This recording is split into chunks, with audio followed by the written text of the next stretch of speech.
Hi hello students, ಹೇಗಿದ್ರೆ ಎಲ್ಲರೂ? Welcome to the class. ಹೇಗಿದ್ರೆ ಸ್ಟೂಡೆಂಟ್ಸ್? ಐ ಹೋಪ್ ಎಲ್ಲರೂ ಚೆನ್ನಾಗಿದ್ದೀರಾ ಅಂತ ಅನ್ಕೊಳ್ತೀನಿ. ನಾನು ನಿಮ್ಮ ಸ್ಟಡೀಸ್ ಎಲ್ಲ ಚೆನ್ನಾಗಿ ನಡೀತಾ ಇದೆ ಅನ್ಕೊಳ್ತೀನಿ. ಸ್ಟೂಡೆಂಟ್ಸ್ ಹೇಗಿದ್ದೀರಾ?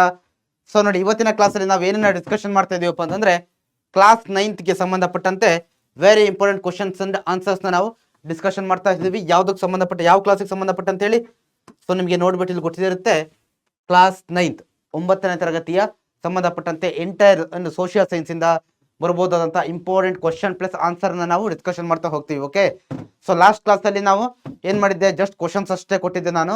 ಸೊ ಇಲ್ಲಿ ಕ್ವಶನ್ ವಿತ್ ಆನ್ಸರ್ನ ನಾವು ಸಾಲ್ವ್ ಮಾಡ್ತಾ ಹೋಗ್ತೀವಿ ಸ್ಟೂಡೆಂಟ್ಸ್. ಓಕೆ, ಸೊ ನೀವು ಇದೇನಪ್ಪ ಅಂತಂದ್ರೆ ಈ ಕ್ವಶನ್ಸ್ಗಳು ನೋಡಿ, ಈ ಕ್ವಶನ್ಸ್ಗಳು ತುಂಬಾ ಇಂಪಾರ್ಟೆಂಟ್ ಆಗಿರೋದು. ನಾನು ಚಾಪ್ಟರ್ ವೈಸ್ ಕೊಟ್ಟಿದ್ದೀನಿ.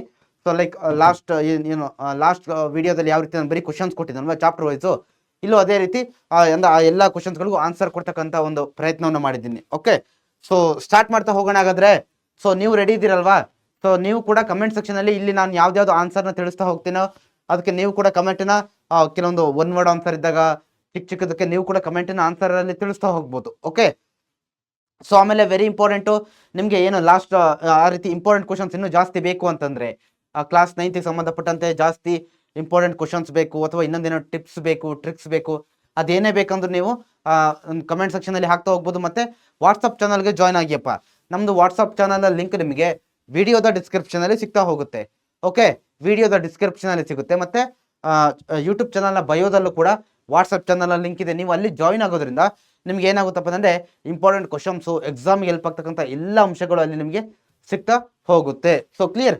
ಸೊ ನೋಡ್ತಾ ಹೋಗೋಣ ಅಲ್ವಾ? ಸೊ ನೋಡಿ, 70+ ಬೇಕಲ್ವಾ ನಿಮಗೆ 8ಗೆ? ಬೇಕು ತಾನೆ? 70ಗೆ ಯಾರು 80 ಪ್ಲಸ್ 70 ಸಾರಿ 80ಗೆ 70+ ಬೇಕು ಅಂತಿದ್ದೀರಾ? ಮತ್ತೆ 50+ ಯಾರಾದರೂ ಆಗಿರ್ಬೋದು. ನೀವು ಈ ಕ್ವಶನ್ಸ್ನ ನೀವು ಸಾಲ್ವ್ ಮಾಡ್ತಾ ಹೋದ್ರೆ ನಿಮಗೆ ಅದು ತುಂಬಾ ಅನುಕೂಲ ಆಗ್ತಾ ಹೋಗುತ್ತೆ. So clear? ಸೊ ಸ್ಟಾರ್ಟ್ ಮಾಡ್ತಾ ಹೋಗೋಣ ನಾವು. ಸೊ ಮೊದಲನೇ ಇಲ್ಲಿ ಎಲ್ಲ ಕೂಡ ನಾನು ಮಿಕ್ಸ್ ಆಗಿ ಕೊಟ್ಟಿದ್ದೀನಿ, ಅಂತಂದ್ರೆ 1 ಮಾರ್ಕ್, 2 ಮಾರ್ಕ್, 3, 4 ಮಾರ್ಕ್ಸ್ ಎಲ್ಲದನ್ನು ಕೊಟ್ಟಿದ್ದೀನಿ. ಸೊ ನೋಡ್ತಾ ಹೋಗೋಣ. First, which is the oldest religion of the western world? ಈ ಪಾಶ್ಚಾತ್ಯ ಧರ್ಮಗಳು ಅನ್ನೋ ಒಂದು ಚಾಪ್ಟರ್ ಬಗ್ಗೆ ಇಲ್ಲಿ ಕೇಳಿದ್ದಾರೆ. ಇನ್ನು 4 ಧರ್ಮಗಳು ಬರ್ತಾ ಹೋಗುತ್ತೆ. ಅದರಲ್ಲಿ ತುಂಬಾ ಹಳೆಯ ಆ ಒಂದು ಪಾಶ್ಚಾತ್ಯ ಧರ್ಮಗಳಲ್ಲಿ ತುಂಬಾ ಹಳೆಯದಾಗಿರ್ತಕ್ಕಂಥ ಧರ್ಮ ಯಾವುದು ಅಂತ ಕೇಳಿದ್ದಾರೆ. ಓಕೆ, ಓಲ್ಡೆಸ್ಟ್ ರಿಲಿಜನ್ ತುಂಬಾ ಹಳೆಯದು ಯಾವುದು? ಆ ಪಾಶ್ಚಾತ್ಯ ಧರ್ಮಗಳು ಯಾವ್ದು ಹೇಳಿ? ಜೀವಿಶ್ ಅಂತಂದ್ರೆ ಯಹೂದಿಗಳು, ಆಮೇಲೆ ಪಾರ್ಸಿ, ಆಮೇಲೆ ಕ್ರಿಶ್ಚಿಯಾನಿಟಿ ಮತ್ತೆ ಇಸ್ಲಾಂ ಅಂತ ಬರುತ್ತಲ್ವಾ? ಸೊ ಇಷ್ಟು ಧರ್ಮಗಳಲ್ಲಿ ಜೀವಿಶ್ ಅಂತಂದ್ರೆ ಯಹೂದಿ ಅಂತ ನಾವೇನ್ ಕರಿತೀವಲ್ವಾ? ಓಕೆ, ಯಹೂದಿ ಧರ್ಮ ಅಂತ ಇದು ಏನಪ್ಪಾ ಅಂತಂದ್ರೆ ತುಂಬಾ ಹಳೆಯದಾಗಿರ್ತಕ್ಕಂಥ ಧರ್ಮ. ಓಕೆ, ಜೀವಿಶ್. ಸೊ ಕ್ಲಿಯರ್ ಆಯ್ತಲ್ವಾ ಇದು ನಿಮಗೆ? ಸೊ ಇದಾದ್ಮೇಲೆ ಬೇರೆದೆಲ್ಲ ಬರತಕ್ಕಂಥದ್ದು. ಇದು ತುಂಬಾ ಹಳೆಯದಾಗಿರ್ತಕ್ಕಂಥ ಧರ್ಮ. ಇದು 1 ಮಾರ್ಕ್ಸ್ಗೆ ನಿಮಗೆ ಕೇಳಬಹುದು. ಸೊ ಇದೇ ನೆಕ್ಸ್ಟ್ ನೋಡ್ತಾ ಹೋಗೋಣ. How do the 12 disciples of Jesus Christ are called? So Jesus ಕ್ರೈಸ್ಟರ್ ಅವರ 12 ಜನ ಡಿಸೈಪಲ್ಸ್ ಅಂತಂದ್ರೆ ಶಿಷ್ಯಂದಿರು ಅಥವಾ ಅನುಯಾಯಿಗಳು ಅಂತ ಕರಿತೀವಲ್ವಾ? ಆ 12 ಜನ ಶಿಷ್ಯಂದಿರು ಅಥವಾ ಅನುಯಾಯಿಗಳನ್ನ ಏನಂತ ಕರಿತಾ ಇದ್ರು ಅಂತ ಕೇಳ್ತಾರೆ. ಅದಕ್ಕೆ ನಾವು ಅಪೋಸಲ್ಸ್ ಅಂತ ಕರಿತಾ ಇದ್ವಿ. ಏನಂತ ಕರಿತಾ ಇದ್ವಿ? ಅಪೋಸಲ್ಸ್ ಅಂತ ಕರಿತಾ ಇದ್ವಿ. ಇದಂತೂ 1 ಮಾರ್ಕ್ಸ್ಗೆ. ಸೊ ನೋಡಿ, ಆಮೇಲೆ ಇನ್ನೊಂದು ವಿಚಾರ, ಇಲ್ಲಿ ನಾನು ಏನ್ ಮಾಡಿದ್ದೀನಪ್ಪ ಅಂದ್ರೆ 1 ವರ್ಡ್ ಆನ್ಸರ್ ಕೊಟ್ಟಿದ್ದೀನಿ. ಬಟ್ ಇಲ್ಲಿ ನಾನು 1 ವರ್ಡ್ ಆನ್ಸರ್ ಕೊಟ್ಟಿರ್ತಕ್ಕಂಥ ಪ್ರಶ್ನೆಗಳನ್ನ ಎಕ್ಸಾಮಿನೇಷನ್ ಅಲ್ಲಿ ನಿಮಗೆ MCQ ಟೈಪ್ ಅಲ್ಲೂ ಕೇಳಬಹುದು. ಓಕೆ, ಬೇರೆ ಬೇರೆ ಆಪ್ಷನ್ ಕೊಟ್ಟು MCQ ಟೈಪ್ ಅಲ್ಲೂ ಕೇಳಬಹುದು. ಬಟ್ ನಿಮಗೆ ಆನ್ಸರ್ ಕ್ಲಿಯರ್ ಆಗಿ ಗೊತ್ತಿದ್ರೆ so no worry. Okay, so ಏನ್ ತಲೆ ಕೆಡ್ಸ್ಕೊಳ್ಳೋದಿಲ್ಲ, ಯಾಕಂದ್ರೆ 100% ನೀವು ಬರಿತಾ ಹೋಗ್ಬೋದು. ತುಂಬಾ ಸುಲಭವಾಗಿ ಏನಂತ ಕರಿತೀವಿ? ಅಪೋಸಲ್ಸ್ ಅಂತ ಕರಿತಾ ಹೋಗ್ತೀವಿ 12 ಜನ ಡಿಸೈಪಲ್ಸ್ ಗಳನ್ನ. ಕ್ಲಿಯರ್?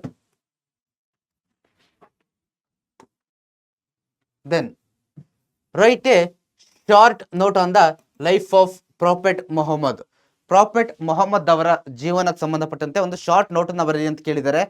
ಸೊ ನೋಡ್ತಾ ಹೋಗಿ. ಮೊದಲನೇದಾಗಿ born in 570 CE in Mecca. 570 ಅಲ್ಲಿ ಬೋರ್ನ್ ಆಗ್ತಾರೆ, ಇಲ್ಲಿ ಮೆಕ್ಕಾದಲ್ಲಿ ಬೋರ್ನ್ ಆಗ್ತಾರೆ. ಓಕೆ, ಸೊ ನಂತರ Muhammad parents were Abdullah and Amina. So ಅವರ ತಂದೆ ತಾಯಿಗಳು ಯಾರು? ಸೊ ನೀವು ಇದನ್ನ ಸಪರೇಟ್ ಪಾಯಿಂಟ್ ಮಾಡಬಹುದು. ನೋಡಿ, ಇಲ್ಲಿವರೆಗೂ ಒಂದು ಪಾಯಿಂಟ್ ಬರ್ದು ಇದನ್ನ ಇನ್ನೊಂದು ಪಾಯಿಂಟ್ ಬರಿಬಹುದು. ಅವ್ರ ತಂದೆ ತಾಯಿಗಳು ಯಾರಾದ್ರು? ಅಬ್ದುಲ್ಲಾ ಮತ್ತೆ ಅಮೀನಾ ಅನ್ನೋರು ಅವರ ತಂದೆ ತಾಯಿಗಳಾಗಿದ್ರು. ಸೊ ನಂತರ he was raised under the care of his uncle. So ಇವರು ಬೆಳೆದಿದ್ದು ಯಾರ ಅಂಡರ್ ಅಂತಂದ್ರೆ ಅವರ ಅಂಕಲ್ ಅಥವಾ ಚಿಕ್ಕಪ್ಪ ಅಂತ ನಾವೇನ್ ಕರಿತೀವಲ್ವಾ, ಅವರ ಅಂಡರ್ ಅಲ್ಲಿ ಬೆಳೀತಾ ಹೋಗ್ತಾರೆ. ಸೊ ಅದಾದ್ಮೇಲೆ ನೋಡಿ, he travelled extensively for his trade. ನೋಡಿ, ಇವ್ರ ಅಂಕಲ್ ಜೊತೆ ಬೆಳಿತಾರಲ್ವಾ, ಅವ್ರ ಅಂಕಲ್ ಒಬ್ರು ಏನಾಗಿರ್ತಾರೆ? ವ್ಯಾಪಾರಸ್ಥರಾಗಿರ್ತಾರೆ. ಓಕೆ, ಸೊ ವ್ಯಾಪಾರಸ್ಥರು ಅಂತಂದ್ರೆ ಏನ್ ಹೇಳಿ, ಸೊ ಪ್ರತಿನಿತ್ಯ ಒಂದರಿಂದ ಇನ್ನೊಂದು ಜಾಗಕ್ಕೆ ಹೋಗೋದು ಬರೋದು ಈ ರೀತಿ ವ್ಯಾಪಾರ ಮಾಡ್ತಾ ಇರ್ತಾರೆ. ಸೊ ಈ ರೀತಿ ವ್ಯಾಪಾರ ಮಾಡ್ತಕ್ಕಂಥ ಟೈಮಲ್ಲಿ ಏನ್ ಮಾಡ್ತಾರಪ್ಪ ಅಂದ್ರೆ ಅವರ ಅಂಕಲ್ ಜೊತೆನೂ ಕೂಡ ಇವರು ತುಂಬಾ ಪ್ರದೇಶಗಳಿಗೆ ಏನ್ ಮಾಡ್ತಾರೆ, ಸೊ ಟ್ರಾವೆಲ್ ಮಾಡ್ತಾ ಹೋಗ್ತಾರೆ. Then after some time in Mecca Muhammad was employed to serve in the household of a wealthy widow. So ಅದಾದ್ಮೇಲೆ ಏನ್ ಮಾಡ್ತಾರಪ್ಪ ಅಂತಂದ್ರೆ ಈ ರೀತಿ ಏನು ಅವ್ರ ಅಂಕಲ್ ಜೊತೆ ವ್ಯಾಪಾರ ಮಾಡಾಗಿ ಅದೊಂದು ಸ್ವಲ್ಪ ಟೈಮ್ ಆದ್ಮೇಲೆ ಸೊ ಮೆಕ್ಕಾದಲ್ಲಿ ಏನ್ ಮಾಡ್ತಾರಪ್ಪ ಅಂದ್ರೆ ಒಬ್ರು ವೆಲ್ತಿ ವೈಡೋ, ಒಬ್ಬ ಶ್ರೀಮಂತ ವಿಧವೆ ಇರ್ತಾರೆ. ಓಕೆ, ವಿಧವೆ ಅಂತಂದ್ರೆ ಗಂಡನನ್ನ ಕಳ್ಕೊಂಡಂತ ಒಬ್ಬ ಶ್ರೀಮಂತ ವಿಧವೆ ಇರ್ತಾರೆ. ಅವರ ಮನೇಲಿ ಏನಕ್ಕೆ ಸೇರ್ಕೊಳ್ತಾರೆ, ಮೊಹಮ್ಮದ್ ಅವರು ಕೆಲಸ ಮಾಡ್ಲಿಕ್ಕೆ ಅಂತ ಸೇರ್ಕೊಳ್ತಾರೆ. ಸೊ ಕೆಲಸ ಮಾಡ್ಕೊಂಡು ಸೇರ್ಕೊಂಡಾದ್ಮೇಲೆ ನಂತರ ಏನಾಗ್ತಾರೆ, ಅವ್ರನ್ನೇ ಮದುವೆ ಆಗ್ತಾರೆ. ಓಕೆ, ಆ ವೈಡೋ ಯಾರು ಇರ್ತಾರಲ್ವಾ, ಆ ಶ್ರೀಮಂತ ವಿಧವೆ, ಅವ್ರನ್ನೇ ಮದುವೆ ಆಗ್ತಾರೆ. Then they had 2 sons and 4 daughters. ಅಂದ್ರೆ ಅವರಿಗೆ ಟೋಟಲ್ ಆಗಿ 2 ಜನ ಇದ್ರು ಮಕ್ಕಳು. ಓಕೆ, 2 sons, 2 ಜನ ಗಂಡು ಮಕ್ಳಿದ್ರು ಮತ್ತೆ 4 ಜನ ಹೆಣ್ಮಕ್ಳಿದ್ರು. Then Muhammad had a habit of solitary contemplation and meditation. ನೋಡಿ, ಇವರಿಗೆ ಈ ಒಂದು ಮೆಡಿಟೇಷನ್ ಮಾಡ್ತಕ್ಕಂಥ ಒಂದು ಸ್ಕಿಲ್ಸ್ ಅಥವಾ ಹ್ಯಾಬಿಟ್, ಹವ್ಯಾಸಗಳು ಇದ್ವು. So then he meditated in the Hira cave near Mecca. So ಇವರು ಏನು ಹೇಳಿದ್ನಲ್ವಾ, ಆ ಮೆಡಿಟೇಷನ್ ಮಾಡ್ತಕ್ಕಂಥ ಹವ್ಯಾಸ ಇತ್ತು ಅಂತ, ಅದನ್ನ ಎಲ್ಲಿ ಮಾಡ್ತಾ ಇದ್ರು ಆ ಮೆಡಿಟೇಷನ್ ಅನ್ನ, ಮೆಕ್ಕಾದ ಬಳಿ ಒಂದು ಹಿರಾ ಕೇವ್ ಅಂತ ಇತ್ತು. ಓಕೆ, ಆ ಬೆಟ್ಟ ಅಥವಾ ಹಿರಾ ಬೆಟ್ಟಗಳ ನಡುವೆ ಏನ್ ಮಾಡ್ತಿದ್ರು, ಮೆಕ್ಕದಲ್ಲಿ ಕೂತ್ಕೊಂಡು ಧ್ಯಾನವನ್ನ ಮಾಡ್ತಾ ಇದ್ರು. So then once while meditating he heard the voice of an angel.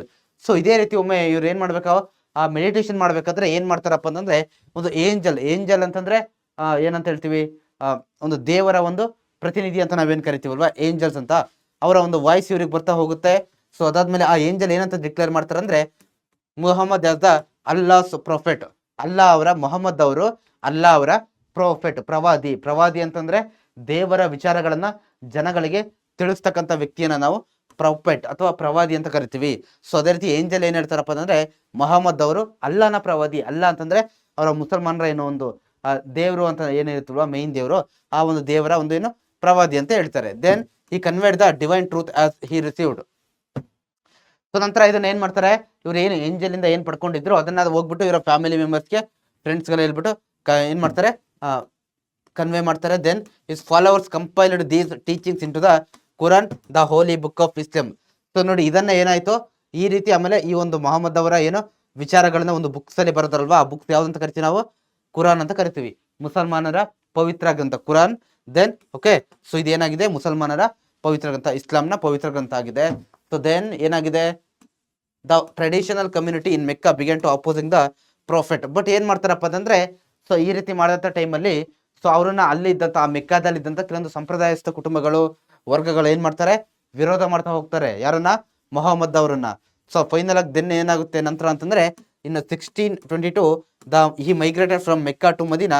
So ಏನಾಗ್ತಾರೆ, ಆತರ ಏನು ಎಲ್ಲ ಆಪೋಸ್ ಮಾಡ್ಲಿಕ್ಕೆ ಸ್ಟಾರ್ಟ್ ಮಾಡಿದಾಗ ಮೆಕ್ಕಾದಿಂದ ಮದೀನದ ಕಡೆ ತನ್ನ ಪ್ರಯಾಣವನ್ನ ಬೆಳೆಸ್ತಾರೆ. And event known as the Hijra. ಈ ಒಂದು ಈವೆಂಟ್ ನ ಏನವರು ಆ ಮೆಕ್ಕಾದಿಂದ ಮದೀನದ ಕಡೆಗೆ 622 ಅಲ್ಲಿ ಮೂವ್ ಆದ್ರಲ್ವಾ, ಸೊ ಅದನ್ನ ಹಿಜಿರಾ ಅಂತ ಹೇಳ್ಬಿಟ್ಟು ಕರಿತೀವಿ. ಓಕೆ, ಏನಂತ ಕರಿತೀವಿ, ಹಿಜಿರಾ ಅಂತ ಹೇಳ್ಬಿಟ್ಟು ಕರಿತೀವಿ. ಎ ಫ್ಯೂ ಇಯರ್ಸ್ ಲೇಟರ್ ಈ passed away in the 632 common era. So ನೋಡಿ, ಅದಾದ್ಮೇಲೆ ಏನಾಗುತ್ತೆ, 632 ಅಲ್ಲಿ ಅವರು ತಮ್ಮ ಜೀವನವನ್ನ ಕಳೆದುಕೊಳ್ತಾರೆ, ಅಂದ್ರೆ ಮರಣವನ್ನ ಹೊಂದ್ತಾರೆ ಅಂತ. ಸೊ ಇದಿಷ್ಟು ಯಾರ ಬಗ್ಗೆ, ಲೈಫ್ ಆಫ್ ಪ್ರಾಫೆಟ್ ಮೊಹಮ್ಮದ್ ಅವ್ರ ಬಗ್ಗೆ. ಓಕೆ, ಸೊ ಇದು ನಿಮಗೆ 4 ಮಾರ್ಕ್ಸ್ ಕೇಳಿದ್ರೆ ನೀವು ಅಲ್ಲಿ ಏನ್ ಮಾಡಬೇಕು, 8 ಪಾಯಿಂಟ್ಸ್ ಬರೀಬೇಕು. ಸೊ ಇಲ್ಲಿ ತುಂಬಾ ಪಾಯಿಂಟ್ಸ್ ಇದೆ. ಓಕೆ, 1 2 3 4 5 6 7 8 9 10 11 12 13 14 15 ಪಾಯಿಂಟ್ಸ್ ಇದೆ ನೋಡಿ. ಸೊ ನೀವೇನ್ ಮಾಡಿ, ಯಾವ್ದಾದ್ರು ಆಯ್ತು ನಿಮಗೆ ಸುಲಭವಾಗಿ ನೆನ್ಪುಳಿತಕ್ಕಂಥ ಯಾವ್ದಾದ್ರು 8 ಪಾಯಿಂಟ್ಸ್ ಆಗಲಿ, 4 ಮಾರ್ಕ್ಸ್ ಕೇಳಿದ್ರೆ 3 ಮಾರ್ಕ್ಸ್ ಸಿಗಾದ್ರೆ 6 ಪಾಯಿಂಟ್, 2 ಮಾರ್ಕ್ಸ್ ಸಿಗಾದ್ರೆ 4 ಮಾರ್ಕ್ಸ್ ನ ಬರಿತಾ ಹೋಗ್ಬೇಕು. ಸೊ ಕ್ಲಿಯರ್ ಆಗಿದೆಯಲ್ವಾ? ಸೊ ನಂತರ ನೋಡ್ತಾ ಹೋಗೋಣ. ಸೊ ನಂತರ the religion closely related to Vedic rituals and practices. ನೋಡಿ, ಈ ಒಂದು ವೆಸ್ಟರ್ನ್ ರಿಲಿಜನ್ಸ್ ಅಂತ ಏನು ಬರುತ್ತೆ, 4 ಧರ್ಮಗಳು. ಈ 4 ಧರ್ಮಗಳಲ್ಲಿ ಒಂದು ಧರ್ಮದಲ್ಲಿ, ಯಾವುದೋ ಒಂದು ಧರ್ಮದಲ್ಲಿ ನಮ್ಮ ವೇದಿಕ್ ರಿಚುವಲ್ಸ್ ಅಂದ್ರೆ ನಮ್ಮ ಹಿಂದೂ ಧರ್ಮಕ್ಕೆ ಸಂಬಂಧಪಟ್ಟಂತ ಆಚರಣೆಗಳನ್ನ ಫಾಲೋ ಮಾಡ್ತಾರೆ. ಯಾವ ಧರ್ಮ ಅಂತ ಕೇಳಿದರೆ ಪಾರ್ಸಿ ರಿಲಿಜನ್. ಓಕೆ, ಈ ಪಾರ್ಸಿ ರಿಲಿಜನ್ ನಲ್ಲಿ ನಮ್ಮ ಹಿಂದೂ ಧರ್ಮಕ್ಕೆ ಸಮಾನವಾಗಿರ್ತಕ್ಕಂಥ ಕೆಲವೊಂದು ಆಚರಣೆಗಳನ್ನ ಏನ್ ಮಾಡ್ತಾ ಹೋಗ್ತಾರೆ, ಫಾಲೋ ಮಾಡ್ತಾ ಹೋಗ್ತಾರೆ. So clear. ಸೊ ಇಲ್ಲೂ ಕೂಡ ಏನ್ ಮಾಡ್ತಾರಪ್ಪ ಅಂದ್ರೆ ಅವರು ಬ್ರಹ್ಮಚರ್ಯಕ್ಕೆ ಹೆಚ್ಚಿನ ಆದ್ಯತೆಯನ್ನ ಕೊಡ್ತಾರೆ, ಸೂರ್ಯನನ್ನ ಆರಾಧನೆ ಮಾಡ್ತಾರೆ. ಈ ರೀತಿ ಒಂದು ಏನು ಪದ್ಧತಿಗಳಿದೆಯೋ, ಸೊ ಇದರಿಂದ ಏನಾಗಿದೆ, ಸೇಮ್ ಆಗ್ತಾ ಹೋಗಿದೆ. So then the first women to rule among the Delhi sultans was. So ನೋಡಿ ದೆಹಲಿ ಸುಲ್ತಾನರಲ್ಲಿ, ಸೊ ನಂತರ ಪ್ರಶ್ನೆ, ದೆಹಲಿ ಸುಲ್ತಾನರ ಆಳ್ವಿಕೆ ಮಾಡಿದ ಮೊದಲ ಮಹಿಳೆ ಯಾರು ಅಂತ ಕೇಳ್ತಾರೆ. ಆನ್ಸರ್ ರಜಿಯಾ ಸುಲ್ತಾನ್. ಯಾರು? ರಜಿಯಾ ಸುಲ್ತಾನ್ ಅವರು ದೆಹಲಿ ಸುಲ್ತಾನ್ ಆಡ್ತಕ್ಕಂಥ ಮೊದಲ ಮಹಿಳೆ ಆಗಿರ್ತಾರೆ. So then who was the famous king of the Karkota dynasty. Karkota ಡೈನಾಸ್ಟಿಯ ಫೇಮಸ್ ಕಿಂಗ್ ಯಾರು ಅಂತ ಕೇಳ್ತಾರೆ. ಆನ್ಸರ್ ಲಲಿತಾದಿತ್ಯ ಮುಕ್ತಪೀಡ. ಸೊ ಇವರು. Clear? Then what are the achievements of Prithviraj Chauhan. Prithviraj Chauhan ಅವರ ಅಚೀವ್ಮೆಂಟ್ಸ್ ಏನು ಅಂತ ಕೇಳ್ತಾರೆ, ಸಾಧನೆಗಳೇನು ಅಂತ ಕೇಳ್ತಾ ಹೋಗಿದ್ದಾರೆ ನೋಡಿ. Prithviraj Chauhan from Ajmer was the most famous king of his dynasty. ಅವರ ಒಂದು ಸಾಮ್ರಾಜ್ಯದಲ್ಲಿ ಈ ಒಂದು ಪೃಥ್ವಿರಾಜ್ ಚೌಹಾಣ್ ಏನಾಗಿದ್ರು, ಮೋಸ್ಟ್ ಫೇಮಸ್ ಸ್ಟ್ರಾಂಗ್ ಏನಾಗಿದ್ರು, ರಾಜರಾಗಿದ್ರು. So then he defeated the Chandelas of Bundelkhand. ನೋಡಿ ಇವ್ರು ಏನ್ ಮಾಡ್ತಾರೆ, ಈ ಬುಂಡೇಲ್ಖಂಡ್ನ ಚಾಂಡೇಲರ್ ಅನ್ನ ಏನ್ ಮಾಡ್ತಾರೆ, ಮೊದಲು ಸೋಲಿಸ್ತಾರೆ. ನಾನು ಇದೆಲ್ಲದನ್ನು ಕೂಡ ಒನ್ ಶಾರ್ಟ್ ಲೆಕ್ಚರ್ ಡೀಟೇಲ್ ಆಗಿ ಎಕ್ಸ್ಪ್ಲೇನ್ ಮಾಡಿದ್ದೀನಿ. ನಂತರ in the first battle of Tarain he defeated Muhammad Ghori, but in lost in the second battle due to Jayachandra's betrayal. Okay, ಇಲ್ಲಿ ಸ್ವಲ್ಪ ಮಿಸ್ಟೇಕ್ ಆಗಿದೆ. ಸೊ ಇದು ಇಲ್ಲಿ ಬರಬೇಕು. ಓಕೆ, ಸೊ ಇದಿಷ್ಟು ಒಂದೇ point ಕಂಡ್ರಪ್ಪ. Clear?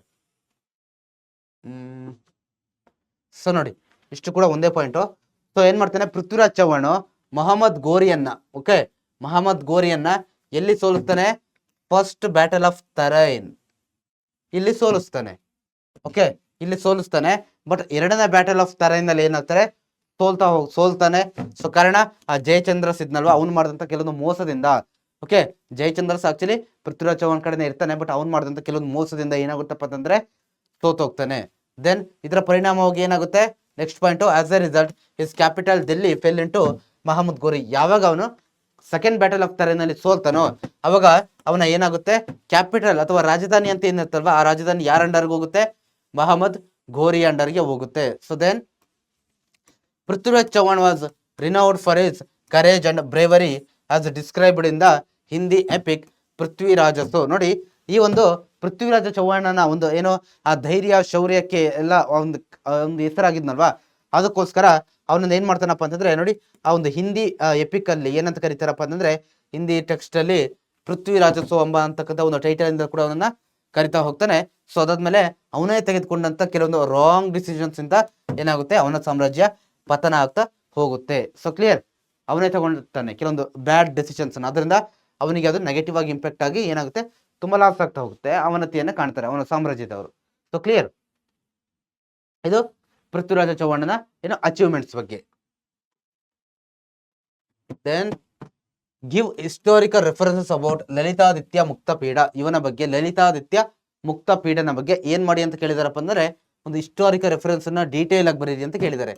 So first thing ನೋಡಿ, Lalitaditya ruled for 36 years. Okay, ಎಷ್ಟು ವರ್ಷ ಆಳ್ವಿಕೆ ಮಾಡ್ತಾನೆ ಇವನು, 36 years ಆಳ್ವಿಕೆ ಮಾಡ್ತಾನೆ. 724 ಇಂದ 760 ಕಾಮನ್ ಇರೋದವರೆಗೂ. ಓಕೆ, ಇಲ್ಲಿವರೆಗೂ ಏನ್ ಮಾಡ್ತಾನೆ ಇವನು, ಆಳ್ವಿಕೆನ ಮಾಡ್ತಾನೆ. ನಂತರ he is credited with expanding the boundaries of Karkota empire. ನೋಡಿ ಇವನು ಯಾವುದಕ್ಕೆ ಫೇಮಸ್ ಆಗಿದ್ನಪ್ಪ ಅಂತಂದ್ರೆ, ಇವನ ಕಾಲದಲ್ಲಿ ತನ್ನ ಸಾಮ್ರಾಜ್ಯವನ್ನ ಅತಿ ಹೆಚ್ಚು ಭಾಗಗಳಿಗೆ ವಿಸ್ತರಿಸಿದ್ದಕ್ಕೆ ಏನಾಯ್ತು, ಒಂದು ಹೆಸರನ್ನ ಪಡ್ಕೊಂಡಿದ್ದ. ಅದಾದ್ಮೇಲೆ Born brave courageous and ambitious. ಇವನು ಹುಟ್ಟತಾನೆ ಧೈರ್ಯ ಶೂರನಾಗಿದ್ದ, ಧೈರ್ಯವಂತನಾಗಿದ್ದ, ಮತ್ತೆ ತುಂಬಾ ಏನು ಒಂದು ಆಂಬಿಷಿಯಸ್ ಅಂತಂದ್ರೆ ಉತ್ತಮ ಗುರಿ ಹೊಂದಿದ್ದಂತ ವ್ಯಕ್ತಿಯಾಗಿದ್ದ. ಸೊ ದೆನ್ ಅದಾದ್ಮೇಲೆ ಡಿಫಿಟೆಡ್ ಯಶೋವರ್ಮನ್ ಆಫ್ ಕನೌಜ್. ನೋಡಿ ಇವನ್ ಏನ್ ಮಾಡ್ತಾನೆ, ಕನೌಜ್ನ ಯಶೋವರ್ಮನ್ನ ಏನ್ ಮಾಡ್ತಾನೆ, ಸಂಪೂರ್ಣವಾಗಿ ಸೋಲಿಸ್ತಾನೆ. So then established dominance over Kabul by defeating the Shahi dynasty. ನೋಡಿ ಯಾವ್ರ ಮೇಲೆ ಡಾಮಿನೆನ್ಸ್ ಸಾಧಿಸ್ತಾರಪ್ಪ ಅಂತಂದ್ರೆ, defeating the Shahi dynasty. Kabul ಅಂತಂದ್ರೆ ಪ್ರೆಸೆಂಟ್ ಆಫ್ಘಾನಿಸ್ತಾನ ಭಾಗದಲ್ಲೋ ಪಾಕಿಸ್ತಾನದ ಭಾಗದಲ್ಲೋ ಬರುತ್ತೆ. ಸೊ ಅದ್ರ ಮೇಲೆ ಏನ್ ಮಾಡ್ತಾನೆ, ಇದು ಕಾರ್ಕೋಟ ಡೈನಸ್ಟಿ ಅಂದ್ರೆ ಎಲ್ಲಿ ಬರಲಿ, ಕಾಶ್ಮೀರ ಭಾಗದಲ್ಲಿ ಬರೋದಲ್ವಾ. ಸೊ ಅಲ್ಲಿ ನಿಮ್ಗೆ ಅಲ್ಲಿ ಗೊತ್ತಾಗುತ್ತೆ. ನಾನು ಒನ್ ಶಾರ್ಟ್ ಲೆಕ್ಚರ್ ಮಾಡ್ಬೇಕಾದ್ರೆ ಎಲ್ಲದೂ ಕೂಡ ಡೀಟೇಲ್ ಆಗಿ ಎಕ್ಸ್ಪ್ಲೇನ್ ಮಾಡಿದ್ದೀನಿ ಎಲ್ಲೆಲ್ಲಿ ಬರುತ್ತೆ ಅಂತ. ಓಕೆ, ಆ ಶಾಹಿ ಡೈನೆಸ್ಟಿಯ ರಾಜಧಾನಿನ ಸೋಲ್ಸೋ ಮುಖಾಂತರ ಏನ್ ಮಾಡ್ತಾರೆ, ಕಾಬೂಲ್ನ ಮೇಲೆ ನಿಯಂತ್ರಣವನ್ನು ಸಾಧಿಸ್ತಾನೆ. Then maintained diplomatic relationship with many Vindhyachal kings and ensuring no enemies in those regions. ನೋಡಿ ಈ ಒಂದು ವಿಂಧ್ಯಾಚಲ ರೀಜನ್ಸ್ ಅಲ್ಲಿ ಏನೋ ಅವನಿಗೆ ಯಾರು ಕೂಡ ಎನಿಮಿನೇ ಇರಬಾರ್ದು, ಆ ರೀತಿ ಒಂದು ಸಾಮ್ರಾಜ್ಯವನ್ನು ಸ್ಥಾಪನೆ ಮಾಡ್ತಾ ಹೋಗ್ತಾನೆ. So then developed friendly relations with ರಾಷ್ಟ್ರಕೂಟರ ಜೊತೆಗೆ ಫ್ರೆಂಡ್ಲಿ ರಿಲೇಶನ್ಶಿಪ್ ಅನ್ನ ಮೇಂಟೈನ್ ಮಾಡ್ತಾನೆ. ಸೊ ಅವ್ರ ಜೊತೆ ಫೈಟಿಂಗ್ ಹೋಗಲ್ಲ. Then extended is empire's influence to Bengal in the east. ಆ ಒಂದು ಸಾಮ್ರಾಜ್ಯವನ್ನ ಅವನು ಎಲ್ಲಿವರೆಗೂ ವಿಸ್ತರಿಸ್ತಾನಪ್ಪ ಅಂದ್ರೆ ಈಸ್ಟ್ ಪೂರ್ವ ಭಾಗದಲ್ಲಿ ಬೆಂಗಾಲ್ವರೆಗೂ ವಿಸ್ತರಿಸಿರ್ತಾನೆ. Okay, so then formed alliance with China's Tang dynasty. ಆಮೇಲೆ ಈ ಚೈನಾದ ತಾಂಗ್ ಡೈನಾಸ್ಟಿ ಜೊತೆಗೂ ಏನ್ ಮಾಡ್ತಾನೆ, ಆ ಒಂದು ಮಿತ್ರತ್ವವನ್ನು ಬೆಳೆಸ್ಕೊಳ್ತಾನೆ. So then with their help we fought against Tibetans and liberated many north western Indian states under their control. ನೋಡಿ ಏನಾಗುತ್ತಪ್ಪ ಅಂತಂದ್ರೆ ಈ ಒಂದು ಚೈನಾದ ತಾಂಗ್ ರಾಜರ ಒಂದು ಏನು ಹೆಲ್ಪ್ ಅನ್ನ ಪಡ್ಕೊಂಡು ಸೊ ಏನು ಟಿಬೇಟಿಯನ್ಸ್ ವಿರುದ್ಧ ಹೋರಾಟವನ್ನು ಮಾಡ್ಬಿಟ್ಟು ಅವರ ಒಂದು ಟಿಬೇಟಿಯನ್ಸ್ ಅಂಡರ್ ಏನೇನು ಹಲವಾರು ಒಂದು ಏನಿರುತ್ತೆ ಭಾರತದ ನಾರ್ತ್ ವೆಸ್ಟರ್ನ್ ಭಾಗದಲ್ಲಿ ಹಲವಾರು ಸಾಮ್ರಾಜ್ಯಗಳು ಆ ಒಂದು ಅವರ ಅಂಡರ್ ಇರುತ್ತಲ್ವ ಅದನ್ನೆಲ್ಲದನ್ನು ಕೂಡ ಲಿಬರೇಟ್ ಮಾಡ್ತಾ ಹೋಗ್ತಾನೆ. ಸೊ ಇವನಂತೂ ವೆರಿ ಇಂಪಾರ್ಟೆಂಟ್. ಓಕೆ, ಸೊ ನಾನು ಒನ್ ಶಾರ್ಟ್ ಲೆಕ್ಚರ್ ಈ ಚಾಪ್ಟರ್ ನಾನು ಒನ್ ಶಾರ್ಟ್ ಲೆಕ್ಚರ್ ಮಾಡಬೇಕಾದ್ರೂ ಕೂಡ ಅಲ್ಲಿ ನಾನು ಡೀಟೇಲ್ ಆಗಿ ಎಕ್ಸ್ಪ್ಲೇನ್ ಮಾಡಿದ್ದೀನಿ. ಸೊ ಕ್ಲಿಯರ್, ಅಲ್ಲೂ ಕೂಡ ನೀವು ವಾಚ್ ಮಾಡ್ತಾ ಹೋಗ್ಬೋದು ನಿಮಗೆ ಕ್ಲಿಯರ್. ಸೊ ನಂತರ explain with the examples the contributions of the Delhi sultans to art and architecture. Delhi ಸುಲ್ತಾನರು ಕಲೆ ಮತ್ತೆ ವಾಸ್ತುಶಿಲ್ಪಕ್ಕೆ ಕೊಟ್ಟಂತ ಕೊಡುಗೆಗಳು ಏನು ಅಂತ ಕೇಳ್ತಾರೆ. ಸೊ ಕ್ಲಿಯರ್, ಮೊದಲನೇದಾಗಿ Delhi sultans introduced a new architectural style called Indo Islamic ಅಂತಕ್ಕಂಥ ಒಂದು ಆರ್ಕಿಟೆಕ್ಚರ್ ಸ್ಟೈಲ್ ಫಸ್ಟ್ ಜಾರಿ ತರೋದು ಯಾರಪ್ಪ ಅಂತಂದ್ರೆ ದೆಹಲಿ ಸುಲ್ತಾನರು. ಕ್ಲಿಯರ್, ದೆಹಲಿ ಸುಲ್ತಾನರು ಫಸ್ಟ್ ಈ ಒಂದು ಇದನ್ನ ಜಾರಿ ತರ್ತಾರೆ, ಇಂಡೋ ಇಸ್ಲಾಮಿಕ್ ಸ್ಟೈಲ್ ಅನ್ನ. ಸೊ ನಂತರ ನೋಡಿ arches, domes and minarets are key features of this style. ನೋಡಿ ಇದ್ರಲ್ಲಿ ಏನ್ ಮಾಡ್ತಾರೆ, ಆರ್ಚಸ್, ಡೋಮ್ಸ್ ಮತ್ತೆ ಮಿನರೇಟ್ಸ್ ಗಳನ್ನ ಬಿಲ್ಟ್ ಮಾಡ್ತಾ ಹೋಗ್ತಾರೆ. So clear. ಸೊ ಅದಾದ್ಮೇಲೆ they build forts, mosque, palaces, public buildings and madrasas and rest houses. ನೋಡಿ ಇವ್ರು ಏನೇನ್ ಮಾಡ್ತಾರೆ, ಯಾರು ಆ ದೆಹಲಿ ಸುಲ್ತಾನರು ಏನೇನ್ ಮಾಡ್ತಾರಪ್ಪ ಅಂದ್ರೆ ಬಿಲ್ಟ್ ಫೋರ್ಟ್ಸ್ ಅಂತಂದ್ರೆ ಕೋಟೆಗಳನ್ನ ಕಟ್ತಾ ಹೋಗ್ತಾರೆ. ಓಕೆ, ಬೇರೆ ಬೇರೆ ಭಾಗಗಳಲ್ಲಿ ಹಲವಾರು ಕೋಟೆಗಳನ್ನ ಕಟ್ತಾ ಹೋಗ್ತಾರೆ. ಮಸ್ಕ್ ಅಂತಂದ್ರೆ ಮಸೀದಿಗಳನ್ನ ಕಟ್ತಾ ಹೋಗ್ತಾರೆ. ಪ್ಯಾಲೇಸಸ್ ಅರಮನೆಗಳನ್ನ ಕಟ್ತಾರೆ. ಪಬ್ಲಿಕ್ ಬಿಲ್ಡಿಂಗ್ ಸಾರ್ವಜನಿಕರಿಗೋಸ್ಕರ ಪಬ್ಲಿಕ್ ಬಿಲ್ಡಿಂಗ್ಸ್ ನ ಕಟ್ತಾರೆ. ದೆನ್ ಮದ್ರಾಸಸ್ ಅಂತಂದ್ರೆ ಈ ಮುಸಲ್ಮಾನರಿಗೆ ಶಿಕ್ಷಣ ಪಡೆಯಲಿಕ್ಕೆ ಕಟ್ತಕ್ಕಂಥ ಒಂದು ಜಾಗಗಳು. ಸೊ ಅದಾದ್ಮೇಲೆ ರೆಸ್ಟ್ ಹೌಸ್ ವಿಶ್ರಾಂತಿ ಗೃಹಗಳನ್ನು ಕೂಡ ಇವರು ಕಟ್ತಾ ಹೋಗ್ತಾರೆ. So then examples of Indo Islamic architecture include ಯಾವ್ದಪ್ಪ ಅಂದ್ರೆ Quwwat ul Islam and mosque in Delhi. Okay, Quwwat ul Islam mosque in Delhi ಇದೇನಿದೆಯಲ್ವಾ, ಸೊ ಇದೇನು ಈ ಒಂದು ಇಂಡೋ ಇಸ್ಲಾಮಿಕ್ ಸ್ಟೈಲ್ ಆಫ್ ಆರ್ಕಿಟೆಕ್ಚರ್ಗೆ ಒಂದು ಎಕ್ಸಾಂಪಲ್. So clear. ಸೊ ಇಷ್ಟು ಗೊತ್ತಿದ್ರೆ ಸಾಕು ನಿಮಗೆ. ಸೊ ಏನು LBA ಕ್ವಶನ್ಸ್ LBA ಏನಿದೆ ಅದನ್ನ ನಾನು ಕೊಡ್ತಾ ಇರೋದು. ಸೊ ನಿಮಗಿದು ಇಷ್ಟನ್ನ ನೀವು ಡಿಸ್ಕಷನ್ ಮಾಡ್ತಾ ಹೋದ್ರೆ ನಿಮಗೆ ತುಂಬಾ ಚೆನ್ನಾಗಿ ಯೂಸ್ ಆಗ್ತಾ ಹೋಗುತ್ತೆ. ಓಕೆ, ಸೊ ಅದಾದ ನಂತರ the philosophy propounded by Madhvacharya ಯಾವ್ದು ಹೇಳಿ ನೋಡುವ. The philosophy propounded by Madhvacharya. So ಇದೊಂದು ನಾನು ಆಪ್ಷನ್ ನಿಮಗೆ ಬಿಡ್ತೀನಿ. ಓಕೆ, ಸೊ ಇದೊಂದು ನೀವೇನ್ ಮಾಡ್ಬೇಕು ಹೇಳಿ, ಏನ್ ಮಾಡ್ಬೇಕು, ನೀವು ಕಮೆಂಟ್ ಅಲ್ಲಿ ತಿಳಿಸ್ತಾ ಹೋಗ್ಬೇಕು, ಪ್ರತಿಯೊಬ್ಬರು ತಿಳಿಸ್ತಾ ಹೋಗ್ಬೇಕಂಡಪ್ಪ. So clear. ಅದಾದ್ಮೇಲೆ ಹೂ ಆರ್ ದ, ಅದು ತುಂಬಾ ಈಸಿ ಇದೆ ಆ ಕಾರಣಕ್ಕೋಸ್ಕರ. ದೆನ್ ನೋಡಿ who are the prominent disciples of Madhvacharya who propagated Dvaita philosophy. Okay, Dvaita philosophy. So ಇಲ್ಲೇ ಬಂತಲ್ವಾ ನೋಡಿ, ಸೊ ಇಲ್ಲೇ ಬಂತು. ಓಕೆ, ಸೊ ನಿಮಗೆ ಹೇಳಿದ್ದೆ ಬಟ್ ಇಲ್ಲೇ ಬಂತು. ಓಕೆ, ಇರ್ಲಿ, ಸುಲಭ ಗೊತ್ತಾಗ್ತಲ್ವಾ, ಬಟ್ ನೀವು ಆನ್ಸರ್ ಮಾಡ್ಬೇಕಂಡ್ರಪ್ಪ. ಓಕೆ, ಸೊ ನಿಮಗೆ ನೋಡಿ ಹೇಳ್ತಾ ಇದ್ದೀನಿ, ನಿಮಗೆ ನಾನು ಕೊಡೋ ಕ್ವಶನ್ಸ್ ಅಲ್ಲಿ ಯಾವ್ದಾದ್ರು 1 ಮಾರ್ಕ್ಸ್ ಇಂದು ಚಿಕ್ಕ ಆನ್ಸರ್ ಗೊತ್ತಿರ್ತಲ್ಲ ಕಮೆಂಟ್ ಅಲ್ಲಿ ಬರಲಿ. ಎಲ್ಲರೂ ಕೂಡ ಕಮೆಂಟ್ ಅಲ್ಲಿ ಆನ್ಸರ್ ಆಗ್ತಾ ಹೋಗ್ಬೇಕು. ನಾನು ವೆಯ್ಟ್ ಮಾಡ್ತಾ ಇರ್ತೀನಿ, ನಿಮ್ ಕಮೆಂಟ್ ನಾನು ಚೆಕ್ ಮಾಡ್ತೀನಿ, ಆನ್ಸರ್ ಮಾಡ್ಬೇಕು ನೀವೆಲ್ಲರೂ ಕೂಡ. ಸೊ ನೋಡಿ ಈ ಮಧ್ವಾಚಾರ್ಯರ ದ್ವೈತ ಫಿಲಾಸಫಿಯನ್ನ ಜಾಸ್ತಿ ಸ್ಪ್ರೆಡ್ ಮಾಡಿದಂತ ಏನು ಶಿಷ್ಯ ಅಂದ್ರೆ ಯಾರು ಅಂತ ಕೇಳ್ತಾರೆ. ಅಮಾಂಗ್ ಮಧ್ವಾಚಾರ್ಯ ಡಿಸಿಪಲ್ಸ್ ಹೂ ಪ್ರೊಪಗೇಟೆಡ್ ದ್ವೈತ ಫಿಲಾಸಫಿ ಯಾರಪ್ಪ ಅಂತಂದ್ರೆ ನೋಡಿ ಪದ್ಮನಾಭ ತೀರ್ಥ, ಆಮೇಲೆ ನರಹರಿ ತೀರ್ಥ, ಆಮೇಲೆ ವಿಜಯೇಂದ್ರ ತೀರ್ಥ, ದೆನ್ ವಾದಿರಾಜ ತೀರ್ಥ ಅವರ್ ಪ್ರಾಮಿನೆಂಟ್. ಈ 4 ಜನ ಇಲ್ಲಿ ನಾನು ಬಾಕ್ಸ್ ಅಲ್ಲಿ ಮಾರ್ಕ್ ಮಾಡ್ತೀನಿ ನೋಡಿ, ಇಲ್ಲಿ ನಾನು ಬಾಕ್ಸ್ ಅಲ್ಲಿ ಮಾರ್ಕ್ ಮಾಡಿದ್ದೀನಿ. ಈ 4 ಕೂಡ ವೆರಿ ವೆರಿ ಇಂಪಾರ್ಟೆಂಟ್ ಕಂಡ್ರಪ್ಪ. ಓಕೆ, ಈ 4 ಜನ ಪರ್ಸನ್ಸ್ಗಳು ಇವರೇ ಅದನ್ನ ಏನ್ ಮಾಡಿದ್ದು, ಪ್ರೊಪಗೇಟ್ ಮಾಡಿದ್ದು ಅಂದ್ರೆ ಹೆಚ್ಚು ಪ್ರಚಾರ ಮಾಡ್ತಾ ಹೋಗಿದ್ದು ಯಾರು ಅಂತ ಕೇಳ್ತಾರೆ. ಕ್ಲಿಯರ್. ಸೊ ದೆನ್ ನೋಡಿ what were the reforms introduced by Basavanna in Kalyana. Okay, ಬಸವಣ್ಣರು ತಂದಂತ ಬದಲಾವಣೆಗಳು ಏನೇನು ಬದಲಾವಣೆಗಳನ್ನ ಬಸವಣ್ಣನವರು ಜಾರಿ ತಂದ್ರು ಅಂತ ನೋಡ್ತಾ ಹೋಗೋಣ. ಸೊ ಮೊದಲನೇದಾಗಿ ನೋಡಿ Basavanna condemned prevailing rituals, superstitions and blind beliefs. First so ಏನ್ ಮಾಡ್ತಾರೆ ಬಸವಣ್ಣನವರು ಇದೆಲ್ಲದನ್ನು ಕೂಡ ಕೆಲವೊಂದು ಆ ಟೈಮಲ್ಲಿ ಇದ್ದಂತ ಅವರ ಕಾಲದಲ್ಲಿ ಸಮಾಜದಲ್ಲಿ ಇದ್ದಂತ ಕೆಲವೊಂದು ಪದ್ಧತಿಗಳು, ಮೂಢನಂಬಿಕೆಗಳು, ಮತ್ತೆ ಕೆಲವೊಂದು ಜನ ಪ್ರಶ್ನೆ ಮಾಡಿದ ಕೆಲವೊಂದು ಆಚರಣೆಗಳನ್ನ ಫಾಲೋ ಮಾಡ್ತಾ ಇದ್ರು. ಅದನ್ನೆಲ್ಲ ಏನ್ ಮಾಡ್ತಾರಪ್ಪ ಅಂತಂದ್ರೆ ವಿರೋಧ ಮಾಡ್ತಾ ಹೋಗ್ತಾರೆ. ಓಕೆ, ಅದನ್ನೆಲ್ಲದನ್ನು ಕೂಡ ವಿರೋಧ ಮಾಡ್ತಾರೆ. ಸೊ ದೆನ್ ಅದಾದ್ಮೇಲೆ he played a key role in bringing economic, social and religious reforms. ನೋಡಿ ಇವರು ಸಮಾಜದಲ್ಲಿ ಓಕೆ ಆರ್ಥಿಕವಾಗಿ, ಸಾಮಾಜಿಕವಾಗಿ ಮತ್ತೆ ಧಾರ್ಮಿಕ ವಿಚಾರಗಳಲ್ಲಿ ಬದಲಾವಣೆ ತರಲಿಕ್ಕೆ ಬಹಳ ದೊಡ್ಡ ಪ್ರಯತ್ನವನ್ನ ಬಸವಣ್ಣನವರು ಮಾಡ್ತಾ ಹೋಗ್ತಾರೆ. ಆ ಒಂದು ಏನಿತ್ತಲ್ವಾ ಅನುಭವ ಮಂಟಪ ಅನ್ನೋದಿತ್ತು, ಅಲ್ಲಿ ಸ್ಥಾಪನೆ ಮಾಡೋದ್ಬಿಟ್ಟು ಅದನ್ನು ಸ್ಥಾಪನೆ ಮಾಡಿ ಅದರಲ್ಲಿ ಚರ್ಚೆಗಳನ್ನೆಲ್ಲ ಮಾಡ್ತಾ ಇದ್ರಲ್ವಾ. ಸೊ ಆ ರೀತಿ then along with societal reform he worked for spiritual upliftment. ಇವರು ಏನ್ ಮೇಲ್ಗಡೆ ಹೇಳಿದ್ನಲ್ವಾ ಎಕನಾಮಿಕ್, ಸೋಷಿಯಲ್ ಮತ್ತೆ ರಿಲಿಜಿಯಸ್ ರಿಫಾರ್ಮ್ಸ್ ಜೊತೆಗೇನೆ ಮತ್ತೆ ಏನ್ ಮಾಡ್ತಾ ಹೋದ್ರಪ್ಪ ಅಂದ್ರೆ ಸ್ಪಿರಿಚುವಲ್ ಅಪ್ಲಿಫ್ಟ್ಮೆಂಟ್ ಅಂತಂದ್ರೆ ಆಧ್ಯಾತ್ಮಿಕವಾಗಿನೂ ಕೂಡ ಒಬ್ಬ ವ್ಯಕ್ತಿ ಉನ್ನತ ಸ್ಥಾನಕ್ಕೆ ಯಾವ ರೀತಿ ಏರ್ಬೇಕು ಅನ್ನೋದಕ್ಕೂ ಕೂಡ ಏನ್ ಮಾಡ್ತಾ ಹೋದ್ರು, ಹೆಚ್ಚಿನ ಮಹತ್ವವನ್ನ ಕೊಡ್ತಾ ಹೋದ್ರು.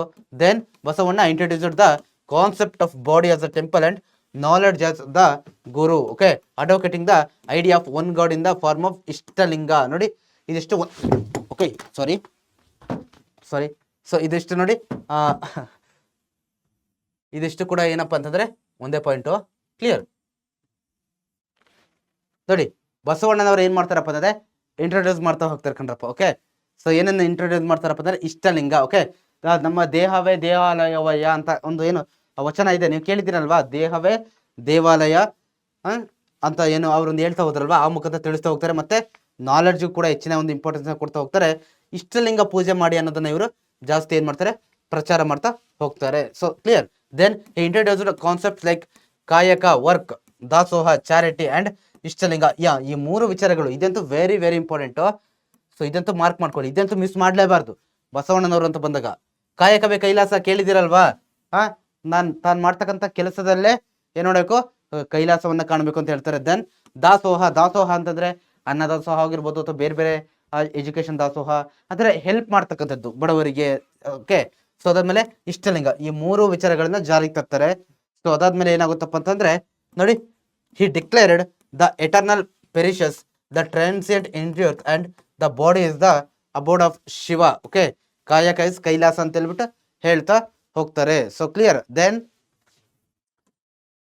he emphasized work and uphold the culture of labor, stating that no work is superior or inferior. ಇವರು ಏನ್ ಮಾಡ್ತಾರೆ, ಆ ಒಂದು ಕೆಲಸ ಕಾರ್ಯಗಳ ಬಗ್ಗೆ ಏನ್ ಹೇಳ್ತಾರಪ್ಪ ಅಂದ್ರೆ ಪ್ರಪಂಚದಲ್ಲಿ ಎಲ್ಲ ಯಾವ ಕೆಲಸದಲ್ಲೂ ಕೂಡ ಕೆಲಸದ ಅಂತ ಬಂದಾಗ ಎಲ್ಲೂ ಕೂಡ ಇನ್ಫೀರಿಯರ್ ಮತ್ತೆ ಲೋವರ್ ಅಂತ ಇಲ್ಲ, ಎಲ್ಲ ಕೆಲಸನೂ ಕೂಡ ಏನು ಸಮ ಆಗಿದೆ ಅಂತದನ್ನ ಹೇಳ್ತಾ ಹೋಗ್ತಾರೆ. Through the principle of Dasoha he eliminated the culture of hoarding. Okay so ನೋಡಿ, ಸೊ ಏನ್ ಮಾಡ್ತಾರಪ್ಪ ಅಂದ್ರೆ ಆ ಒಂದು ದಾಸೋಹ ಸಿಸ್ಟಮ್ ಅನ್ನ ಜಾರಿ ತರೋ ಮುಖಾಂತರ ಅವ್ರು ಏನ್ ಮಾಡ್ತಾರೆ, ಆ ಸಮಾಜದಲ್ಲಿ ಅವಾಗಿದ್ದಂತ ಪ್ರತಿಯೊಬ್ಬರಿಗಿದ್ದಂತ ಕಷ್ಟಗಳನ್ನೆಲ್ಲ ರಿಮೂವ್ ಮಾಡ್ತಾ ಹೋಗ್ತಾರೆ. Then he promoted women's freedom and equality, ಮಹಿಳೆಯರ ಸ್ವಾತಂತ್ರ್ಯ ಮತ್ತೆ ಸಮಾನತೆಗೆ ಹೆಚ್ಚಿನ ಆದ್ಯತೆಯನ್ನು ಕೊಡ್ತಾ ಹೋಗ್ತಾರೆ. Then vachanas were written in the spiritual development and welfare of the nation. ನೋಡಿ ವಚನಗಳನ್ನ ಬರಿತಾ ಹೋಗ್ತಾರೆ ಬಸವಣ್ಣನವರು ಅಂತ ಬಂದಾಗ ಮೈನ್ ಬರದಲ್ಲಿ ವಚನಗಳನ್ನ ಬರಿತಾ ಹೋಗ್ತಾರಲ್ವಾ. ಇನ್ನು ಆಧ್ಯಾತ್ಮಿಕ ಡೆವಲಪ್ಮೆಂಟ್ಗೆ ಮತ್ತೆ ಒಬ್ಬ ವ್ಯಕ್ತಿಯ ಉದ್ಧಾರಕ್ಕೋಸ್ಕರ, ದೇಶದ ಒಳಿತಿಗೋಸ್ಕರ ಬರಿತಾ ಹೋಗ್ತಾರೆ. ಓಕೆ ಸೊ ಅದಾದ್ಮೇಲೆ ಆ ವಚನಗಳಲ್ಲಿ ಏನನ್ನ ತಿಳಿಸ್ತಾ ಹೋಗ್ತಾರಪ್ಪ ಅಂತಂದ್ರೆ ಲಾಸ್ಟ್ ಪಾಯಿಂಟು, ಆ ವಚನಗಳಲ್ಲಿ ಏನನ್ನ ತಿಳಿಸ್ತಾ ಅಂತಂದ್ರೆ ಸಮಾಜದಲ್ಲಿರ್ತಕ್ಕಂಥ ಅಂಕುಡೊಂಕುಗಳು ಅಂತಂದ್ರೆ ಸಮಸ್ಯೆಗಳು ಏನೇನಿದೆ, ಆ ಸಮಾಜದಲ್ಲಿರ್ತಕ್ಕಂಥ ಸಮಸ್ಯೆಗಳು ಏನೇನಿದೆ ಮತ್ತೆ ಅದಕ್ಕೆ ಪರಿಹಾರಗಳನ್ನ ಏನ್ ಮಾಡ್ಕೋಬೇಕು, ಅದನ್ನೆಲ್ಲ ಕೂಡ ಆ ವಚನಗಳ ಮುಖಾಂತರ ಏನ್ ಮಾಡ್ತಾ ಹೋದ್ರು, ಬಸವಣ್ಣನವರು ತಿಳಿಸ್ತಾ ಹೋದ್ರು. So clear. ಸೊ ಇಷ್ಟು ಕ್ಲಿಯರ್ ಆಗಿದೆಯಾ ನಿಮಗೆ? ಸೊ ಕ್ಲಿಯರ್ ಆಗಿದೆಯಲ್ವಾ? ನಂತರ ನೆಕ್ಸ್ಟ್ ಪ್ರಶ್ನೆಗೆ ಹೋಗೋಣ. The Persian ambassador who visited Vijayanagara empire, ಯಾರೋ? Abdul Razzaq. Clear. So then write a short note on the religious reform system of Vijayanagara empire. Vijayanagara ಸಾಮ್ರಾಜ್ಯದಲ್ಲಿ ಅಲ್ಲಿನ ಒಂದು ಧಾರ್ಮಿಕ ಸಿಸ್ಟಮ್, ಓಕೆ ರಿಲಿಜಿಯಸ್ ಸಿಸ್ಟಮ್, ಧಾರ್ಮಿಕ ಸಿಸ್ಟಮ್ ಯಾವ ರೀತಿ ಇತ್ತು ಅಂತ ಕೇಳಿದ್ದಾರೆ. ಓಕೆ ಸೊ ನೋಡ್ತಾ ಹೋಗೋಣ. The Vijayanagara empire is credited with promoting all religions equally. ನೋಡಿ ಸೊ ಇವರು ಮೊದಲನೇದಕ್ಕೆ ಯಾವುದಕ್ಕೆ ಜಾಸ್ತಿ ಈಕ್ವಾಲಿಟಿ ಪ್ರಾಮುಖ್ಯತೆ ಕೊಡ್ತಾರಪ್ಪ ಅಂತಂದ್ರೆ ಆಲ್ ರಿಲಿಜಿಯನ್ಸ್ ಈಕ್ವಲಿ, ಎಲ್ಲಾ ಧರ್ಮಗಳು ಈಕ್ವಲ್ ಆಗಿರ್ಬೇಕು ಅನ್ನೋದನ್ನ ಹೇಳ್ತಾ ಹೋಗ್ತಾರೆ. ಓಕೆ ಅಲ್ಲಿ ಏನು ಭೇದ ಭಾವ ಮಾಡ್ಲಿಕ್ಕೆ ಹೋಗ್ಲಿಲ್ಲ, ಹಿಂದೂ ಮುಸ್ಲಿಂ ಕ್ರಿಶ್ಚಿಯನ್ ಅಂತ. ಸೊ ಎಲ್ಲ ಧರ್ಮದವ್ರನ್ನು ಈಕ್ವಲ್ ಆಗಿ ನೋಡ್ತಾ ಹೋದ್ರು. ಸೊ ದೆನ್ ಅದಾದ್ಮೇಲೆ Shri Vaishnavas and Jains lived in perfect harmony forgetting their religious differences. ನೋಡಿ ಯಾರಪ್ಪ ಅಂತಂದ್ರೆ ವೈಷ್ಣವರು ಮತ್ತೆ ಜೈನ್ಸ್. ಓಕೆ ವೆರಿ ಇಂಪಾರ್ಟೆಂಟ್ ಆಗಿ ಈ ಎರಡು ಧರ್ಮದವರು ಏನ್ ಮಾಡ್ತಾ ಹೋದ್ರು, ಹಾರ್ಮೋನಿಯಿಂದ ಅಂತಂದ್ರೆ ಒಬ್ರಿಗೊಬ್ರು ಸಹಕಾರವನ್ನು ಕೊಟ್ಕೊಂಡು ಉತ್ತಮ ಲೈಫ್ ಅನ್ನ ಲೀಡ್ ಮಾಡ್ತಾ ಹೋದ್ರು. ಓಕೆ ಸೊ ಅವ್ರ ಮಧ್ಯೆ ಏನೇ ಡಿಫ್ರೆನ್ಸ್ ಇರ್ಬೋದು ಅದೆಲ್ಲ ಕೂಡ ಮರ್ತೋಗ್ಬಿಟ್ಟು ಸಾಮರಸ್ಯ ಜೀವನವನ್ನು ನಡೆಸ್ತಾ ಹೋದ್ರು. Then early Vijayanagara kings supported Shaivism and Veerashaivism while later ಈ ಕಿಂಗ್ಸ್ ಎನ್ಕರೇಜ್ಡ್ ವೈಷ್ಣವಿಸಮ್. ಅಂತಂದ್ರೆ ವಿಜಯನಗರ ಸಾಮ್ರಾಜ್ಯದ ಸ್ಟಾರ್ಟಿಂಗ್ ಅಲ್ಲಿ ಇದ್ದಂತ ರಾಜರುಗಳು, ಓಕೆ, ಸಾಮ್ರಾಜ್ಯದ ಸ್ಥಾಪನೆ ಆದಂತ ಟೈಮಲ್ಲಿ ಸ್ಟಾರ್ಟಿಂಗ್ ಅಲ್ಲಿ ಇದ್ದಂತ ರಾಜರುಗಳು ಹೆಚ್ಚಿನದಾಗಿ ಶೈವಿಸಮ್ ಅಂತಂದ್ರೆ ಶಿವನ ಆರಾಧನೆಗೆ, ಓಕೆ, ವೀರಶೈವಿಸಮ್ ಅಂತಂದ್ರೆ ಇವೆರಡು ಕೂಡ ಶಿವನಿಗೆ ಸಂಬಂಧಪಟ್ಟಿದ್ದು, ಅಂದ್ರೆ ಹೆಚ್ಚಿನದಾಗಿ ಶಿವನ ಆರಾಧನೆಯನ್ನ ಮಾಡ್ತಾ ಇರ್ತಾರೆ. ಬಟ್ ಲೈಟರ್ ಅಂತಂದ್ರೆ ಸಮಯ ಕಳೀತಾ ಹೋದಂಗೆ ಏನಾಗುತ್ತಪ್ಪ ಅಂತಂದ್ರೆ ವೈಷ್ಣವಿಸಮ್ಗೆ, ಅಂದ್ರೆ ವೈಷ್ಣವರು ಅಂತಂದ್ರೆ ಯಾರಂತ ಕರಿತೀವಿ ನಾವು? ವಿಷ್ಣುವಿನ ಆರಾಧಕರು ಅಂತ ಕರಿತೀವಲ್ವಾ? ವಿಷ್ಣು ಮತ್ತೆ ವಿಷ್ಣುವಿನ ಒಂದು ಫಾರ್ಮ್ ಅನ್ನ ಆರಾಧನೆ ಮಾಡ್ತಕ್ಕಂಥವ್ರು ಈ ರೀತಿ ಏನು ಈ ವೈಷ್ಣವಿಸಮ್ಗೆ ಜಾಸ್ತಿ ಪ್ರೋತ್ಸಾಹವನ್ನ ಕೊಡ್ತಾ ಹೋದ್ರು. ಅದಾದ್ಮೇಲೆ mosques and dargahs were built for Muslims. ನೋಡಿ, ಮುಸಲ್ಮಾನರಿಗೋಸ್ಕರನು ಕೂಡ ಮಸೀದಿಗೆ ಮತ್ತೆ ದರ್ಗಾಗಳನ್ನ ಸ್ಥಾಪನೆ ಮಾಡ್ತಾ ಹೋದ್ರು. ಸೊ ದೆನ್ ಅದಾದ್ಮೇಲೆ Vijayanagara Kings develop trade with Portuguese and permitted the construction of churches and promoting Christianity. ನೋಡಿ, ಈ ಒಂದು ವಿಜಯನಗರ ಸಾಮ್ರಾಜ್ಯದವರು ಪೋರ್ಚುಗೀಸರ ಜೊತೆ, ಓಕೆ, ಪೋರ್ಚುಗೀಸರ ಜೊತೆ ಉತ್ತಮ ವ್ಯಾಪಾರ ಸಂಬಂಧವನ್ನ ಹೊಂದಿದ್ರು. ಸೊ ದೆನ್ ಅದಾದ್ಮೇಲೆ ಅವರಿಗೆ ಏನ್ ಮಾಡಿದ್ರು ನೋಡಿ, ಚರ್ಚಸ್ ಮತ್ತೆ ಒಂದು ಏನೋ ಕ್ರಿಶ್ಚಿಯಾನಿಟಿನ ಪ್ರಮೋಟ್ ಮಾಡ್ಲಿಕ್ಕೂ ಕೂಡ ಪರ್ಮಿಷನ್ ಕೂಡ ಕೊಡ್ತಾ ಹೋದ್ರು. ಓಕೆ, ಪೋರ್ಚುಗೀಸರಿಗೆ ಕೊಡ್ತಾ ಹೋದ್ರು. ಕ್ಲಿಯರ್? ಸೊ ಇಷ್ಟು ನಿಮಗೆ ಕ್ಲಿಯರ್ ಆಗಿದೆ ಅಲ್ವಾ? ಇದಿಷ್ಟು ಯಾವ್ದ್ರ ಬಗ್ಗೆ ಅಪ್ಪ ಅಂತಂದ್ರೆ religious system of Vijayanagara empire. So clear ಇದೆಯಲ್ವಾ? ಅರ್ಥ ಆಗ್ತಾ ಇದೆಯಲ್ವಾ ನಿಮಗೆ? ಸೊ ಕ್ಲಿಯರ್ ಆಗ್ತಿದೆಯಲ್ವಾ ಸ್ಟೂಡೆಂಟ್ಸ್? ಇದೇ ರೀತಿ ನೋಡ್ತಾ ಹೋಗೋಣ. ತುಂಬಾ ಸುಲಭ ಇದೆ. ಕೊಡೋ ಕ್ವಶನ್ಸ್ ಜಾಸ್ತಿ ಏನೋ ನೋಡಿ, ನೀವು ಇಲ್ಲಿವರೆಗೂ ಸರಿಯಾಗಿ ಪ್ರಿಪೇರ್ ಆಗಿಲ್ಲ ಅಂತಂದ್ರೂ ಕೂಡ ಈ ಒಂದು ಏನೋ ಈ 2 ಅವರ್ ಈ ಸೆಷನ್ ಎಷ್ಟಾಗುತ್ತೋ 2 ಅವರ್ 1.5 ಅವರ್ 2 ಅವರ್ ಸೆಷನ್ ನ ಕಂಪ್ಲೀಟ್ ಆಗಿ ವಾಚ್ ಮಾಡಿದ್ರೆ ಆರಾಮಾಗಿ ಪಾಸ್ ಆಗ್ಲಿಕ್ಕೆ ಮೋಸ ಇರೋದಿಲ್ಲ. ಓಕೆ, ಸೊ ನೋಡ್ತಾ ಹೋಗಿ. ಮತ್ತೆ ನಿಮ್ ಫ್ರೆಂಡ್ಸ್ ಜೊತೆಗೂ ಕೂಡ ಶೇರ್ ಮಾಡ್ರಪ್ಪ. ಓಕೆ, ನಿಮ್ ಫ್ರೆಂಡ್ಸ್ ಜೊತೆಗೂ ಕೂಡ ಅವರು ಪಾಸ್ ಆಗ್ಬೇಕಲ್ವಾ? ಅವ್ರ ಜೊತೆಗೂ ಶೇರ್ ಮಾಡ್ತಾ ಹೋಗಿ. So then explain the military achievements of Krishnadevaraya. ಕೃಷ್ಣದೇವರಾಯರ ಮಿಲಿಟರಿ ಅಚೀವ್ಮೆಂಟ್ಸ್ ಏನು ಅಂತ ಕೇಳಿದ್ದಾರೆ. ಸೊ ನೋಡ್ತಾ ಹೋಗೋಣ. First one, he defeated Gangaraja of Ummathur and captured Shivanasamudra fort. ನೋಡಿ, ಏನ್ ಮಾಡ್ತಾರೆ? ಮೊದಲನೇದಾಗಿ ಕೃಷ್ಣದೇವರಾಯರು ಗಂಗರಾಜನನ್ನ ಸೋಲಿಸ್ತಾರೆ. ಓಕೆ, ಉಮತ್ತೂರ್ನ ಗಂಗರಾಜನನ್ನ ಸೋಲಿಸ್ಬಿಟ್ಟು ಶಿವನ ಸಮುದ್ರ ಫೋರ್ಟ್ ಅನ್ನ ಏನ್ ಮಾಡ್ತಾರೆ? ವಶಪಡಿಸ್ಕೊಳ್ತಾರೆ. So then he captured the Raichur fort and help the Portuguese army seize Goa from Bijapur sultan establishing trade relations. ನೋಡಿ, ಏನ್ ಮಾಡ್ತಾರೆ? ಕೃಷ್ಣದೇವರಾಯರು ಏನು ಆ ರಾಯಚೂರು ಫೋರ್ಟ್ ಅನ್ನ ವಶಪಡಿಸ್ಕೊಳ್ತಾರೆ ಮೊದಲನೇದು. ಅದಾದ್ಮೇಲೆ ಏನ್ ಮಾಡ್ತಾರೆ? ಬಿಜಾಪುರ ಸುಲ್ತಾನ್ ಅಂಡರ್ ಇದ್ದಂತ ಸಾರಿ ನೋಡಿ, ರಾಯಚೂರು ಫೋರ್ಟ್ ಅನ್ನ ಹೆಲ್ಪ್ ಸೊ ಪೋರ್ಚುಗೀಸರಿಗೆ ಹೆಲ್ಪ್ ಮಾಡ್ತಾರೆ. ಏನಕ್ಕೆ? ಗೋವಾವನ್ನ ವಶಪಡಿಸ್ಕೊಳ್ಳಿಕ್ಕೆ. ಗೋವಾ ಯಾರ ಅಂಡರ್ಲಿ ಇರುತ್ತೆ? ಬಿಜಾಪುರ್ ಸುಲ್ತಾನ್ ಅಂಡರ್ಲಿ ಗೋವಾ ಇರುತ್ತೆ. ಓಕೆ, ಆ ಬಿಜಾಪುರ್ ಸುಲ್ತಾನರ ಅಂಡರ್ಲಿ ಇದ್ದಂತ ಗೋವನ್ನ ವಶಪಡಿಸಿಕೊಂಡು, ಓಕೆ, ಸೊ ಗೋವನ್ನ ವಶಪಡಿಸಿಕೊಳ್ಳಲಿಕ್ಕೆ ಏನ್ ಮಾಡ್ತಾರೆ? ಪೋರ್ಚುಗೀಸರಿಗೆ ಹೆಲ್ಪ್ ಮಾಡಿ, ಸೊ ಏನ್ ಮಾಡಿ ಆ ಪೋರ್ಚುಗೀಸರ ಜೊತೆ ಏನ್ ಮಾಡ್ತಾರೆ? ಟ್ರೇಡಿಂಗ್ ರಿಲೇಶನ್ಶಿಪ್ ನ ಬೆಳೆಸ್ತಾ ಹೋಗ್ತಾರೆ. Okay, then he attacked the Udayagiri fort and demonstrating his determination. ಅದಾದ್ಮೇಲೆ ಉದಯಗಿರಿ ಫೋರ್ಟ್ ಮೇಲೆ ಕೂಡ ಅಟ್ಯಾಕ್ ಮಾಡ್ತಾರೆ. So then he captured Kalinga's capital attack and defeated Gajapati Prataparudra. So ಏನ್ ಮಾಡ್ತಾರೆ? ಕಳಿಂಗಾಸ್ ಕ್ಯಾಪಿಟಲ್ ಮೇಲೆ ಏನ್ ಮಾಡ್ತಾರಪ್ಪ ಅಂತಂದ್ರೆ ಈ ಕ್ಯಾಪ್ಚರ್ ಅದನ್ನು ಕೂಡ ವಶಪಡಿಸ್ಕೊಳ್ತಾರೆ. ಅದಾದ್ಮೇಲೆ ಗಜಪತಿ ಪ್ರತಾಪರುದ್ರ ದೇವನ ಮೇಲೆ ಯುದ್ಧ ಮಾಡಿ ಅವನನ್ನು ಸೋಲಿಸ್ತಾರೆ. Then he signed a peace treaty with him. Okay, so ಅವನ ಜೊತೆ ಆಮೇಲೆ ಅವನನ್ನು ಸೋಲ್ಸಾದ್ಮೇಲೆ ಅವನ ಜೊತೆ ಶಾಂತಿ ಒಪ್ಪಂದವನ್ನ ಮಾಡ್ಕೊಡ್ತಾರೆ. So then Krishnadevaraya defeated Bijapur Adil Shahi and captured Raichur fort. ನೋಡಿ, ಆಲ್ರೆಡಿ ಹೇಳಿದ್ನಲ್ವ ನಾವು ಏನು ಬಿಜಾಪುರ ಸುಲ್ತಾನ್ ಸೋಲಿಸಿದ್ರು ಅಂತ. ಆ ಟೈಮಲ್ಲಿ ಯಾರಿದ್ರು ಅಂತಂದ್ರೆ ಬಿಜಾಪುರದ ಆದಿಲ್ ಶಾಹಿಯನ್ನ ಸೋಲಿಸ್ತಾರೆ. ಓಕೆ, ಆದಿಲ್ ಶಾಹಿಯನ್ನ ಸೋಲಿಸ್ತಾರೆ. So then while attacking Raichur, ಈ ಅಟ್ಯಾಕ್ ಮಾಡ್ಬೇಕಾದ್ರೆ ಈ ರಾಯಚೂರ್ ಮೇಲೆ ಅಟ್ಯಾಕ್ ಮಾಡ್ಬೇಕಾದ್ರೆ he encourage soldier saying every one must die some day, if die on the battle field you go to heaven, if you win you are blessed. ನೋಡಿ, ಈ ರಾಯಚೂರ್ ಏನೋ ಆ ಬಿಜಾಪುರ ಸುಲ್ತಾನರ ಮೇಲೆ ಅಟ್ಯಾಕ್ ಮಾಡಿ ಆ ರಾಯಚೂರು ಫೋರ್ಟ್ ಅನ್ನ ವಶಪಡಿಸ್ಕೊಳ್ಬೇಕಾದ್ರೆ ಕೃಷ್ಣದೇವರಾಯರು ಒಂದು ಮೆಸೇಜ್ ಕೊಡ್ತಾರೆ ಅವರ ಸೈನಿಕರಿಗೆ. ಓಕೆ, ಏನಂತ ಹೇಳ್ತಾರಪ್ಪ ಅಂದ್ರೆ every one must die some day. Okay, ಒಂದು ದಿನ ಪ್ರತಿಯೊಬ್ರು ಕೂಡ ಸಾಯಲೇಬೇಕು. ಸೊ ನೀವೇನಾದ್ರೂ ಯುದ್ಧದಲ್ಲಿ ಮರಣವನ್ನ ಹೊಂದಿದ್ರೆ ನೀವು ಸ್ವರ್ಗಕ್ಕೆ ಹೋಗ್ತೀರಾ. ಓಕೆ, ಸೊ ಅದರಲ್ಲಿ ನೀವು ವಿನ್ ಆಗಿ ಏನಾದ್ರು ಮರಣವನ್ನ ಹೊಂದಿದ್ರೆ ನೀವು ಏನ್ ಮಾಡ್ತೀರಾ? ಆ ಒಂದು ದೇವರ ಆಶೀರ್ವಾದವನ್ನ ಪಡ್ಕೊಳ್ತೀರಾ, ಬ್ಲೆಸ್ಡ್ ಅಂತ ಹೇಳ್ತಾ ಹೋಗ್ತಾರೆ. So clear? ಸೊ ದೆನ್ ಅದಾದ್ಮೇಲೆ after capturing Raichur he seized Bidar and Kalaburagi Gulbarga fort. ನೋಡಿ, ಆಫ್ಟರ್ ಕ್ಯಾಪ್ಚರಿಂಗ್ ರಾಯಚೂರು ಫೋರ್ಟ್ ಅನ್ನ ವಶಪಡಿಸಿಕೊಂಡಾದ್ಮೇಲೆ ಏನ್ ಮಾಡ್ತಾರಪ್ಪ ಅಂತಂದ್ರೆ ಬೀದರ್ ಕಲಬುರ್ಗಿ ಫೋರ್ಟ್ ಗಳನ್ನ ಕೂಡ ವಶಪಡಿಸ್ಕೊಳ್ತಾ ಹೋಗ್ತಾರೆ. ಸೊ ದೆನ್ ಅದಾದ್ಮೇಲೆ he defeated Bahmani's prime minister Qasim Barid released the Bahmani prince. Okay, ನೋಡಿ ಏನ್ ಮಾಡ್ತಾರೆ?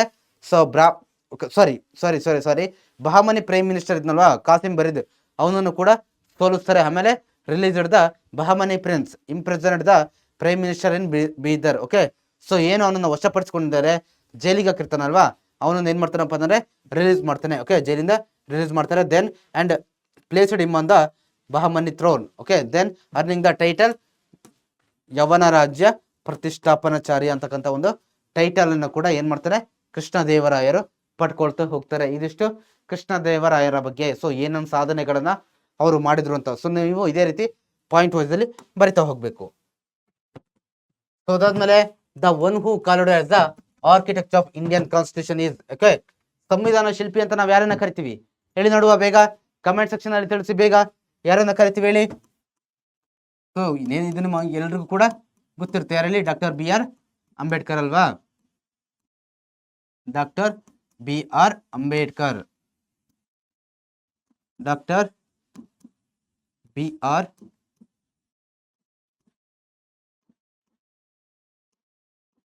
ಅಂಬೇಡ್ಕರ್. ಓಕೆ, ಸೊ ಇವರನ್ನ ನಾವೇನಂತ ಕರಿತೀವಿ, ಸಂವಿಧಾನದ ಶಿಲ್ಪಿ ಅಂತ ಹೇಳ್ಬಿಟ್ಟು ಕರಿತೀವಿ. So clear. ಸೊ ನಂತರ ಡಿಫೈನ್ ಕಾನ್ಸ್ಟಿಟ್ಯೂಷನ್ ಅಂತ ಕೇಳ್ತಾರೆ ನಮಗೆ. ಕಾನ್ಸ್ಟಿಟ್ಯೂಷನ್ ಅಂತಂದ್ರೆ ಏನು ಅಂತ. The constitution is the fundamental law of a nation. ನೋಡಿ, ಒಂದು ದೇಶದ ಮೂಲಭೂತ ಕಾನೂನನ್ನ ನಾವು ಏನಂತ ಕರಿತೀವಿ, ಸಂವಿಧಾನ ಅಥವಾ ಕಾನ್ಸ್ಟಿಟ್ಯೂಷನ್ ಅಂತ ಹೇಳ್ಬಿಟ್ಟು ಕರಿತಾ ಹೋಗ್ತೀವಿ. ಸೊ ಕ್ಲಿಯರ್, ಇಷ್ಟೇನೆ, very simple. Name the 2 houses of parliament. ಪಾರ್ಲಿಮೆಂಟ್ನ 2 ಸದನಗಳನ್ನ ಬರೆಯಿರಿ ಅಥವಾ ತಿಳಿಸಿ ಅಂತ ಕೇಳ್ತಾರೆ. ಒಂದು ಲೋವರ್ ಹೌಸ್ ಅಥವಾ ಲೋಕಸಭಾ ಅಂತ ಕರಿತೀವಿ, ಇನ್ನೊಂದು ಅಪ್ಪರ್ ಹೌಸ್ ಅಥವಾ ರಾಜ್ಯಸಭಾ ಅಂತ ಕರಿತೀವಿ. ಓಕೆ, ಕೆಳಮನೆ. ಓಕೆ, ಗೊತ್ತಿದೆಯಲ್ವ ನಿಮಗೆ? ಕೆಳಮನೆ ಅಂತ ಹೇಳ್ಬಿಟ್ಟು ಕರಿತೀವಿ ನಾವು ಯಾವ್ದನ್ನ, ಲೋಕಸಭೆಯನ್ನ. ಮತ್ತೆ ಸೊ ಇಲ್ಲಿ ಯಾವುದು ಅಪ್ಪರ್ ಹೌಸ್ ಅಂತಂದ್ರೆ ಮೇಲ್ಮನೆ ಅಂತ ಕರಿತೀವಿ ನಾವು ಯಾವ್ದನ್ನ, ರಾಜ್ಯಸಭಾ.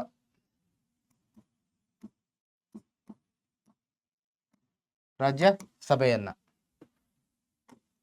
ಸೊ ಇದಾದ್ಮೇಲೆ ಸೊ ನೋಡ್ತಾ ಹೋಗೋಣ. What are the fundamental duties that Indian citizens must follow.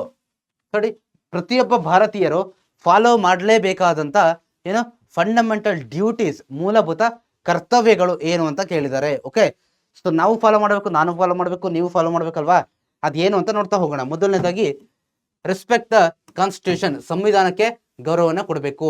National flag, ರಾಷ್ಟ್ರ ಧ್ವಜವನ್ನ ಗೌರವಿಸಬೇಕು. ಮತ್ತೆ ನ್ಯಾಷನಲ್ ಆಂಥಮ್ ಅನ್ನ ಗೌರವಿಸಬೇಕು. ಇದು ಏನು ಮೊದಲನೇ ಒಂದು ಮೂಲಭೂತ ಕರ್ತವ್ಯ. Then follow the noble ideas of the freedom struggle, ಸ್ವಾತಂತ್ರ್ಯ ಹೋರಾಟದ ಆದರ್ಶ ಚಳುವಳಿಗಳನ್ನ ಏನ್ ಮಾಡೋದು, ಫಾಲೋ ಮಾಡ್ತಾ ಹೋಗ್ಬೇಕು ನಾವು.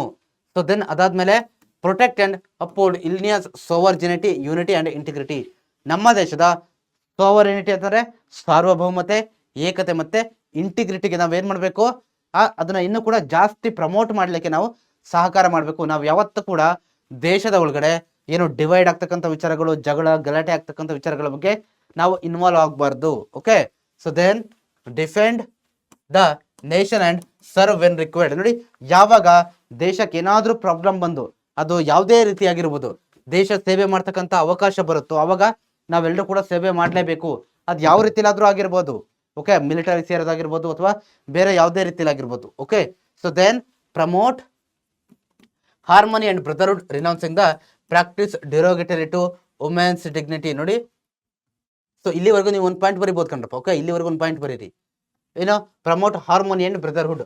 ನಮ್ಮ ದೇಶದಲ್ಲಿ ಪ್ರತಿ ಎಷ್ಟು ಜನ ಇದೀವಿ, ಎಷ್ಟು ರಾಜ್ಯಗಳಿದೀವಿ, ನಾವೆಲ್ಲರೂ ಕೂಡ ಏನಾಗಬೇಕು, ಹಾರ್ಮೋನಿಯಿಂದ ಬದುಕಬೇಕು. ಅಂದ್ರೆ ಸಾಮರಸ್ಯದಿಂದ, ಬ್ರದರ್ಹುಡ್ ಅಂತಂದ್ರೆ ಅಣ್ಣ ತಮ್ಮಂದರಾಗಿ ಬದುಕಬೇಕು ಅಂತ ಅದು.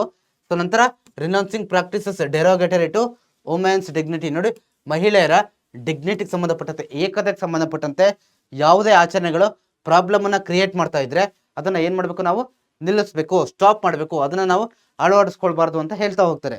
ಸೊ ದೆನ್ ಅದಾದ್ಮೇಲೆ preserve and respect the countries composite culture heritage. ನೋಡಿ, ನಮ್ಮ ದೇಶದ ಆ ಒಂದು ಕಲೆ ಮತ್ತೆ ಸಂಸ್ಕೃತಿ ಏನಿದೆ, ಶ್ರೀಮಂತ ಸಂಸ್ಕೃತಿ ಇಡೀ ಪ್ರಪಂಚದಲ್ಲೇ ಎಲ್ಲೂ ಇಲ್ಲ. ಆ ರೀತಿಯಂತ ಕಲೆ ಸಂಸ್ಕೃತಿ ಏನು ನಮ್ಮ ದೇಶದಲ್ಲಿ ಇದೆಯೋ ಅದನ್ನ ನಾವು ಏನ್ ಮಾಡ್ಬೇಕು, ರಕ್ಷಣೆ ಮಾಡಬೇಕು ಮತ್ತೆ ಗೌರವ ಕೊಡಬೇಕು. ಸೊ ಎರಡು ಕೂಡ ನಮ್ಮ ಮೂಲಭೂತ ಕರ್ತವ್ಯಗಳು. ಸೊ ದೆನ್ ಅದಾದ್ಮೇಲೆ protect and improve the environment including forest, lakes, rivers and wildlife and show compassion to living creatures. ನೋಡಿ ನಮ್ಮ ಅದಾದ್ಮೇಲೆ ಏನ್ ಮಾಡಬೇಕು, ವನ್ಯಜೀವಿ ಸಂಪತ್ತನ್ನು ಕೂಡ ನಾವು ರಕ್ಷಣೆ ಮಾಡಬೇಕು. ಆ ವನ್ಯಜೀವಿಗಳ ವನ್ಯಜೀವಿಗಳಿಗೆ ಸಂಬಂಧಪಟ್ಟಂತೆ ನಾವು ಕರುಣೆಯನ್ನು ಹೊಂದಬೇಕು. ಓಕೆ, ಅರಣ್ಯವನ್ನು ರಕ್ಷಣೆ ಮಾಡಬೇಕು. ಕೆರೆ, ಬಾವಿಗಳು, ನದಿಗಳು, ಮತ್ತೆ ವೈಲ್ಡ್ ಲೈಫ್, ವನ್ಯ ಜೀವಿ, ಪ್ರಾಣಿ, ಪಕ್ಷಿಗಳು ಏನಿದೆಯಲ್ವಾ ಅದೆಲ್ಲದನ್ನು ಕೂಡ ನಾವು ರೆಸ್ಪೆಕ್ಟ್ ಮಾಡಬೇಕು. ನಾವು ಇವತ್ತು ಬದುಕಿದೀವಿ ಅಂತಂದ್ರೆ ಅದಕ್ಕೆ ಅರಣ್ಯ ಬೇಕೇ ಬೇಕು. ಒಂದ್ ವೇಳೆ ಫಾರೆಸ್ಟ್ ಏನಾದ್ರು ಕಂಪ್ಲೀಟ್ ಆಗಿ ಏನಾದ್ರು ನಾಶ ಆಗ್ಬಿಟ್ರೆ ನಾವೇನು ಇಲ್ಲ, ನಾವೆಲ್ಲ ಕಂಪ್ಲೀಟ್ ಆಗಿ ಏನಾಗ್ತೀವಿ ಹೇಳಿ, ನಾವು ಬದುಕಲಿಕ್ಕೆ ಸಾಧ್ಯನೇ ಆಗೋದಿಲ್ಲ. ಹಾಗಾಗಿ ಆ ಒಂದು ಪರಿಸರಕ್ಕೂ ಕೂಡ ನಾವು ಪ್ರಾಮುಖ್ಯತೆನ ಕೊಡಬೇಕು. So then next point, develop a scientific temper and humanism and spirit of inquiry and reform. ನೋಡಿ ಸೈಂಟಿಫಿಕ್ ಟೆಂಪರ್, ಓಕೆ, ಆಧುನಿಕ ವಿಜ್ಞಾನದ ಬಗ್ಗೆ ಶಿಕ್ಷಣವನ್ನು ಪಡ್ಕೋಬೇಕು. ಆಮೇಲೆ ಹ್ಯೂಮನಿಸಮ್, ಮನುಷ್ಯತ್ವಕ್ಕೆ ಹೆಚ್ಚಿನ ಆದ್ಯತೆಯನ್ನು ಕೊಡಬೇಕು. ಓಕೆ, ಸೊ ಆಮೇಲೆ ಏನು, ಈ ಒಂದು ಕೆಲವೊಂದು ವಿಚಾರಗಳಲ್ಲಿ ಪ್ರಶ್ನೆ ಮಾಡ್ತಕ್ಕಂಥ ಮನೋಭಾವನ ಬೆಳೆಸ್ಕೋಬೇಕು. So then safeguard public property and abjure violence. ನೋಡಿ ಸಾರ್ವಜನಿಕ ಆಸ್ತಿಯನ್ನು ಸಂರಕ್ಷಣೆ ಮಾಡಬೇಕು. ಅದು ಬಸ್ಗಳಾಗಿರ್ಬೋದು ಅಥವಾ ಸರ್ಕಾರಕ್ಕೆ ಸಂಬಂಧಪಟ್ಟಂತೆ. ನೋಡಿ ಸಿಂಪಲ್ ಆಗಿ ಸರ್ಕಾರದ ಆಸ್ತಿ ಅಂದ್ರೆ ನಮ್ಮ ಆಸ್ತಿನೇ. ಓಕೆ, ನಾವು ಸರ್ಕಾರದ ಆಸ್ತಿನ ಯಾವ ಕಾರಣಕ್ಕೂ ಕೂಡ ನಾಶ ಮಾಡಲೇಬಾರ್ದು. ಆಮೇಲೆ ಅಡ್ಜರ್ ವೈಲೆನ್ಸ್ ಅಂತಂದ್ರೆ ಹಿಂಸೆನ, ವೈಲೆನ್ಸ್ ಅಂದ್ರೆ ಏನ್ ಹೇಳಿ, ಹಿಂಸೆ ಅಂತ ಹೇಳ್ತೀವಲ್ವಾ, ಆ ಹಿಂಸೆಯನ್ನ ತ್ಯಜಿಸ್ಬೇಕು ಅಂತ ಹೇಳ್ತಾರೆ. ನಾವು ಹಿಂಸೆಯನ್ನ ಫಾಲೋ ಮಾಡಬಾರ್ದು. ಸೊ ದೆನ್ ಅದಾದ್ಮೇಲೆ strive for excellence in individual and collective activities for national progress. ನೋಡಿ ರಾಷ್ಟ್ರೀಯ ಅಭಿವೃದ್ಧಿಗೋಸ್ಕರ ನಾವೆಲ್ಲರೂ ಏನ್ ಮಾಡಬೇಕು, ಇಂಡಿವಿಜುವಲ್ ಆಗಿ ಮತ್ತೆ ಗುಂಪುಗಳಾಗಿ ಆಕ್ಟಿವಿಟೀಸ್ಗಳಲ್ಲಿ ಪಾಲ್ಗೊಳ್ಬೇಕು. ಅದು ಏನೇನು ಸ್ಕಿಲ್ ಬೇಕು ಅದೆಲ್ಲ ನಾವು ಇಂಪ್ರೂವ್ ಮಾಡ್ಕೋಬೇಕು ಅಂತ ಹೇಳ್ತಾರೆ. So then parents or guardians must ensure education for children age to 6 to 14 years. ನೋಡಿ 6 ರಿಂದ 14 ವರ್ಷದ ಎಲ್ಲ ಮಕ್ಕಳಿಗೆ ಕೂಡ ಮಸ್ಟ್ ಶುಡ್ ಕಂಪಲ್ಸರಿ ಎಜುಕೇಶನ್ ಕೊಡಿಸ್ಲೇಬೇಕು. ಇದು ಪೇರೆಂಟ್ಸ್ಗಳ ಕರ್ತವ್ಯ ಅಂತ ಹೇಳ್ತಾ ಹೋಗ್ತಾರೆ. ಇದು ಕೂಡ ವೆರಿ ಇಂಪಾರ್ಟೆಂಟ್. ಪೇರೆಂಟ್ಸ್ಗಳ ಕರ್ತವ್ಯ ಯಾವ ಏಜ್ ನೋಡಿ, 6 to 14 ಇಯರ್ಸ್. ಸೊ ಕ್ಲಿಯರ್ ಆಗಿದೆಯಲ್ವಾ? ಸೊ ಇದಾದ್ಮೇಲೆ ನೋಡಿ the total number of members in the Rajya Sabha ಎಷ್ಟಿದ್ದಾರೆ, ಎಷ್ಟು ಮೆಂಬರ್ಸ್ ಇದ್ದಾರೆ ಕಮೆಂಟ್ ಅಲ್ಲಿ ತಿಳಿಸ್ತಾ ಹೋಗಿ. ಎಷ್ಟು ಜನ ಇದಾರಪ್ಪ ರಾಜ್ಯಸಭಾದಲ್ಲಿ, ಒಟ್ಟು ಎಷ್ಟು ಜನ ಮೆಂಬರ್ಸ್ ಇದ್ದಾರೆ? 250 ರೈಟ್ ಅಲ್ವಾ? 250 ಕ್ಲಿಯರ್.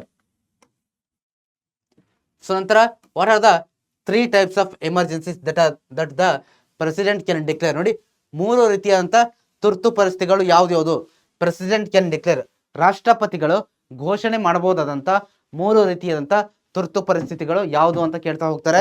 ಸೊ ನೋಡಿ ಫಸ್ಟ್ ಒನ್ ನ್ಯಾಷನಲ್ ಎಮರ್ಜೆನ್ಸಿ ಅಂತಂದ್ರೆ ರಾಷ್ಟ್ರೀಯ ತುರ್ತು ಪರಿಸ್ಥಿತಿ ಅಂತ ಕರಿತೀವಿ ನಾವು.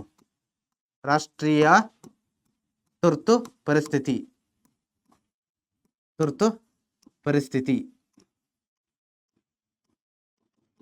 ರಾಷ್ಟ್ರೀಯ ತುರ್ತು ಪರಿಸ್ಥಿತಿ. ನಂತರ ಸ್ಟೇಟ್ ಎಮರ್ಜೆನ್ಸಿ, ರಾಜ್ಯ ತುರ್ತು ಪರಿಸ್ಥಿತಿ.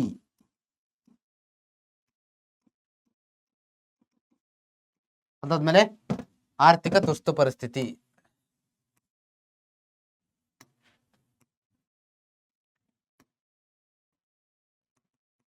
ಆರ್ಥಿಕ ತುರ್ತು ಪರಿಸ್ಥಿತಿ ಕ್ಲಿಯರ್. ಈ 3 ಬರ್ತಾ ಹೋಗುತ್ತಪ್ಪ ಅಂದ್ರೆ ತುರ್ತು ಪರಿಸ್ಥಿತಿಗಳಂತಾರೆ ಎಮರ್ಜೆನ್ಸಿ ಸಿಚುವೇಶನ್ಸ್ ಅಂತ ನಾವು ಕರಿತೀವಿ. ಸೊ ನೋಡಿ ನ್ಯಾಷನಲ್ ಎಮರ್ಜೆನ್ಸಿ ಅಂತಂದ್ರೆ ಅದು ದೇಶದ ಯಾವುದೇ ಭಾಗದಲ್ಲಿ ಅಥವಾ ಪೂರ್ತಿ ದೇಶಕ್ಕೆ ವಾರ್ ಇದ್ದಾಗ ಸಾಮಾನ್ಯವಾಗಿ ಬರುತ್ತೆ. ಆಮೇಲೆ ಸ್ಟೇಟ್ ಎಮರ್ಜೆನ್ಸಿ, ರಾಜ್ಯ ತುರ್ತು ಪರಿಸ್ಥಿತಿ ಅಂತಂದ್ರೆ ಇದು ಯಾವಾಗ ಬರುತ್ತಪ್ಪ ಅಂತಂದ್ರೆ ಯಾವಾಗ ಈ ರಾಜ್ಯ ಸರ್ಕಾರಗಳು ಆ ಸಂವಿಧಾನಕ್ಕೆ ವಿರುದ್ಧವಾಗಿ ನಡ್ಕೊಳ್ತಾ ಹೋಗ್ತಾವಲ್ವಾ, ಆವಾಗ ಪ್ರೆಸಿಡೆಂಟ್ ಅದನ್ನ ಘೋಷಣೆ ಮಾಡ್ತಾರೆ. ಸೊ ದೆನ್ ಫೈನಾನ್ಷಿಯಲ್ ಎಮರ್ಜೆನ್ಸಿ ಅಥವಾ ಆರ್ಥಿಕ ತುರ್ತು ಪರಿಸ್ಥಿತಿ ಅಂತಂದ್ರೆ ಯಾವಾಗ ದೇಶದ ಆರ್ಥಿಕ ಅಂದ್ರೆ ಹಣಕಾಸಿನ ವಿಚಾರದಲ್ಲಿ ತುಂಬಾ ಪ್ರಾಬ್ಲಮ್ ಆಗಿರುತ್ತೋ ಆವಾಗ ಘೋಷಣೆ ಮಾಡ್ತಾರೆ. ಬಟ್ ಅದಕ್ಕೆ ಯಾರಿಗೆ ಅಧಿಕಾರ ಇರೋದು, ಡಿಕ್ಲೇರ್ ಮಾಡ್ತಕ್ಕಂಥ ಅಧಿಕಾರ ಯಾರಿಗಿರೋದು? ಪ್ರೆಸಿಡೆಂಟ್, ರಾಷ್ಟ್ರಪತಿಗಳಿಗೆ ಮಾತ್ರ. ಕ್ಲಿಯರ್ ಆಗಿದೆಯಲ್ವಾ? ಮುಂದೆ ಹೋಗೋಣ. Explain the legislative powers and functions of parliament. ನೋಡಿ ಪಾರ್ಲಿಮೆಂಟ್ ನ ಲೆಜಿಸ್ಲೇಟಿವ್ ಮತ್ತೆ ಶಾಸನಾತ್ಮಕ ಅಧಿಕಾರಗಳು ಮತ್ತೆ ಕರ್ತವ್ಯಗಳು ಏನು ಅಂತ ಕೇಳಿದ್ದಾರೆ. ಓಕೆ, ಇಲ್ಲಿ ಬೇರೆ ಬೇರೆ ಬರ್ತಾ ಹೋಗುತ್ತೆ. ಇನ್ನು ಲೆಜಿಸ್ಲೇಟಿವ್ ಪವರ್ಸ್ ಫಂಕ್ಷನ್ ಬರುತ್ತೆ, ಜುಡಿಷಿಯಲ್ ಎಲ್ಲ ಬರುತ್ತೆ, ಬೇರೆ ಬೇರೆ ಬರುತ್ತೆ, ನೋಡ್ತಾ ಹೋಗೋಣ. ಇಲ್ಲಿ ಲೆಜಿಸ್ಲೇಟಿವ್ ಪವರ್ಸ್ ಮತ್ತೆ ಫಂಕ್ಷನ್ಸ್ ಏನಪ್ಪಾ ಅಂತಂದ್ರೆ parliament is fundamentally a law making body. ಶಾಸನಾತ್ಮಕವಾಗಿ ಪಾರ್ಲಿಮೆಂಟ್ ಅನ್ನೋದು ಏನಾಗಿದೆ, ಒಂದು ಲಾ ಮೇಕಿಂಗ್ ಬಾಡಿ ಆಗಿದೆ, ಕಾನೂನನ್ನ ಏನು ಮಾಡ್ತಕ್ಕಂಥ ಒಂದು ಅಂಗ. ಓಕೆ, ಪಾರ್ಲಿಮೆಂಟ್ ಯಾವ್ದ್ರಲ್ಲಿ ಲೋಕಸಭೆ ಪ್ಲಸ್ ರಾಜ್ಯಸಭೆಯನ್ನು ಸೇರಿಸಿ ನಾವೇನಂತ ಕರಿತೀವಿ, ಪಾರ್ಲಿಮೆಂಟ್ ಅಂತ ಕರಿತೀವಲ್ವಾ. ಸೊ ದೆನ್ ಅದಾದ್ಮೇಲೆ it has the authority to legislate on subjects like listed in the union list such as finance, okay, finance, defence, aerospace, telecommunication, railways, foreign affairs and nuclear energy. ನೋಡಿ, ಈ ಒಂದು ಪಾರ್ಲಿಮೆಂಟ್ಗೆ ಶಾಸನಾತ್ಮಕವಾಗಿ rule ಮಾಡ್ತಾರೆ ಅಂತ ನಾವು ತಿಳ್ಕೊಂಡ್ವಿ. ಲಾ making body ಅಂತ ನಾವು ತಿಳ್ಕೊಂಡ್ವಿ, ರೂಲ್ ಮಾಡ್ತಾರೆ ಅಂತ. ಯಾವ ವಿಚಾರಗಳ ಮೇಲೆ ರೂಲ್ ಮಾಡ್ತಾರೆ ಸರ್? ಎಲ್ಲಾ ವಿಚಾರಗಳ ಮೇಲೆ ರೂಲ್ ಮಾಡ್ಬೋದಪ್ಪ ಅಂತಂದ್ರೆ ನೋಡಿ, ಒಂದು ನಿಮಗೆ 3 ಲಿಸ್ಟ್ ಬರುತ್ತೆ 7th ಶೆಡ್ಯೂಲ್ ಅಲ್ಲಿ ಕಾನ್ಸ್ಟಿಟ್ಯೂಷನ್ ಅಲ್ಲಿ. ಸೆಂಟ್ರಲ್ ಲಿಸ್ಟ್, ಸ್ಟೇಟ್ ಲಿಸ್ಟ್ ಮತ್ತೆ ಕಾನ್ಕರೆಂಟ್ ಲಿಸ್ಟ್ ಅಂತ ಬರುತ್ತೆ. ಇದರಲ್ಲಿ ಆ ಒಂದು ಯೂನಿಯನ್ ಲಿಸ್ಟ್ ಅಲ್ಲಿ ಬರ್ತಕ್ಕಂಥ ವಿಚಾರಗಳ ಮೇಲೆ ಮಾತ್ರ ಏನಿದೆ, ಈ ಒಂದು ಸೆಂಟ್ರಲ್ ಗವರ್ನಮೆಂಟ್ ಅಥವಾ ಪಾರ್ಲಿಮೆಂಟ್ಗೆ ಸಂಪೂರ್ಣವಾದ ಹಕ್ಕಿದೆ, ಅಧಿಕಾರ ಮಾಡ್ತಕ್ಕಂಥದ್ದು, ಓಕೆ, ರೂಲ್ ಮಾಡ್ತಕ್ಕಂಥದ್ದು. ಯಾವ್ದು ಎಕ್ಸಾಂಪಲ್ ನೋಡಿ, ಫೈನಾನ್ಸ್ ಇದೆ, ಡಿಫೆನ್ಸ್ ಇದೆ, ಏರೋಸ್ಪೇಸು, ಇವೆಲ್ಲ ಯೂನಿಯನ್ ಲಿಸ್ಟ್ ಅಲ್ಲಿ ಬರ್ತಕ್ಕಂಥದ್ದು. ಓಕೆ, ರೈಲ್ವೇಸ್, ಫಾರಿನ್ ಅಫೇರ್ಸ್ ಎಲ್ಲ. ಸೊ ಅದಾದ್ಮೇಲೆ ನೆಕ್ಸ್ಟ್ ಏನ್ ಬರುತ್ತೆ, ordinary bills can be introduce ಐದರಿಂದ ಲೋಕಸಭಾ ಅರ್ಧ ರಾಜ್ಯಸಭಾ. ನೋಡಿ, ಪಾರ್ಲಿಮೆಂಟ್ ಅಲ್ಲಿ ಏನ್ ಮಾಡ್ತಾರೆ, ಸೊ ಆರ್ಡಿನರಿ ಬಿಲ್ಸ್ ಅನ್ನ ಏನ್ ಮಾಡ್ತಾರೆ, ಲೋಕಸಭಾ ಅಥವಾ ರಾಜ್ಯಸಭಾದಲ್ಲಿ ಫಸ್ಟ್ ಏನ್ ಮಾಡ್ತಾರೆ, ಇಂಟ್ರೊಡ್ಯೂಸ್ ಮಾಡ್ತಾರೆ, ಇನಿಷಿಯೇಟ್ ಮಾಡ್ತಾರೆ. ಸೊ ಓಕೆ, ಸೊ ದೆನ್ ಅದಾದ್ಮೇಲೆ for a bill to, next point,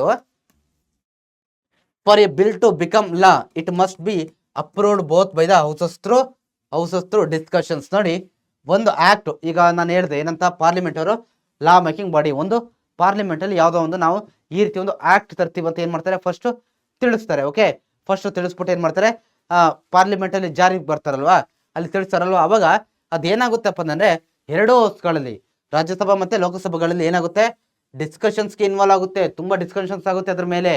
okay, so ಏನೋ ಪಾಸಿಟಿವ್ ಆಗಿ ನೆಗೆಟಿವ್ ಎಲ್ಲ ಕೂಡ ಚರ್ಚೆ ಆಗುತ್ತೆ. ಆ ಚರ್ಚೆ ಆಗಿ ಫೈನಲ್ ಆಗಿ ಪ್ರೆಸಿಡೆಂಟ್ ಒಪ್ಪಿಗೆ ಕೊಟ್ಟಾಗ ಮಾತ್ರ ಅದೇನಾಗುತ್ತಪ್ಪ ಅಂತಂದ್ರೆ ಏನಾಗುತ್ತೆ ಹೇಳಿ, ಆಕ್ಟ್ ಆಗಿ ಬದಲಾವಣೆ ಆಗ್ತಾ ಹೋಗುತ್ತೆ. ಓಕೆ, ಸೊ ದೆನ್ ಅದಾದ್ಮೇಲೆ ಏನಾಗುತ್ತೆ, ಇನ್ case of tie in votes the speaker cost deciding vote. ನೋಡಿ, ಸೊ ಆ ವಿಚಾರಗಳಲ್ಲಿ ಏನಾದ್ರು ಕೂಡ ಆ ಒಂದು ವೋಟ್ ಮಾಡ್ತಕ್ಕಂಥ ಆ ಒಂದು ಏನೋ ಆಕ್ಟ್ ಏನ್ ಇರ್ತಾರಲ್ವ, ಅದಕ್ಕೆ ಪಾಸಿಟಿವ್ ಆಗಿ ಮತ್ತೆ ನೆಗೆಟಿವ್ ಆಗಿ ವೋಟ್ ಮಾಡ್ತಾ ಹೋಗ್ತಾರೆ. ಆ ವೋಟ್ ಮಾಡ್ತಕ್ಕಂಥ ಟೈಮಲ್ಲಿ ಸೊ ಏನಾದ್ರು ಕೂಡ ಈಕ್ವಲ್ ಆದ್ರೆ ವೋಟ್ಸ್ಗಳು ಏನ್ ಮಾಡ್ತಾರೆ, ಸ್ಪೀಕರ್ ಅಂತಂದ್ರೆ ಆ ಹೌಸ್ನ ಏನು ಲೋಕಸಭೆಯ ಮುಖ್ಯಸ್ಥರು ಇರ್ತಾರಲ್ವ, ಅವ್ರು ಏನ್ ಮಾಡ್ತಾರೆ, ವೋಟ್ ಮಾಡೋ ಮುಖಾಂತರ ಡಿಸೈಡ್ ಮಾಡ್ತಾರೆ. So then if there is a disagreement between the 2 houses the president can call a joint session of parliament to resolve it. Suppose ಏನಾದ್ರು ಆ ಆರ್ಡಿನರಿ ಬಿಲ್ಸ್ಗೆ ಸಂಬಂಧಪಟ್ಟಂತೆ ಯಾವುದೋ 2 ಹೌಸ್ಗಳು ಕೂಡ ಒಂದು ಕ್ಲಿಯರ್ ಕಟ್ ಆಗಿ ಒಂದು ಕ್ಲಾರಿಟಿಗೆ ಬಂದಿಲ್ಲ ಅಂತಂದ್ರೆ ಪ್ರೆಸಿಡೆಂಟ್ ಏನ್ ಮಾಡ್ತಾರೆ ಗೊತ್ತಾ, ಒಂದು ಜಾಯಿಂಟ್ ಸೆಷನ್ಗೆ ಕಾಲ್ ಮಾಡ್ತಾರೆ. ಓಕೆ, ಜಾಯಿಂಟ್ ಸೆಷನ್ ಅಂತಂದ್ರೆ 2 ಲೋಕಸಭೆ ಮತ್ತೆ ರಾಜ್ಯಸಭೆ 2 ಒಟ್ಟಿಗೆ ಕೂತ್ಕೊಂಡು ಏನು ಮಾಡೋದು, ಜಾಯಿಂಟ್ ಸೆಷನ್ ಅನ್ನ ಮಾಡ್ತಕ್ಕಂಥದ್ದು. ಓಕೆ, ಪಾರ್ಲಿಮೆಂಟ್ ರಿಸಾಲ್ವ್ ಇಟ್, ಆ ಒಂದು ಇಶ್ಯೂನ ಸಾಲ್ವ್ ಮಾಡ್ಲಿಕ್ಕೋಸ್ಕರ. ಸೊ ಅದಾದ್ಮೇಲೆ ಏನ್ ಮಾಡ್ತಾರೆ, once approved by both houses bill is sent to president for assent. So ಅದಾದ್ಮೇಲೆ ಯಾವಾಗ 2 ಸದನಗಳು ತೀರ್ಮಾನ ತೆಗೆದುಕೊಂಡಾದ್ಮೇಲೆ ಏನು ಒಪ್ಪಿಗೆನ ಕೊಡ್ತಾವೋ, ಆಮೇಲೆ ಅದು ಪ್ರೆಸಿಡೆಂಟ್ ಗೊತ್ತಿಗೆ ಏನಕ್ಕೆ ಸೈನ್ ಹಾಕ್ಲಿಕ್ಕೋಸ್ಕರ. ಸೊ ಅಲ್ಲಿ ಯಾವಾಗ ಫೈನಲ್ ಆಗಿ ಪ್ರೆಸಿಡೆಂಟ್ ಸೈನ್ ಹಾಕ್ತಾರೋ, upon the president approval the bill becomes an act. ಯಾವಾಗ ಫೈನಲ್ ಆಗಿ ಪ್ರೆಸಿಡೆಂಟ್ ಸೈನ್ ಹಾಕ್ತಾರೋ ಅವಾಗ ಮಾತ್ರ ಆಕ್ಟ್ ಆಗುತ್ತೆ, ಇಲ್ಲಾಂದ್ರೆ ಆಕ್ಟ್ ಆಗೋದಿಲ್ಲ ಅದು. ಸೊ ಕ್ಲಿಯರ್, ಇಷ್ಟೇನು legislative powers and functions of ಯಾವ್ದು, ಪಾರ್ಲಿಮೆಂಟ್. ಓಕೆ, ಸೊ ದೆನ್ ಇದಾದ್ಮೇಲೆ explain the judicial powers and functions of parliament. ಪಾರ್ಲಿಮೆಂಟ್ನ ನ್ಯಾಯಾಂಗ ಅಧಿಕಾರಿಗಳೇನು, ಓಕೆ, ಅನ್ನೋದನ್ನ ನೋಡ್ತಾ ಹೋಗೋಣ. ಸೊ ಅದಾದ್ಮೇಲೆ ನೋಡಿ, parliament has the judicial powers and functions. ಏನು, it has the authority to impeach the president through a process of impeachment. ನೋಡಿ, ಈ ಒಂದು ಯಾರನ್ನ ಪ್ರೆಸಿಡೆಂಟ್ ಇರ್ತಾರಲ್ವ, ರಾಷ್ಟ್ರಪತಿಗಳನ್ನ ಇಂಪೀಚ್ಮೆಂಟ್ ಅಂತಂದ್ರೆ ಅವ್ರನ್ನ ಆ ಒಂದು ಸ್ಥಾನದಿಂದ ಅವ್ರೇನಾದ್ರು ಇನ್ಕೆಪಾಸಿಟಿ, ಸರಿಯಾಗಿ ಕೆಲಸ ಮಾಡಿಲ್ಲ ಅಂತಂದ್ರೆ ಅಥವಾ ಭ್ರಷ್ಟಾಚಾರದಲ್ಲಿ ತೊಡಗಿಕೊಂಡಿದ್ದಾರೆ ಅಂತಂದ್ರೆ ಅವ್ರನ್ನ ಆ ಸ್ಥಾನದಿಂದ ತೆಗಿಲಿಕ್ಕೋಸ್ಕರ ಓಕೆ ಏನ್ ಮಾಡ್ತಾರೆ, ಪಾರ್ಲಿಮೆಂಟ್ ಅವರು ಇಂಪೀಚ್ಮೆಂಟ್ ಮೋಷನ್ ಅನ್ನ ಪಾಸ್ ಮಾಡ್ತಾರೆ ಪಾರ್ಲಿಮೆಂಟ್ ಅಲ್ಲಿ. ಸೊ ಅದಾದ್ಮೇಲೆ parliament can recommend to the president the removal of judges of the supreme court and high court. ನೋಡಿ, ಯಾವುದೇ ಒಂದು ಸುಪ್ರೀಂ ಕೋರ್ಟ್ ಮತ್ತೆ ಹೈಕೋರ್ಟ್ ಜಡ್ಜ್ಗಳನ್ನ ಅವ್ರು ಏನಾದ್ರು ಭ್ರಷ್ಟಾಚಾರ ತೊಡಗಿಕೊಂಡ್ರೆ ಅವ್ರನ್ನ ಏನ್ ಮಾಡ್ಬೋದು, ತೆಗಿಲಿಕ್ಕೆ ಕೂಡ ಏನ್ ಮಾಡ್ಬೋದು, ಪಾರ್ಲಿಮೆಂಟ್ ರೆಕಮೆಂಡ್ ಮಾಡ್ತಾ ಹೋಗ್ಬೋದು ಕಣ್ರಪ್ಪ. ಸೊ ಓಕೆ, ಸೊ ಕ್ಲಿಯರ್ ಇದೆಯಲ್ವ ಇಷ್ಟು ಸರ್. ಈಗ ಅಂತಂದ್ರೆ ಏನು, ಇಂಪೀಚ್ಮೆಂಟ್ ಅಂತಂದ್ರೇನು, ಈ ಒನ್ ಶಾಟ್ ಲೆಕ್ಚರ್ನ ಈ ಚಾಪ್ಟರ್ ಸಂಬಂಧಪಟ್ಟಂತೆ ನೋಡ್ತಾ ಹೋಗಿ, ಅಲ್ಲೆಲ್ಲ ಕೂಡ ನಾನು ಕ್ಲಿಯರ್ ಆಗಿ ಎಕ್ಸ್ಪ್ಲೇನ್ ಮಾಡಿದ್ದೀನಿ. ಕ್ಲಿಯರ್. ಸೊ ನಂತರ the number of members in the current Karnataka legislative assembly ಎಷ್ಟಿದೆ ಹೇಳಿ ನೋಡುವ. The number of members in the current Karnataka legislative assembly, ನಮ್ಮ ಕರ್ನಾಟಕದಲ್ಲಿ ಪ್ರೆಸೆಂಟ್ ಎಷ್ಟು ಜನ ಮೆಂಬರ್ಸ್ ಇದ್ದಾರೆ ಅಂತ ಕೇಳಿದ್ದಾರೆ. ಓಕೆ, ಸೊ ಆನ್ಸರ್ ನೀವು ಕೊಡ್ತೀರಾ, ನಾನು ಕೊಡ್ಲಾ ಇದಕ್ಕೆ 224 ಸರಿನಾ? ಹಾ, so then mention the privileges of governor. ಗವರ್ನರ್ಗೆ ಕೆಲವೊಂದು ಏನಿದೆ ಪ್ರಿವಿಲೇಜಸ್ ಅಂತ ಇದೆ, ಅದೇನು ಅಂತ ಕೇಳಿದ್ದಾರೆ ಇಲ್ಲಿ. ಸೊ ಮೊದಲನೇದಾಗಿ ನೋಡಿ, receive salary and allowances as determined by parliament. ಇವರಿಗೂ ಕೂಡ ಸ್ಯಾಲರಿ ಕೊಡ್ತಾರೆ, ಪಾರ್ಲಿಮೆಂಟ್ ಡಿಸೈಡ್ ಮಾಡಿರೋ ಹಾಗೆ. ಸೊ ದೆನ್ ಅದಾದ್ಮೇಲೆ provided with official residence Raj Bhavan for free of rent. ನೋಡಿ ಇವರಿಗೆ ಉಳ್ಕೊಳ್ಳಿಕ್ಕೋಸ್ಕರ ಪ್ರತಿ ರಾಜ್ಯಕ್ಕೆ ಒಬ್ರು ಗವರ್ನರ್ ಇರ್ತಾರಲ್ವಾ, ಪ್ರತಿ ರಾಜ್ಯಕ್ಕೆ ಒಬ್ರು ಗವರ್ನರ್ ಇರ್ತಾರೆ, ಅಥವಾ ಕೆಲವೊಂದು ಟೈಮು 2 ರಾಜ್ಯಕ್ಕೆ ಒಬ್ಬರೇ ಗವರ್ನರ್ ಇರ್ತಾರೆ. ಅವರಿಗೆ ಫ್ರೀಯಾಗಿ ಉಳ್ಕೊಳ್ಳಿಕ್ಕೆ ರಾಜಭವನವನ್ನ ಕೊಟ್ಟಿರ್ತಾರೆ. ಏನು ರೆಂಟ್ ಇರಲ್ಲ, ಅವರಿಗೆ ರೆಂಟ್ ಏನಿರಲ್ಲ, ಫ್ರೀಯಾಗಿ ಉಳ್ಕೋಬಹುದು. ಸೊ ಅದಾದ್ಮೇಲೆ ನೋಡಿ cannot face criminal proceedings during their term. So ನೋಡಿ ಈ ಒಂದು ಗವರ್ನರ್ಗಳಿಗೆ ಅವರ ಒಂದು ಅಧಿಕಾರಿಯ ಟೈಮಲ್ಲಿ ಅವರೊಂದು ಅಧಿಕಾರಾವಧಿ ಏನಿದೆಯಲ್ವಾ, ಆ ಅಧಿಕಾರಾವಧಿಯ ಟೈಮಲ್ಲಿ ಅವ್ರ ಮೇಲೆ ಯಾವುದೇ ರೀತಿಯಂತ ಕ್ರಿಮಿನಲ್ ಕೇಸ್ಗಳನ್ನ ಹಾಕೋ ಹಾಗಿಲ್ಲ. ಓಕೆ, ಸೊ ಇಷ್ಟು ಕೂಡ ಏನು ಅವರಿಗೆ ಇರ್ತಕ್ಕಂಥ ಕೆಲವೊಂದು ಪ್ರಿವಿಲೇಜಸ್ಗಳು. So then mention the composition and functions of the legislative council. ನೋಡಿ ವಿಧಾನ ಪರಿಷತ್ ಅಂತ ಕರಿತೇವಲ್ವಾ, ಈ ವಿಧಾನ ಪರಿಷತ್ತು ಯಾವ ರೀತಿ ಫಾರ್ಮ್ ಆಗಿದೆ ಮತ್ತೆ ಅದರ ವರ್ಕ್ಗಳೇನು ಅಂತ ಕೇಳ್ತಾ ಹೋಗ್ತಾರೆ. ಫಸ್ಟ್ ಒನ್ ನೋಡಿ, the upper house of the state legislature is called the legislative council. So ಏನು ನಮ್ಮ ರಾಜ್ಯ ವಿಧಾನಸಭೆಯ ಅಪ್ಪರ್ ಹೌಸ್ನ ನಾವು ಲೆಜಿಸ್ಲೇಟಿವ್ ಕೌನ್ಸಿಲ್ ಅಂತ ಅಥವಾ ವಿಧಾನ ಪರಿಷತ್ ಅಂತ ಕರಿತಾ ಹೋಗ್ತೀವಿ. ಲೈಕ್ ಪಾರ್ಲಿಮೆಂಟ್ ಅಲ್ಲಿ ಯಾವ ರೀತಿ ಲೋವರ್ ಹೌಸ್ ಅಥವಾ ಮತ್ತೆ ಅಪ್ಪರ್ ಹೌಸ್ ಅಂತ ಬರ್ತವೆ, ಲೋಕಸಭೆ ಮತ್ತೆ ರಾಜ್ಯಸಭೆ ಅಂತ. ಸೊ ಇಲ್ಲೂ ಕೂಡ ಏನಾಗುತ್ತೆ, ಲೆಜಿಸ್ಲೇಟಿವ್ ಕೌನ್ಸಿಲ್ ಅಂತ ನಾವು ಕರಿತೀವಿ, upper house of the state legislature ಅಂತ. ಸೊ ಕ್ಲಿಯರ್, ವಿಧಾನ ಪರಿಷತ್ತನ್ನ. Then its membership cannot exceed 1/3 of the legislative assembly. So ಇದರ ಒಂದು ಏನೋ ಮೆಂಬರ್ಶಿಪ್ ಏನಾಗಿದೆ, ಆ ರಾಜ್ಯದ ಲೆಜಿಸ್ಲೇಟಿವ್ ಅಸೆಂಬ್ಲಿಯಲ್ಲಿ ಎಷ್ಟು ಜನ ಇರ್ತಾರೋ ಅದರ ಕಾಲ್ ಭಾಗ ಜನ ಅಷ್ಟೇ ಇರಬೇಕು. ಫಾರ್ ಎಕ್ಸಾಂಪಲ್ ನಮ್ಮಲ್ಲಿ ಈಗ 75 ಮೆಂಬರ್ಸ್ ಇದ್ದಾರೆ. Okay, so clear. ಸೊ ಅದಾದ್ಮೇಲೆ membership and must not be less than 40 members. So ಅದಾದ್ಮೇಲೆ 40ಕ್ಕಿಂತ ಕಮ್ಮಿ ಜನ ಇರಬಾರ್ದು, ಅದು ಕೂಡ ಒಂದು ರೂಲು. ಓಕೆ, 40 ಜನ ಕಮ್ಮಿ ಇರಬಾರ್ದು. ಸೊ ಅದಾದ್ಮೇಲೆ ಕರ್ನಾಟಕದಲ್ಲಿ ಎಷ್ಟು ಜನ ಇದ್ದಾರೆ, ಪ್ರೆಸೆಂಟು 75 ಮೆಂಬರ್ಸ್ ಇದ್ದಾರೆ ಕಣ್ರಪ್ಪ. Clear.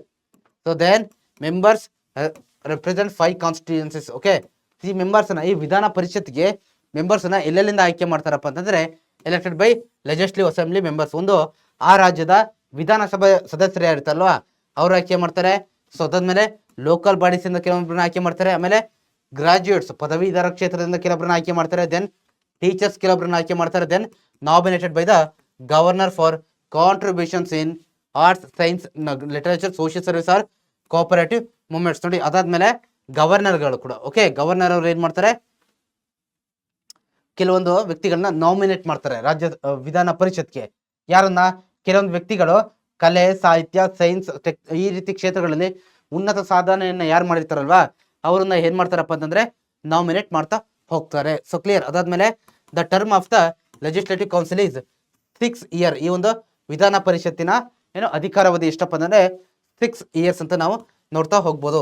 It cannot be dissolved prematurely. So ಇದನ್ನ ಏನ್ ಮಾಡಿದ್ರೆ, ಇದು ಡಿಸಾಲ್ವ್ ಮಾಡ್ಲಿಕ್ಕೆ ಆಗಲ್ಲ ಕಣ್ರಪ್ಪ. ಓಕೆ, ವಿಧಾನ ಪರಿಷತ್ತಿನ ಯಾವ ಕಾರಣಕ್ಕೂ ಕೂಡ ಡಿಸಾಲ್ವ್ ಮಾಡ್ಲಿಕ್ಕೆ ಆಗೋದಿಲ್ಲ. ಕ್ಲಿಯರ್. ಮುಂಚಿತವಾಗಿ ಅಂದ್ರೆ ಅದರ ಅಧಿಕಾರಾವಧಿ ಎಷ್ಟಿರುತ್ತೆ, 6 ಇಯರ್ಸ್ ಇರುತ್ತಲ್ವಾ, ಅದಕ್ಕಿಂತ ಮುಂಚೆ ಅದನ್ನ ಡಿಸಾಲ್ವ್ ಮಾಡ್ಲಿಕ್ಕೆ ಆಗೋದಿಲ್ಲ. ಸೊ ಹಾಗಾಗಿ ಇದನ್ನ ಏನಂತ ಕರಿತೀವಿ ನಾವು, ಪರ್ಮನೆಂಟ್ ಹೌಸ್ ಅಂತ ಕರಿತೀವಿ. ಅದು ಇನ್ನೊಂದು ಸೈಡು ಲೋಕಸಭೆ ಅಥವಾ ರಾಜ್ಯ ವಿಧಾನಸಭೆಗಳು ಬರ್ತಲ್ಲ ಅದನ್ನ ಡಿಸಾಲ್ವ್ ಮಾಡಬಹುದು. ಕ್ಲಿಯರ್. ಸೊ ನಂತರ ನೋಡೋಣ, mention the powers and functions of the speaker of the legislative assembly.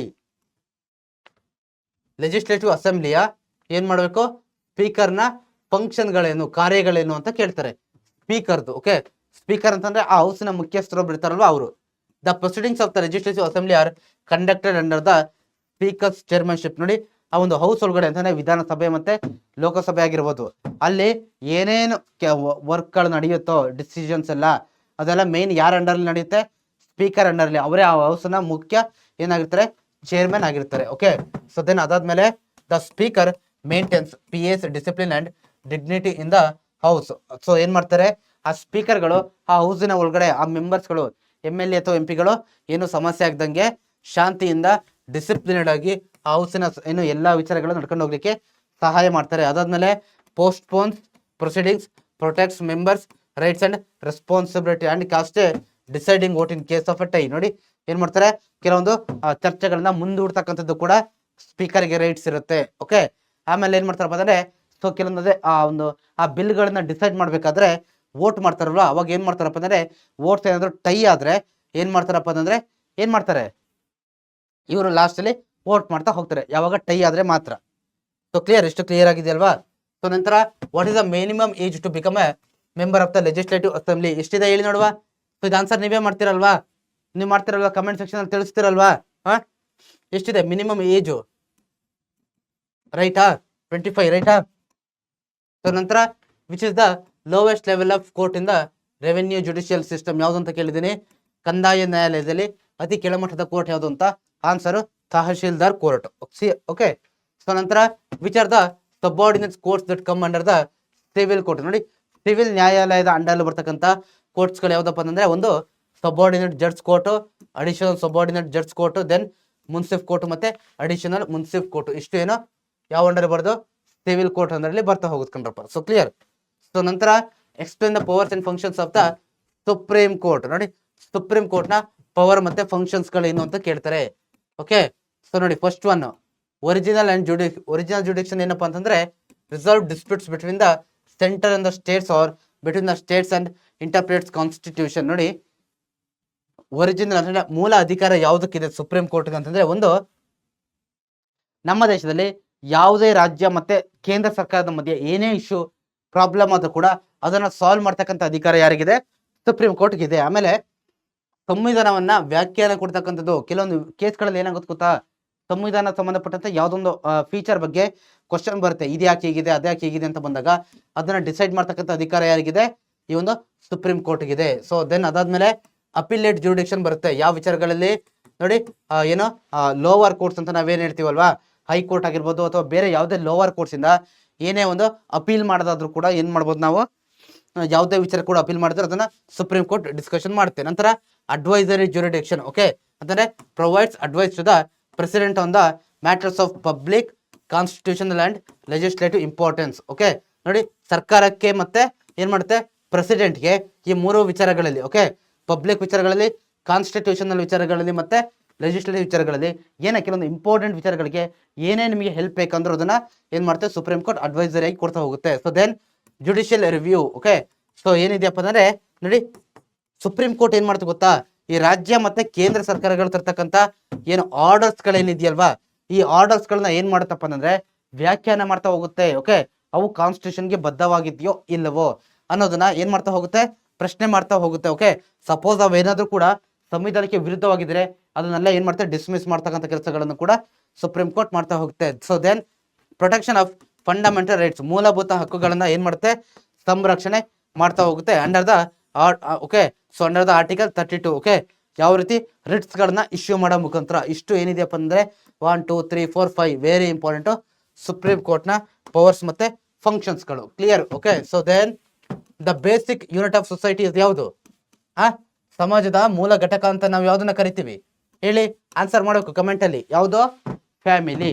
So clear, family ಅಥವಾ ಕುಟುಂಬ ಅಂತ ಕರಿತೀವಲ್ವಾ ಅದು. ಸೊ ದೆನ್ ನೋಡಿ, what is the primary role played by the family during childhood. ಒಬ್ಬ ವ್ಯಕ್ತಿ ಚೈಲ್ಡ್ಹುಡ್ ಬಾಲ್ಯ ವ್ಯವಸ್ಥೆಯಲ್ಲಿ ಇರಬೇಕಾದ್ರೆ ಅವನ ಮೇಲೆ ಒಂದು ಫ್ಯಾಮಿಲಿ ಬೀರ್ತಕ್ಕಂಥ ಏನೋ ಪರಿಣಾಮಗಳೇನು ಅಂತ ಕೇಳ್ತಾರೆ. First one, A child learns the mother tongue and basic social concept. ನೋಡಿ, ಏನ್ ಮಾಡುತ್ತೆ ಆ ಫ್ಯಾಮಿಲಿ ಯಾವ ರೀತಿ ಪ್ರಭಾವ ಬೀರುತ್ತೆ ಅಂದ್ರೆ, ಒಂದು ಮಗು ಚಿಕ್ಕೋದಿರ್ಬೇಕಾದ್ರೆ ಇವನ್ ನೀವು ಕೂಡ, ಓಕೆ, ಸೊ ನಿಮಗೂ ಅಪ್ಲೈ ಆಗುತ್ತೆ, ನನಗೂ ಅಪ್ಲೈ ಆಗುತ್ತೆ.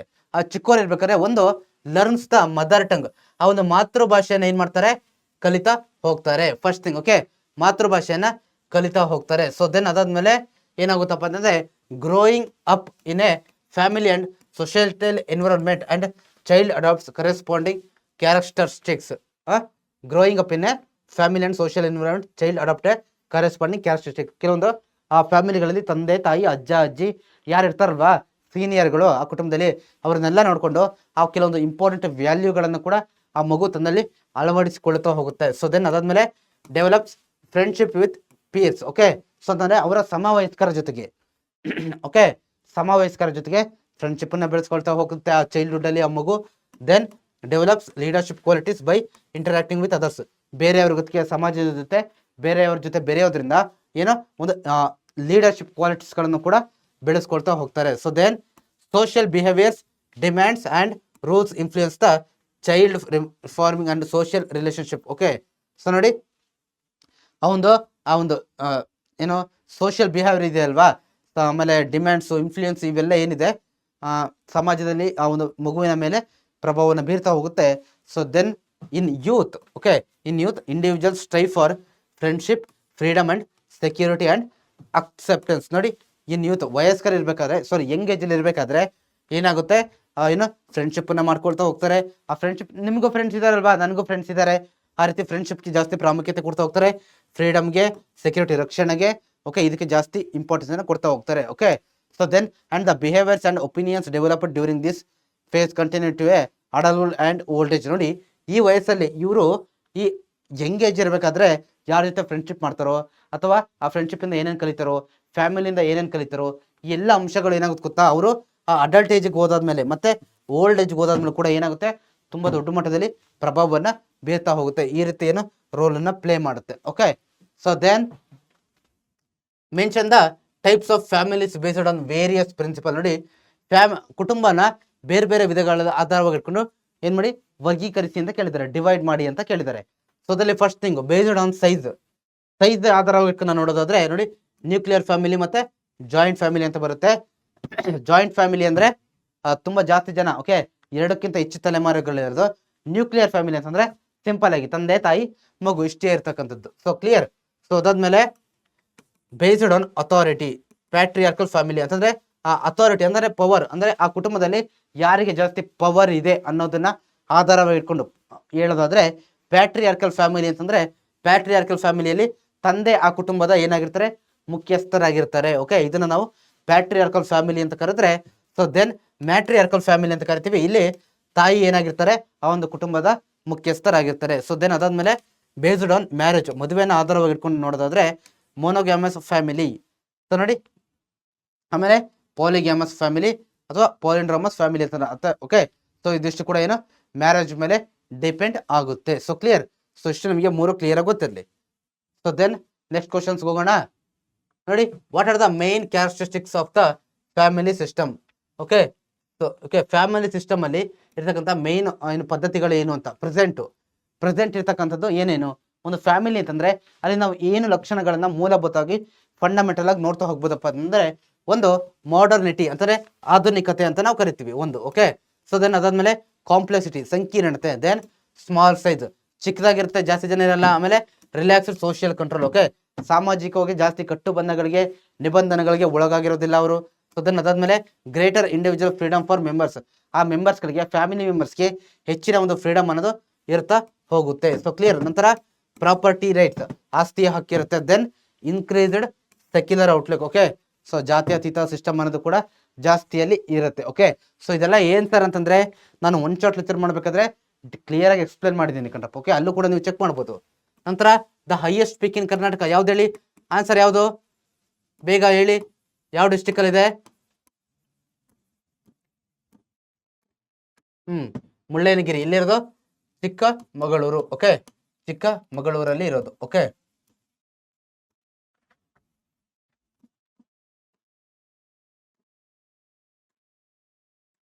ಮುಳ್ಳಯ್ಯನಗಿರಿ ಎಲ್ಲಿರೋದು?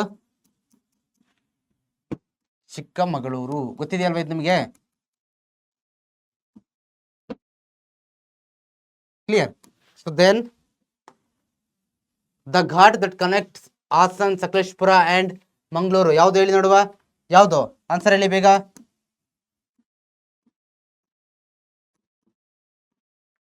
ಶಿರಡಿ ಘಾಟ್. ಗೊತ್ತಿದೆಯಲ್ವಾ ಶಿರಡಿ ಘಾಟ್? ಈ ಶಿರಡಿ ಘಾಟು ಏನ್ ಮಾಡುತ್ತೆ ಕನೆಕ್ಟ್ ಮಾಡುತ್ತೆ ಹಾಸನ್ ಸಕಲೇಶ್ಪುರ ಮಂಗಳೂರು ಮಧ್ಯೆ. ಇನ್ನೊಂದು ಚಾರ್ಮಡಿ ಅಂತ ಬರುತ್ತೆ ಚಿಕ್ಕಮಂಗ್ಳೂರು ಮಧ್ಯೆ. ಆಮೇಲೆ ಇನ್ನು ಆಗುಂಬೆ ಘಾಟು ಹುಲಿಕಲ್ ಘಾಟ್ ಎಲ್ಲ ಬರುತ್ತೆ. ಸೊ ಅದು ಕೂಡ ನೋಡ್ಕೊಳ್ಳಿ. ಓಕೆ ಸೊ ದೆನ್ ನೋಡಿ 5 ಮಾರ್ಕ್ಸ್ ಕೇಳ್ತಾರೆ ಕಣ್ರಪ್ಪ ಮ್ಯಾಪು. 5 ಮಾರ್ಕ್ಸ್ ಕೇಳ್ತಾರೆ. ಓಕೆ ಇಷ್ಟು ಪ್ಲೇಸಸ್ ಗಳನ್ನ ಮ್ಯಾಪ್ ಅಲ್ಲಿ ಲೊಕೇಟ್ ಮಾಡಿ ಅಂತ. ಒಂದು ನಾರ್ತನ್ ಟಿಪ್ ಆಫ್ ಕರ್ನಾಟಕ ಅವರು ಅದನ್ನ ಮೆನ್ಷನ್ ಮಾಡಿ ಅಂತ ಕೇಳ್ತಾರೆ. ಸೊ ನೋಡಿ ಇಲ್ಲಿದೆ ಎ. ಕ್ಲಿಯರ್. ಸೊ ಅದಾದ್ಮೇಲೆ ಕ್ಯಾಪಿಟಲ್ ಆಫ್ ಕರ್ನಾಟಕ ಬೆಂಗಳೂರನ್ನ ಕೇಳ್ತಾರೆ. ಸೊ ನೋಡಿ ಇಲ್ಲಿದೆ B. So clear. Then Canara coast C ಇಲ್ಲಿದೆ. ಕ್ಲಿಯರ್. ಸೊ ನಂತರ New Mangaluru Karnataka largest port D ಎಲ್ಲಿದೆ? ಇಲ್ಲಿದೆ. So clear. ಅದಾದ್ಮೇಲೆ Madhugiri hill largest monolithic hill ಎಲ್ಲಿ ಬರುತ್ತೆ? ಇ. ನೋಡಿ ಇ ಇಲ್ಲಿ ಬರುತ್ತೆ. ಕ್ಲಿಯರ್. ಸೊ ಇದೆಲ್ಲ ನಿಮಗೆ PDF ಬೇಕು ಅಂದ್ರೆ ನೀವು ವಾಟ್ಸಪ್ ಚಾನಲ್ಗೆ ಜಾಯಿನ್ ಆಗ್ಲೇಬೇಕು. ಓಕೆ ಜಾಯಿನ್ ಆಗ್ಲೇಬೇಕು ನೀವು, ಇಲ್ಲಾಂದ್ರೆ ನಿಮಗೆ ಸಿಗೋದಿಲ್ಲ. ಸೊ ನಂತರ why does the climate of Karnataka is diverse. ಕರ್ನಾಟಕದ ಕ್ಲೈಮೇಟ್ ಏಕೆ ಡೈವರ್ಸ್ ಆಗಿದೆ, ವೈವಿಧ್ಯತೆನ ಹೊಂದಿದೆ ಅಂತ ಕೇಳ್ತಾರೆ. ಯಾಕಪ್ಪ ಅಂತಂದ್ರೆ ನೋಡಿ ಕರ್ನಾಟಕ ರ್ಯಾಂಕ್ 7th ಇಂದ India forest cover. Okay, so ಕರ್ನಾಟಕದಲ್ಲಿ ಅತಿ ಹೆಚ್ಚು ಅರಣ್ಯ ಪ್ರದೇಶ ಕಂಡು ಬರುತ್ತೆ. ಈ ಕಾರಣದಿಂದ 7th 7ನೇ ದೊಡ್ಡ ರಾಜ್ಯ ಆಗಿದೆ ಅರಣ್ಯ ಪ್ರದೇಶ ಹೊಂದಿರದಲ್ಲಿ. ಆದ್ರಿಂದ ಸೊ ಅದಾದ್ಮೇಲೆ ಕರ್ನಾಟಕ ರ್ಯಾಂಕ್ಸ್ 7th ಇಂದ ಇಂಡಿಯನ್ ಫಾರೆಸ್ಟ್ ಕವರ್. ಸೊ ಇದು ಪಾಯಿಂಟ್ ರಿಪೀಟ್ ಆಗಿದೆ. ಓಕೆ, ಸೊ ದೆನ್ ಅದಾದ್ಮೇಲೆ ನೋಡಿ Uttara Kannada as the most forest cover while Vijayapura as the least. Okay, so ಅದಾದ್ಮೇಲೆ 29 parts of the land is forested. Okay, so then includes evergreen and deciduous and mixed forest. ಇಷ್ಟೆಲ್ಲ ಇರೋದ್ರಿಂದ ಏನಾಗಿದೆ, ಕರ್ನಾಟಕದ forest ಅಂದ್ರೆ ಏನಾಗಿದೆ, ತುಂಬಾ ಡೈವರ್ಸ್ ಆಗಿದೆ. So clear. Then what are the reasons for the eastern part of the Western Ghats to become a rain shadow area? Okay, ನೋಡಿ ಈ ಒಂದು ವೆಸ್ಟರ್ನ್ ಘಾಟ್ಸ್ ಬರುತ್ತಲ್ವ ಇಲ್ಲಿ. ಓಕೆ, ಇಲ್ಲಿ ವೆಸ್ಟರ್ನ್ ಘಾಟ್ಸ್ ಬರುತ್ತೆ. ಈ ವೆಸ್ಟರ್ನ್ ಘಾಟ್ಸ್ನ ಪೂರ್ವ ಭಾಗ ರೈನ್ ಶಾಡೋ ಏರಿಯಾ ಅಂತ ಕರಿತೀವಿ, ಮಳೆಯ ನೆರಳಿನ ಪ್ರದೇಶ. ಏಕೆ ಕರಿತೀವಪ್ಪ ಅಂದ್ರೆ Western Ghats block monsoon winds causing heavy rainfall and with decreased heat words. ನೋಡಿ ಇಲ್ಲಿಂದ ಏನ್ ಬರ್ತಲ್ವ ಮಳೆ, ಈ ಅರೇಬಿಯನ್ ಭಾಗದಿಂದ ಇಲ್ಲಿ ಬರ್ತಕ್ಕಂಥದ್ದು, ಈ ವೆಸ್ಟರ್ನ್ ಘಾಟ್ಸ್ಗಳು ಆ ಒಂದು ವೈಂಡನ್ನ ತಡೀತವೆ. ಓಕೆ, ತಡೆದು ರೈನು ಪಶ್ಚಿಮ ಭಾಗದಲ್ಲಿ ಜಾಸ್ತಿ ಮಳೆ ಆಗಿ ಈ ಪೂರ್ವ ಭಾಗಕ್ಕೆ ಆ ವೇವ್ಸ್ ಬರೋಷ್ಟೊಳಗಡೆ ನೀರಿನಂಶ ಫುಲ್ ಕಮ್ಮಿ ಆಗಿರುತ್ತೆ. ಆ ಕಾರಣದಿಂದ ಕರಿತೀವಿ ರೈನ್ ಶಾಡೋ ಏರಿಯಾ ಅಂತ. So clear. Then how can you say that black soil is different from the red soil? Okay, so ಎರಡನ್ನು ಕೊಟ್ಟಿದ್ದೀನಿ ನೋಡಿ, ರೆಡ್ ಸಾಯಿಲ್ ಮತ್ತೆ ಬ್ಲಾಕ್ ಸಾಯಿಲ್ ಇರ್ತಕ್ಕಂಥ ಡಿಫ್ರೆನ್ಸ್ ಅನ್ನ ಕೊಟ್ಟಿದ್ದೀನಿ. ಡಿಫ್ರೆನ್ಸ್ ಏನಂತ ಕೇಳ್ತಾರೆ ನೋಡಿ. ರೆಡ್ ಸಾಯಿಲ್ ಅಂತಂದ್ರೆ ಗ್ರಾನೈಟ್ ಮತ್ತೆ ಜೆಲಿಸಿಸ್ ಇಂದ ಮಾಡಲ್ಪಟ್ಟಿದೆ. Black soil decomposition of basalt rocks ಇಂದ ಮಾಡಲ್ಪಟ್ಟಿದೆ. ನಂತರ ರೆಡ್ ಸಾಯಿಲ್ ಅಲ್ಲಿ ಐರನ್ ಆಕ್ಸೈಡ್ ಇರುತ್ತೆ. ಸೊ ಇಲ್ಲಿ ಮೆಗ್ನೀಷಿಯಮ್, ಅಲ್ಯೂಮಿನಿಯಂ ಮತ್ತೆ ಐರನ್ ಆಕ್ಸೈಡ್ಗಳು ಇರುತ್ತೆ. ಸೊ ದೆನ್ ರೆಡ್ ಸಾಯಿಲ್ ಅಲ್ಲಿ ಹೈ ಲೈಮ್ ಮತ್ತೆ ಸಾಲ್ಟ್ ಕಂಟೆಂಟ್ ಇರುತ್ತೆ. ಲೋ ಆರ್ಗ್ಯಾನಿಕ್ ಮ್ಯಾಟರ್ ಇದ್ರೆ ಇಲ್ಲಿ ಓಕೆ ತುಂಬಾ ಏನಿರುತ್ತೆ, ಮಾಯಿಶ್ಚರ್ ಅನ್ನ ಹೋಲ್ಡ್ ಮಾಡುತ್ತೆ. ಬ್ಲಾಕ್ ಸಾಯಿಲ್ ಕಾಟನ್ಗೆಂತೂ ದಿ ಬೆಸ್ಟ್ ಸಾಯಿಲ್ ಇದು. ನಂತರ ಲೋ ಮಾಯಿಶ್ಚರ್ ಇರುತ್ತೆ ಇಲ್ಲಿ suitable for cotton cultivation. High ಏನಿರುತ್ತೆ ಮಾಯಿಶ್ಚರ್ ಇರುತ್ತೆ, ಕಾಟನ್ ಕಲ್ಟಿವೇಶನ್ಗೆ ದಿ ಬೆಸ್ಟ್ ಆಗಿರುತ್ತೆ. ಇದೇನೋ differences. Clear. The district with the highest canal irrigation in the state. So ಇದು ಮಾತ್ರ ಆನ್ಸರ್ ನೀವೇ ಮಾಡಬೇಕು. ಓಕೆ, ಎಲ್ಲದನ್ನು ನಾನೇ ಆನ್ಸರ್ ಮಾಡ್ತಾ ಇದ್ದೀನಿ, ಇದನ್ನ ನೀವೇ ಆನ್ಸರ್ ಮಾಡಬೇಕು. ನಿಮಗೆ ಬಿಟ್ಟಿದ್ದೀನಿ ಇದನ್ನ. ಯಾವ ಜಿಲ್ಲೆಯಲ್ಲಿ, ಕರ್ನಾಟಕದ ಯಾವ ಜಿಲ್ಲೆಯಲ್ಲಿ ಅತಿ ಹೆಚ್ಚು ನೀರಾವರಿ ವ್ಯವಸ್ಥೆ ಇದೆ ಅಂತ ಕೇಳಿದ್ದಾರೆ. So then what is the importance of hydro electric power generation? ನೋಡಿ, ಹೈಡ್ರೋ ಎಲೆಕ್ಟ್ರಿಕ್ ನೀರಿನಿಂದ ವಿದ್ಯುತ್ತನ್ನ ಏಕೆ ತಯಾರು ಮಾಡಬೇಕು ಅಂತ ಕೇಳ್ತಾ ಹೋಗಿದ್ದಾರೆ. ಯಾಕೆ? ಫಸ್ಟ್ ಒನ್ ಯೂಸ್ಫುಲ್ ಫಾರ್ ಅಗ್ರಿಕಲ್ಚರ್ಗೆ ಯೂಸ್ ಮಾಡ್ಲಿಕ್ಕೋಸ್ಕರ. ಓಕೆ, ಕೃಷಿಗೆ ನೀರ್ ಬೇಕಲ್ವಾ, ಅದಕ್ಕೋಸ್ಕರ ನೀರನ್ನ ಕೊಡ್ಲಿಕ್ಕೋಸ್ಕರ. ಸೊ ಅದಾದ್ಮೇಲೆ industry, commerce due to the scarcity of traditional energy resources. Okay, so ಇದು ಫಸ್ಟ್ ಪಾಯಿಂಟ್. ಇಂಡಸ್ಟ್ರಿ ಮತ್ತೆ ಕಾಮರ್ಸ್ ಹೆಲ್ಪ್ ಆಗ್ಲಿಕ್ಕೆ. ನಂತರ ಏನೋ ಆ ಒಂದು ಏನೋ ಎನರ್ಜಿ ರಿಸೋರ್ಸಸ್ ಅನ್ನೋದು ವಿದ್ಯುತ್ ಒಂದು ಸಂಪನ್ಮೂಲಗಳು ತುಂಬಾ ಕಮ್ಮಿ ಇರೋದ್ರಿಂದ ಅದನ್ನ ಕೊರತೆಯನ್ನ ನೀಗಿಸ್ಲಿಕ್ಕೋಸ್ಕರ. ಈ ಎರಡು ರೀಸನ್ಗಳು. Clear. So then how can the river system be classified? ನದಿ ವ್ಯವಸ್ಥೆನ ಯಾವ ರೀತಿ ಡಿವೈಡ್ ಮಾಡಿದೆ ಅಂತ ಕೇಳ್ತಾರೆ. ಒಂದು ವೆಸ್ಟ್ ಫ್ಲೋಯಿಂಗ್ ರಿವರ್ಸ್ ಅಂತ. ಓಕೆ, ಅಂತಂದ್ರೆ ಪಶ್ಚಿಮಕ್ಕೆ ಹರಿಯುವ ನದಿಗಳು ಯಾವುದು? ಶರಾವತಿ, ಕಾಳಿ, ಗಂಗಾವಲಿ, ನೇತ್ರಾವತಿ, ವರಾಹಿ ಮತ್ತೆ ಅಘನಾಶಿನಿ, ಇಷ್ಟು ರಿವರ್ಗಳು. ಸೊ ದೆನ್ ಅದಾದ್ಮೇಲೆ East flowing rivers. Okay, East flowing rivers ಅಂತ ಕರಿತೀವಿ ನಾವು. ಪೂರ್ವಕ್ಕೆ ಹರಿಯುವ ನದಿಗಳು ಯಾವ್ದಪ್ಪ ಅಂತಂದ್ರೆ ಕೃಷ್ಣ, ಕಾವೇರಿ, ಪೆನ್ನರ್, ಪಾಲರ್ ಮತ್ತೆ ಹೇಮಾವತಿ ಮತ್ತೆ ಹಾರಂಗಿ, ಇಷ್ಟು ನದಿಗಳು ಏನಪ್ಪಾ ಅಂತಂದ್ರೆ ಪೂರ್ವಕ್ಕೆ ಹರಿತಕ್ಕಂಥದ್ದು. Okay, so clear. ಪೂರ್ವಕ್ಕೆ ಅಂತಂದ್ರೆ ಬಂಗಾಳ ಕೊಲ್ಲಿಗೆ ಹರಿತಕ್ಕಂಥದ್ದು, ವೆಸ್ಟ್ ಅಂತಂದ್ರೆ ಅರಬ್ಬಿ ಸಮುದ್ರ ಕಡೆಗೆ ಹರಿತಕ್ಕಂಥದ್ದು. ಕ್ಲಿಯರ್. ಸೊ ಅದಾದ್ಮೇಲೆ ಇದು ಕೂಡ 5 ಮಾರ್ಕ್ಸ್ ಕೇಳ್ತಾರೆ. ಮ್ಯಾಪ್ ನೋಡಿ, ಇಷ್ಟು ಮ್ಯಾಪ್ ಅಲ್ಲಿ ಇಷ್ಟು ಪ್ಲೇಸ್ ಲೊಕೇಟ್ ಮಾಡಿ ಅಂತ ಕೇಳ್ತಾರೆ. ಸೊ ಫಸ್ಟ್ ಒನ್ ಏನ್ ಕೇಳ್ತಾರೆ ಗೊತ್ತಾ?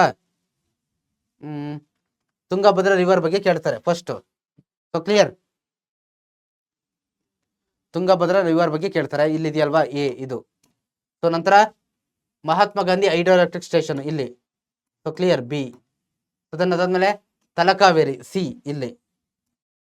ನಂತರ ಶಿವನ ಸಮುದ್ರ ಡಿ ಇಲ್ಲಿ. ಕ್ಲಿಯರ್ ಆಗಿದೆಯಲ್ವಾ ನಿಮಗೆ? ಇಷ್ಟನ್ನ ಕೇಳ್ತಾರೆ ಕಣಪ್ಪ.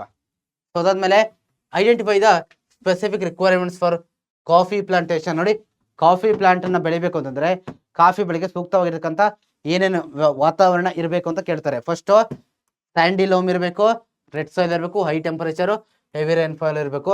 ಇದೆಲ್ಲ ಏನು ಕಾಫಿ ಪ್ಲಾಂಟೇಶನ್ಗೆ ಮತ್ತೆ ಅರೇಕ ನಟ್ಗೂ ಕೂಡ ದಿ ಬೆಸ್ಟ್ ಅಂತ ಹೇಳ್ತಾ ಹೋಗಿದ್ದಾರೆ.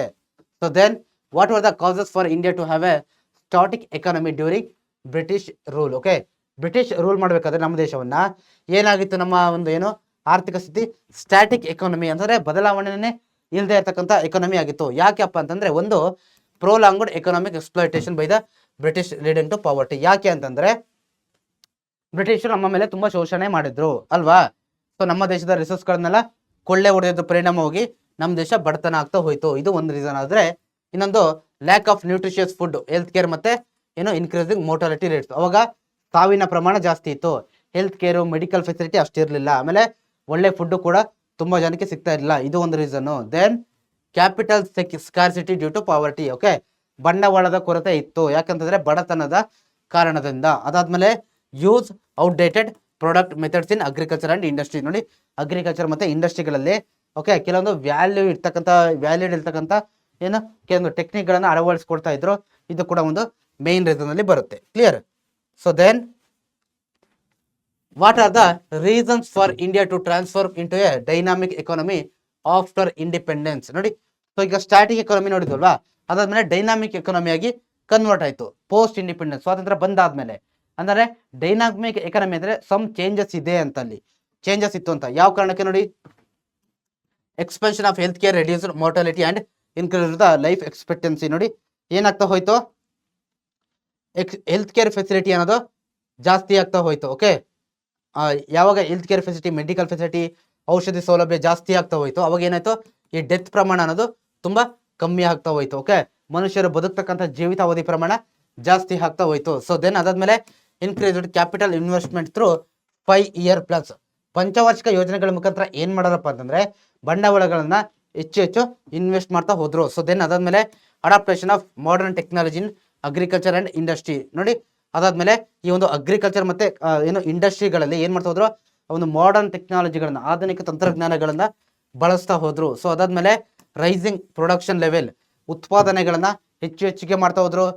ಸಿರಿಕ್ರಾಂತಿ ತಂದ್ರು. ಓಕೆ, ಸೊ ಅದಾದ್ಮೇಲೆ ಇಂಪ್ರೂವ್ಡ್ ಲಿವಿಂಗ್ ಸ್ಟ್ಯಾಂಡರ್ಡ್ಸ್. ಓಕೆ, ಅವರು ಏನೋ ಜನಗಳು ತಾವು ಬದುಕ್ತಕ್ಕಂಥ ಲಿವಿಂಗ್ ಸ್ಟ್ಯಾಂಡರ್ಡ್ಸ್ ಅನ್ನೋದು ಇನ್ಕ್ರೀಸ್ ಆಗ್ತಾ ಹೋಯ್ತು. ಇದು ಒಂದು reason. Then economic reforms of 1991, liberalisation, privatisation, globalisation ಅಂತ ಕರಿತೀವಲ್ವಾ. ಸೊ ಇದನ್ನ ತಂದಾದ್ಮೇಲೆ ಇನ್ನು ದೊಡ್ಡ ಮಟ್ಟದಲ್ಲಿ ಏನು ಬೇರೆ ದೇಶದವರೆಲ್ಲ ಬಂದು ನಮ್ಮ ದೇಶದಲ್ಲಿ ಇನ್ವೆಸ್ಟ್ ಮಾಡೋದು, ಕಂಪ್ನಿಗಳನ್ನ ಬಿಲ್ಟ್ ಮಾಡೋದಕ್ಕೆ ಸ್ಟಾರ್ಟ್ ಮಾಡಿದ್ರು. ಸೊ ಇದು ಬಂದ ಮೇಲೆ ಏನಾಯ್ತಪ್ಪ ಅಂದ್ರೆ ಇನ್ನು ಕೂಡ ಡೈನಾಮಿಕ್ ಎಕಾನಮಿಯಾಗಿ ಬದಲಾಗ್ತಾ ಹೋಯ್ತು ನಮ್ಮ ಒಂದು ಆರ್ಥಿಕ ವ್ಯವಸ್ಥೆ. Okay, so then the secondary sector is also called as, secondary sector ನ ಇನ್ನೊಂದು ಹೆಸರಿಂದ ಕರಿತೀವಿ. ಏನಂತ ಕರಿತೀವಿ?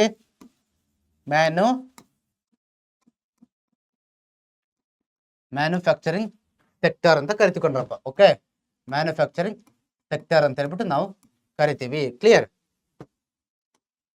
ಸೊ ಅದಾದ್ಮೇಲೆ when was the new economic reform policy was implemented? ಯಾವಾಗ ಜಾರಿಗೆ ತಂದ್ರು ಅಂತ ಈಗ ಜಸ್ಟ್ ತಾನೇ ನೋಡಿದ್ವಲ್ವಾ, 1991 ನಲ್ಲಿ. ಸೊ ಕ್ಲಿಯರ್ ಆಗಿ ಗೊತ್ತಿದೆ ಅಲ್ವದು? ಯಾವ್ದ್ರಲ್ಲಿ? LPG ರಿಫಾರ್ಮ್ಸ್, ಲಿಬರಲೈಸೇಷನ್, ಗ್ಲೋಬಲೈಸೇಷನ್ ಮತ್ತೆ ಪ್ರೈವೇಟೈಸೇಷನ್ ಅಂತ ನೋಡಿದ್ವಲ್ಲ ಅಲ್ಲಿ. So clear? ನಂತರ what are the problems faced by the agriculture sector of India? Okay, so ನೋಡಿ, ಭಾರತದಲ್ಲಿ ಅಗ್ರಿಕಲ್ಚರ್, ಕೃಷಿ ಕ್ಷೇತ್ರ ಏನೇನು ಪ್ರಾಬ್ಲಮ್ಗಳನ್ನ ಫೇಸ್ ಮಾಡ್ತಾ ಇದೆ ಅಂತ ಕೇಳ್ತಾರೆ. ಫಸ್ಟ್, ಓಕೆ, ರೈತರ ಹತ್ರ ಜಾಸ್ತಿ ಲ್ಯಾಂಡ್ ಇಲ್ಲ, ಸ್ಮಾಲ್ ಅಥವಾ ಮಾರ್ಜಿನಲ್ ಆಗಿದ್ದಾರೆ, ಅಂತಂದ್ರೆ ಚಿಕ್ಕ ಲ್ಯಾಂಡ್ ಅನ್ನ ಹೊಂದಿದ್ದಾರೆ. ಇದು ಫಸ್ಟ್ ಥಿಂಗ್. ಆದ್ರೆ ಸೆಕೆಂಡು, ಓಕೆ ನೋಡಿ, ರೈನ್ ಡಿಪೆಂಡೆಂಟ್ ಏನಾಗಿದೆ, ಅತಿ ಹೆಚ್ಚು ಅಗ್ರಿಕಲ್ಚರ್ ಭಾಗ ಮಾನ್ಸೂನ್ ಮಳೆ ಬರುತ್ತಲ್ವ, ಜೂನ್ ಇಂದ ಸೆಪ್ಟೆಂಬರ್, ಅದ್ರ ಮೇಲೆ ಡಿಪೆಂಡ್ ಆಗಿದೆ. ಬೇರೆ ಟೈಮಲ್ಲಿ ನೀರಿನ ಕೊರತೆ ತುಂಬಾ ಜಾಸ್ತಿ ಇರುತ್ತೆ. ಇದು ಒಂದು reason. So then low productivity in agriculture ಅಲ್ಲಿ ಏನಾಗಿದೆ, ಪ್ರೊಡಕ್ಟಿವಿಟಿ, ಉತ್ಪಾದನೆ ಅನ್ನೋದು ತುಂಬಾ ಕಮ್ಮಿ ಆಗಿದೆ, ಅದು ಜಾಸ್ತಿ ಆಗಬೇಕು. ಆಮೇಲೆ ಮಾಡರ್ನ್ ಇಕ್ವಿಪ್ಮೆಂಟ್ ಮತ್ತೆ ಟೆಕ್ನಿಕ್ಸ್ ಗಳನ್ನ ನಾವು ಜಾಸ್ತಿ ಬಳಸ್ತಾ ಹೋಗ್ಬೇಕು, ಇದು ಕೂಡ ಏನಾಗಿದೆ, ತುಂಬಾ ಕಮ್ಮಿ ಆಗ್ತಾ ಹೋಗಿದೆ. ಸೊ ಅದಾದ್ಮೇಲೆ ಮಿಡಲ್ ಮ್ಯಾನ್ ಇದಾರಲ್ವಾ, ಇವರಿಂದ ಏನಾಗ್ತಿದೆ, ತುಂಬಾ ಸಮಸ್ಯೆ ಆಗ್ತಿದೆ. ರೈತರಿಗೆ ಸರಿಯಾದ ಬೆಲೆ ಸಿಗ್ತಾ ಇಲ್ಲ. ಓಕೆ, ಕಷ್ಟಪಟ್ಟು ಬೆಳೆದ ರೈತರು, ಆ ಮಿಡಲ್ ಮ್ಯಾನ್ಗಳು ಅದರಿಂದ ಲಾಭ ಮಾಡ್ಕೊಳ್ತಾ ಇದ್ದಾರೆ. ಸೊ ಇದು ಒಂದು. ನಂತರ write about the importance of the agriculture sector in India. ನೋಡಿ, ನಮ್ಮ ಭಾರತದಲ್ಲಿ ಅಗ್ರಿಕಲ್ಚರ್ ಸೆಕ್ಟರ್, ಕೃಷಿ ಕ್ಷೇತ್ರದ ಮೇಲೆ ಇರ್ತಕ್ಕಂಥ ಕೃಷಿ ಕ್ಷೇತ್ರದ ಮಹತ್ವ ಏನು ಅನ್ನೋದನ್ನ ನಾವಿಲ್ಲಿ ನೋಡ್ತಾ ಹೋಗೋಣ. Okay, first one, supports the livelihood of most people directly R indirectly. ನೋಡಿ, ಏನಾಗ್ತಿದೆ, ಈ ಅಗ್ರಿಕಲ್ಚರ್ ಅಥವಾ ಕೃಷಿ ಕ್ಷೇತ್ರ ಏನ್ ಮಾಡ್ತಾ ಇದೆಯಪ್ಪ ಅಂತಂದ್ರೆ, ಸೊ ನಮ್ಮ ಭಾರತದಲ್ಲಿ ಅತಿ ಹೆಚ್ಚು ಜನರಿಗೆ ಏನಾಗಿದೆ, ಜೀವನಾಧಾರ ಆಗಿದೆ. ಓಕೆ, ಇದ್ರ ಮೇಲೆ ಡಿಪೆಂಡ್ ಆಗಿದ್ದಾರೆ ತುಂಬಾ ಜನ ಇವತ್ತಿಗೆ ಕೂಡ, ಡೈರೆಕ್ಟ್ ಆಗಿ ಮತ್ತೆ ಇಂಡೈರೆಕ್ಟ್ ಆಗಿ. ನಂತರ ಸ್ಪೆಷಲಿ ರೂರಲ್ ಭಾಗದವರಂತೂ ಅದ್ರ ಮೇಲೆ ಡಿಪೆಂಡ್ ಆಗಿರುತ್ತೆ. ಆಮೇಲೆ supplies raw material to agro based industry, ಕೆಲವೊಂದು ಕೃಷಿ ಆಧಾರಿತ ಕೈಗಾರಿಕೆಗಳಿದೆ. ಸೊ ಅದಕ್ಕೆ ಏನ್ ಮಾಡ್ತಾ ಬಂದ್ರೆ ಕಚ್ಚಾ ವಸ್ತುಗಳನ್ನ ಕೊಡ್ಲಿಕ್ಕೆ ಕೂಡ ಅಗ್ರಿಕಲ್ಚರ್ ಹೆಲ್ಪ್ ಮಾಡುತ್ತೆ. So then provides food for humans and fodder for animals. ನೋಡಿ, ಕೃಷಿ ಏನ್ ಮಾಡುತ್ತೆ, ಮನುಷ್ಯರಿಗೆ ಆಹಾರವನ್ನ ಕೊಟ್ರೆ ಅನಿಮಲ್ಸ್ಗಳಿಗೆ ಏನು ಕೊಡುತ್ತೆ, ಹುಲ್ಲನ್ನ ಕೊಡ್ತಾ ಹೋಗುತ್ತೆ, ಮೇವನ್ನ ಕೊಡುತ್ತೆ. ದೆನ್ ಗೌರ್ಮೆಂಟ್ಗೆ ಒಂದು ತಕ್ಕ ಮಟ್ಟಿಗೆ ಆದಾಯವನ್ನು ಕೂಡ ಜನರೇಟ್ ಮಾಡುತ್ತೆ. ನಂತರ ಫಾರಿನ್ ಎಕ್ಸ್ಚೇಂಜ್ಗೆ ಹೆಲ್ಪ್ ಮಾಡುತ್ತೆ. ನಂತರ capital accumulation through farmer saving. Okay, ರೈತರು ತಮ್ಮ ಹಣವನ್ನು ಸೇವ್ ಮಾಡ್ಕೊಳ್ಳಿಕ್ಕೆ ಕೂಡ ಇದೇನು ಮಾಡುತ್ತೆ, ತುಂಬ ಅಂದರೆ ತುಂಬ ಹೆಲ್ಪ್ ಮಾಡ್ತಾ ಹೋಗುತ್ತೆ ಅಗ್ರಿಕಲ್ಚರ್ ಸೆಕ್ಟರ್ ಈ ರೀತಿ. ಸೊ ದೆನ್ ಅದಾದ್ಮೇಲೆ how individual decision making is different from group decision making. ನೋಡಿ, ಓಕೆ, ಸೊ ಏನು ವೈಯಕ್ತಿಕ ಡಿಸಿಷನ್ ತೆಗೆದುಕೊಳ್ಳೋದು ಗುಂಪು ಡಿಸಿಷನ್ ತೆಗೆದುಕೊಳ್ಳೋಕ್ಕಿಂತ ಯಾವ ರೀತಿ ಡಿಫ್ರೆನ್ಸ್ ಅಂತ ಕೇಳಿದ್ದಾರೆ. So first one, individual decision ಅಲ್ಲಿ ಏನಾಗುತ್ತೆ ಗೊತ್ತಾ, made by A single person. Individual ಅಂತಂದ್ರೆ ಸಿಂಗಲ್ ಅಲ್ವಾ, ಇಂಡಿವಿಜುವಲ್ ಡಿಸಿಷನ್ ಅನ್ನ ಒಬ್ಬ ವ್ಯಕ್ತಿ ತಗೊಳ್ತಾನೆ. ಓಕೆ, ಇದೇನಾಗುತ್ತೆ, ಕಾಮನ್ ಆಗಿ ಒಬ್ಬ ವ್ಯಕ್ತಿ ಮಾಡ್ತಕ್ಕಂಥ ಕೆಲಸ ಕಾರ್ಯಗಳಲ್ಲಿ ಕಾಮನ್ ಆಗಿರುತ್ತೆ. ಬಟ್ ಗ್ರೂಪ್ ಡಿಸಿಷನ್ ಅಂತಂದ್ರೆ made collectively by multiple individuals. ನೋಡಿ, ಅಂತಂದ್ರೆ ಹಲವಾರು ಜನ ಸೇರ್ಕೊಂಡು ತೀರ್ಮಾನವನ್ನ ತೆಗೆದುಕೊಳ್ತಕ್ಕಂಥದ್ದು. ಓಕೆ ಓಕೆ, ಇದು ಏನಾಗುತ್ತೆ, ಕಾಮನ್ ಆಗಿ ಇನ್ ಪಾರ್ಟ್ನರ್ಶಿಪ್ ವ್ಯವಹಾರ ಮಾಡ್ತಾರಲ್ವಾ, 2 ಅಥವಾ 2ಕ್ಕಿಂತ ಜಾಸ್ತಿ ಜನ, ಅಲ್ಲಿ ಇದು ಕಾಮನ್ ಆಗಿರುತ್ತೆ. So clear. ಸೊ ಅದಾದ್ಮೇಲೆ next, the founder of Ahom dynasty ಯಾರು ಅಂತ ಕೇಳಿದ್ದಾರೆ. ಯಾರು? ಸೊ ಇದು ಆನ್ಸರ್ ನೀವೇ ಮಾಡ್ಬೇಕಂದ್ರಪ್ಪ. ಓಕೆ, ಒನ್ ವರ್ಡ್ ಇಂದ ನಾನೇ ಎಲ್ಲದಕ್ಕೂ ಆನ್ಸರ್ ಮಾಡ್ತಾ ಹೋಗಲ್ಲ, ನೀವು ಕೂಡ ಕೆಲವೊಂದಕ್ಕೆ ಆನ್ಸರ್ ಮಾಡ್ತಾ ಹೋಗ್ಬೇಕು. ಸೊ ಅದಾದ್ಮೇಲೆ ನೋಡಿ, what are the achievements of Madhavrao one ಅಂತ ಕೇಳಿದ್ದಾರೆ. ಓಕೆ, ಸೊ ಏನ್ ಮಾಡ್ದ ಇವನು, established Marathas as dominant force in south and north India. ದಕ್ಷಿಣ ಉತ್ತರ ಭಾರತದಲ್ಲಿ ಮರಾಠರನ್ನ ಒಂದು ಸ್ಟ್ರಾಂಗ್ ಪವರ್ ಆಗಿ ಏನ್ ಮಾಡ್ತಾರೆ ಸ್ಥಾಪನೆ ಮಾಡ್ತಾನೆ. Then defeated Nizam at Ahmedabad Nagar after Panipat loss. ನೋಡಿ, ಪಾಣಿಪತ್ ಲಾಸ್ ಆದ್ಮೇಲೆ ಏನ್ ಮಾಡ್ತಾನೆ, ಒಂದು ಅಹಮದಾಬಾದ್ನ ನಗರ ನಿಜಾಮನನ್ನ ಸೋಲಿಸ್ತಾನೆ. ಅದಾದ್ಮೇಲೆ ಮೈಸೂರಿನ ಹೈದರಾಲಿಯನ್ನು ಕೂಡ ಸೋಲಿಸ್ತಾರೆ. ದೆನ್ ಶ್ರೀರಂಗಪಟ್ಟಣವನ್ನ ಗೆಲ್ತಾರೆ. ಓಕೆ, ಅದಾದ್ಮೇಲೆ ಏನ್ ಮಾಡ್ತಾರೆ, ಕೆಲವೊಂದು ಪ್ಲೇಸ್ ಗಳನ್ನು ಕೂಡ ವಶಪಡಿಸ್ಕೊಳ್ತಾನೆ. Then defeated Rajputs and Jats and Rohillas in north India. ಉತ್ತರ ಭಾರತದಲ್ಲಿ ರಜಪೂತರು, ಜಾಟ್ಸ್ ಮತ್ತೆ ರೋಹಿಲ್ಸ್ ಗಳನ್ನ ಸೋಲಿಸ್ತಾರೆ. Then helped restore Mughal emperor Shah Alam to the Delhi throne. Okay, ನೋಡಿ, ಯಾರು ಮುಘಲ್ ರಾಜ ಇದ್ನಲ್ವಾ, ಶಾ ಆಲಂ ಇವನನ್ನ ವಾಪಸ್ ಅವನ ಸ್ಥಾನಕ್ಕೆ ರಿಸ್ಟೋರ್ ಮಾಡ್ಲಿಕ್ಕೆ ಕೂಡ ಹೆಲ್ಪ್ ಮಾಡ್ತಾನೆ. Then restored Maratha glory in a short period. ಅತಿ ಚಿಕ್ಕ ಪೀರಿಯಡ್ ನಲ್ಲಿ ಮರಾಠರ ಒಂದು ಗ್ಲೋರಿಯನ್ನ ವಾಪಸ್ ತಂದು ಕೊಡ್ತಾನೆ.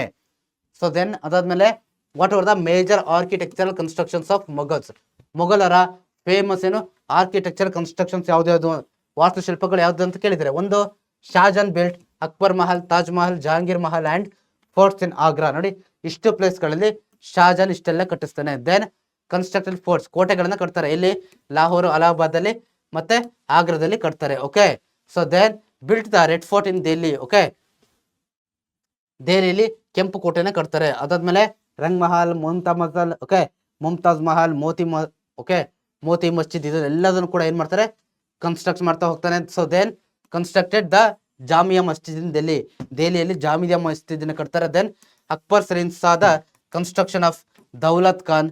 ಓಕೆ, ಅದಾದ್ಮೇಲೆ ದಫ್ತರ್ ಖಾನ್. ಓಕೆ, ಸೊ ಇದೆಲ್ಲ ಏನ್ ಮಾಡ್ತಾನಪ್ಪ ಅಂತಂದ್ರೆ ಇಷ್ಟೆಲ್ಲ ಕಟ್ತಾನೆ. Okay, so clear. ಇಷ್ಟೆಲ್ಲ ನೀವು ನೋಡ್ಕೊಂಡು ಹೋಗ್ಬೋದು ಏನೇನು ಕಟ್ಟಿದ್ರು ಅಂತ. So then the poems written by Kabir in Hindi are called. Okay, ಕಬೀರರು ಬರೆದಂತ ಪೊಯಮ್ಸ್ ಗಳನ್ನ ಏನಂತ ಕರಿತೀವಿ, ದೋಹಾಸ್ ಅಂತ ಕರಿತಾ ಇದ್ವಿ. ಓಕೆ, ಹಿಂದಿಯಲ್ಲಿ ದೋಹಾಸ್ ಅಂತ ಅವನ್ನ ಕರಿತಾ ಇದ್ವಿ ನಾವು. ಅದಾದ್ಮೇಲೆ the leader of the reformation movement was. Okay, ಯಾರಾಗಿದ್ರು ರಿಫಾರ್ಮೇಶನ್ ಮೂವ್ಮೆಂಟ್ ನ ಲೀಡರ್ ಯಾರಾಗಿದ್ರು ಅಂತ ಕೇಳ್ತಾ ಹೋಗ್ತಾರೆ. ಮಾರ್ಟಿನ್ ಲೂಥರ್, ಗೊತ್ತಿದೆಯಲ್ವಾ, Martin Luther. Okay,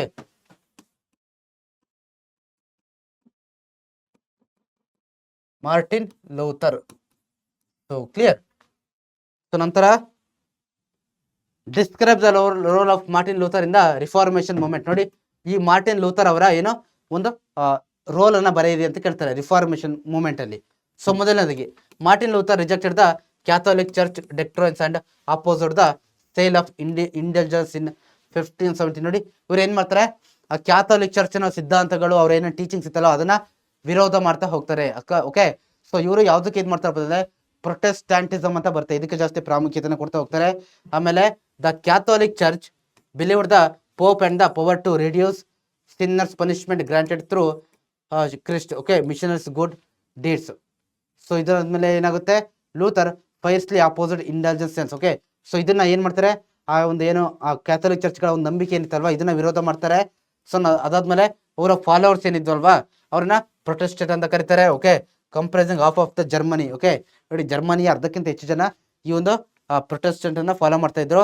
the 30 years war resulted from A Catholic Protestant conflict. Okay, so ಇಷ್ಟು ಕೂಡ ಏನಪ್ಪಾ ಅಂದ್ರೆ ಇವರ ಒಂದು ರೋಲ್ಗಳು. ಕ್ಲಿಯರ್? ಸೊ ಇಷ್ಟು ಕ್ಲಿಯರ್ ಆಗಿದೆಯಲ್ವಾ? ನಂತರ ವಾಟ್ ಈಸ್ ಇಂಡಸ್ಟ್ರಿಯಲ್ ರೆವಲ್ಯೂಷನ್ ಅಂತ ಕೇಳ್ತಾರೆ. ಕೈಗಾರಿಕಾ ಕ್ರಾಂತಿ ಎಂದ್ರೇನು ಅಂತ. ಓಕೆ, ಸೊ ನೋಡ್ತಾ ಹೋಗೋಣ. The 18th century increased in machine based industries led to a massive rise in production known as the industrial revolution. ಕೈಗಾರಿಕಾ ಕ್ರಾಂತಿ ಏನಪ್ಪಾ ಅಂತಂದ್ರೆ 1800ರ ಶತಮಾನದಲ್ಲಿ, ಓಕೆ ಅಂತಂದ್ರೆ ಈ ಟೈಮಲ್ಲಿ 1700 ಟೈಮಲ್ಲಿ ಏನಾಗುತ್ತೆ, ಮಷಿನ್ ಬೇಸ್ಡ್ ಇಂಡಸ್ಟ್ರಿ ಕೈಗಾರಿಕೆಗಳಲ್ಲಿ ಯಂತ್ರೋಪಕರಣನ ಹೆಚ್ಚು ಬಳಸೋ ಮುಖಾಂತರ ಉತ್ಪಾದನೆಗಳಲ್ಲಿ ಅತಿ ಹೆಚ್ಚು ಬದಲಾವಣೆಗಳನ್ನು ಕಾಣ್ತಾ ಹೋಗ್ತಾರಲ್ವಾ, ಇದನ್ನ ನಾವು ಇಂಡಸ್ಟ್ರಿಯಲ್ ರೆವಲ್ಯೂಷನ್ ಅಥವಾ ಕೈಗಾರಿಕಾ ಕ್ರಾಂತಿ ಅಂತ ಕರಿತೀವಿ. ಓಕೆ,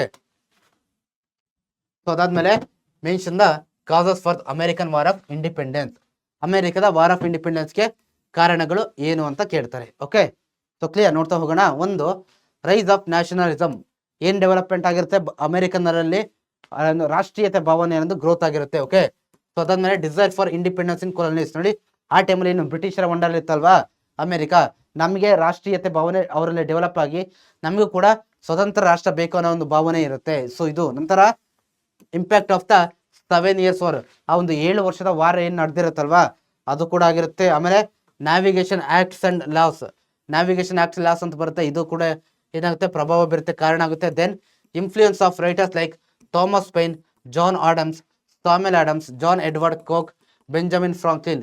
ಸೊ ಇವರೆಲ್ಲ ಏನು, ಈ ಎಲ್ಲಾ ರೈಟರ್ಗಳು ಏನ್ ಮಾಡ್ತಾರಪ್ಪ ಅಂದ್ರೆ ತಮ್ಮ ಬರಹಗಳನ್ನ ಬರಿತಾ ಹೋಗ್ತಾರೆ. ಇದರಲ್ಲಿ ಏನ್ ಮಾಡ್ತಾರೆ, ಅಮೆರಿಕದ ಪ್ರಜೆಗಳನ್ನ ಹೆಚ್ಚು ಏನ್ ಮಾಡ್ತಾರೆ, ಇನ್ಫ್ಲೂಯೆನ್ಸ್ ಮಾಡ್ತಾ ಹೋಗ್ತಾರೆ. ಓಕೆ, ಆ ಒಂದು ವಾರ್ಗೆ. ಸೊ ಇದು ಕೂಡ ವೆರಿ ಇಂಪಾರ್ಟೆಂಟ್ ಆಗುತ್ತೆ. Then British tax policies. Okay, ನೋಡಿ ಕ್ಯೂಬೆಕ್ ಆಕ್ಟ್ ಅಂತ ಬರುತ್ತೆ, ಮತ್ತೆ ಟೌನ್ಶೆಡ್ ಆಕ್ಟ್ಸ್, ಮತ್ತೆ sugar and molasses act, stamp act ಅಂತ ಬರುತ್ತೆ. ಇದೆಲ್ಲ ಕೂಡ ಏನಾಗುತ್ತೆ, ಅಮೆರಿಕದ ರೆವಲ್ಯೂಷನ್ಗೆ ಕಾರಣ ಆಗ್ತಾ ಹೋಗುತ್ತೆ. ದೆನ್ ಬಾಸ್ಟನ್ ಟೀ ಪಾರ್ಟಿ ಅಂತ ಬರುತ್ತೆ, ಇದು ಕೂಡ ಏನಪ್ಪಾ ಅಂದ್ರೆ ವೆರಿ ಇಂಪಾರ್ಟೆಂಟ್ ರೋಲ್ ಅನ್ನ ಪ್ಲೇ ಮಾಡುತ್ತೆ ಅಮೆರಿಕನ ವಾರ್ ಆಫ್ ಇಂಡಿಪೆಂಡೆನ್ಸ್ ಅಲ್ಲಿ. ಓಕೆ, ನೆಕ್ಸ್ಟ್ ಕ್ವಶನ್ ನೋಡಿ. The constitution amendment that reduced the voting age from 21 to 18 years watch ಯಾವುದು? 61st constitutional amendment act. Okay, so ಇದು ನಮಗೆ ಕ್ಲಿಯರ್ ಆಗಿ ಗೊತ್ತಿರಲಿ.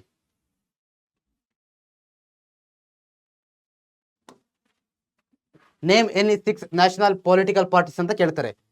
ಓಕೆ, ನಮ್ಮ ದೇಶದ ಯಾವ್ದಾದ್ರು 6 ಪೊಲಿಟಿಕಲ್ ಪಾರ್ಟಿ ನೇಮ್ಸ್ ನ ಬರೀರಿ ಅಂತ. ಸೊ ಅದ್ರಲ್ಲಿ ಒಂದು ಯಾವುದು, ಇಂಡಿಯನ್ ನ್ಯಾಷನಲ್ ಕಾಂಗ್ರೆಸ್ INC, ಇನ್ನೊಂದು Communist Party of India Marxist ಅಥವಾ CPIM ಅಂತ ಕರಿತೀವಿ. Then Bharatiya Janata Party BJP. Okay, then Bahujan Samaj Party BSP, then National People's Party NPP, then Aam Aadmi Party AAP. Okay, ಇಷ್ಟು ಏನು ಮೇನ್ 6 ರಾಷ್ಟ್ರೀಯ ಪಕ್ಷಗಳು. ಕ್ಲಿಯರ್? ಸೊ ಅದಾದ್ಮೇಲೆ head quarter of the ministry of defence is located in ಎಲ್ಲಿದೆ?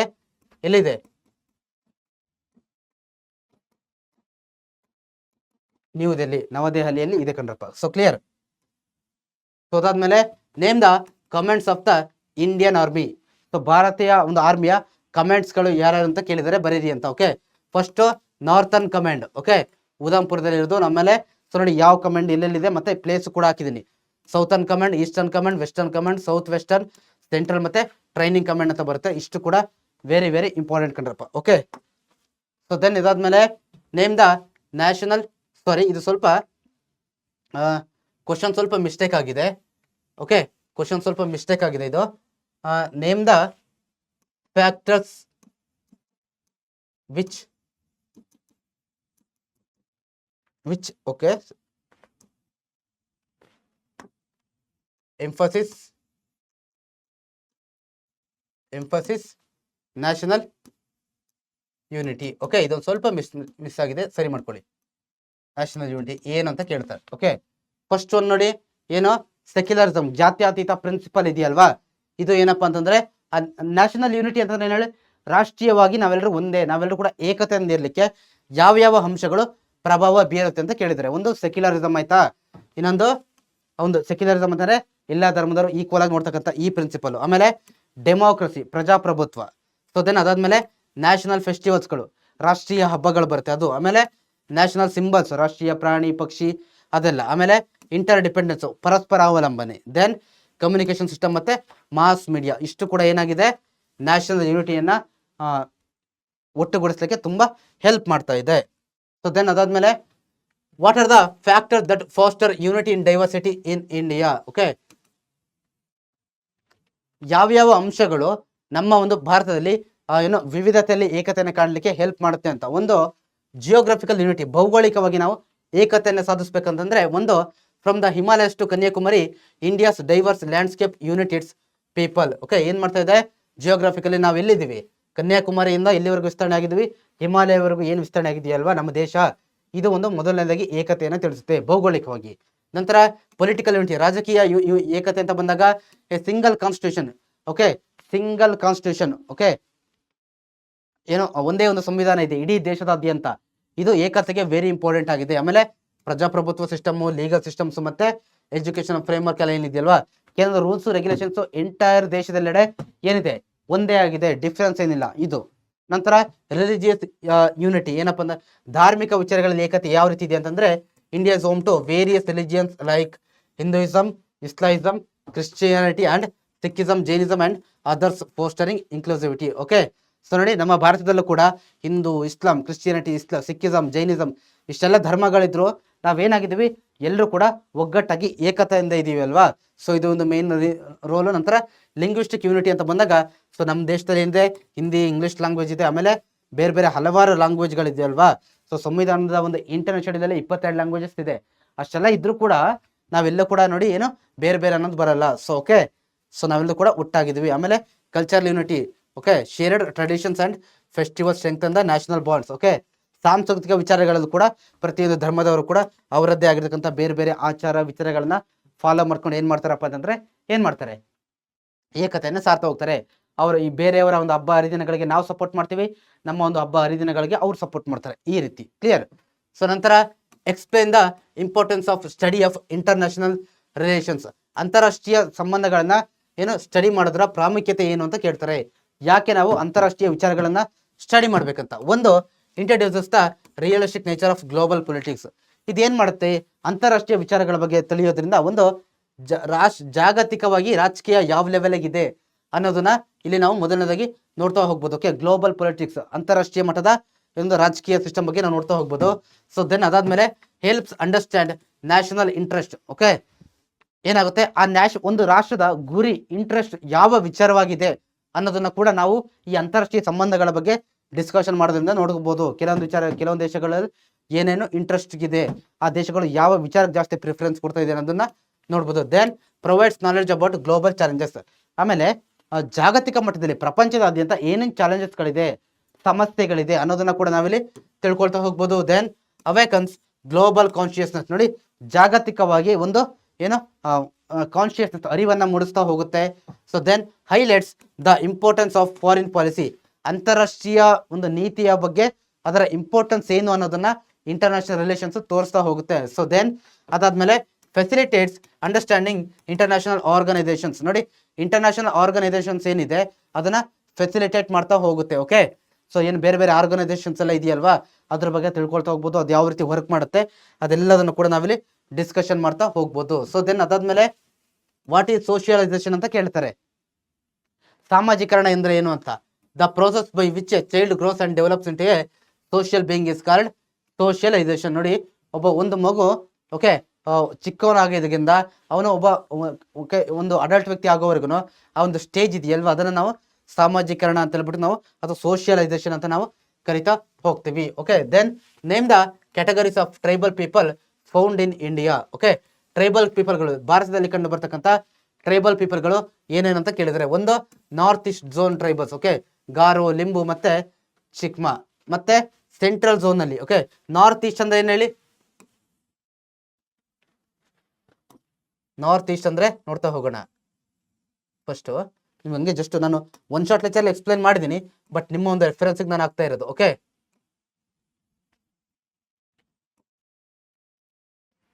So ನೋಡ್ತಾ ಹೋಗಿ. ನಾರ್ತ್ ಈಸ್ಟ್ ಝೋನ್ ಅಲ್ಲಿ ಯಾರ್ಯಾರು ಬರ್ತಾರಪ್ಪ ಅಂತಂದ್ರೆ ಈ ಭಾಗದಲ್ಲಿ ಬರತಕ್ಕಂಥದ್ದು north east. Okay, north east ಇಲ್ಲಿ ಬರೋದು. ಆಮೇಲೆ central zone. Okay, central zone ಇಲ್ಲಿ ಬರುತ್ತೆ. ನಂತರ ಸೌತರ್ನ್ ಟ್ರೈಬಲ್ಸ್ ಇಲ್ಲಿ ಬರ್ತಾರೆ. ಓಕೆ, ಸೊ ನೋಡಿ, ಸಂತಾಲ್, ಕೋಲ್, ಮುಂಡಾ, ಭಿಲ್, ಓಕೆ, ಸೋಲಿಗ, ಎರವ, ತೋಡ. ಸೊ ಯಾರ್ಯಾವ ಒಂದು ಟ್ರೈಬಲ್ಸ್ ಯಾವ್ಯಾವ ರೀಜನ್ ಅಲ್ಲಿ ಬರುತ್ತೆ ಅನ್ನೋದನ್ನ ನಾನು ನಿಮಗೆ ಕ್ಲಿಯರ್ ಆಗಿ ಕೊಟ್ಟಿದ್ದೀನಿ. ಓಕೆ, ಸೊ ಇದನ್ನು ಕೂಡ ನೀವು ನೋಡ್ತಾ ಹೋಗ್ಬೋದು. ಕ್ಲಿಯರ್.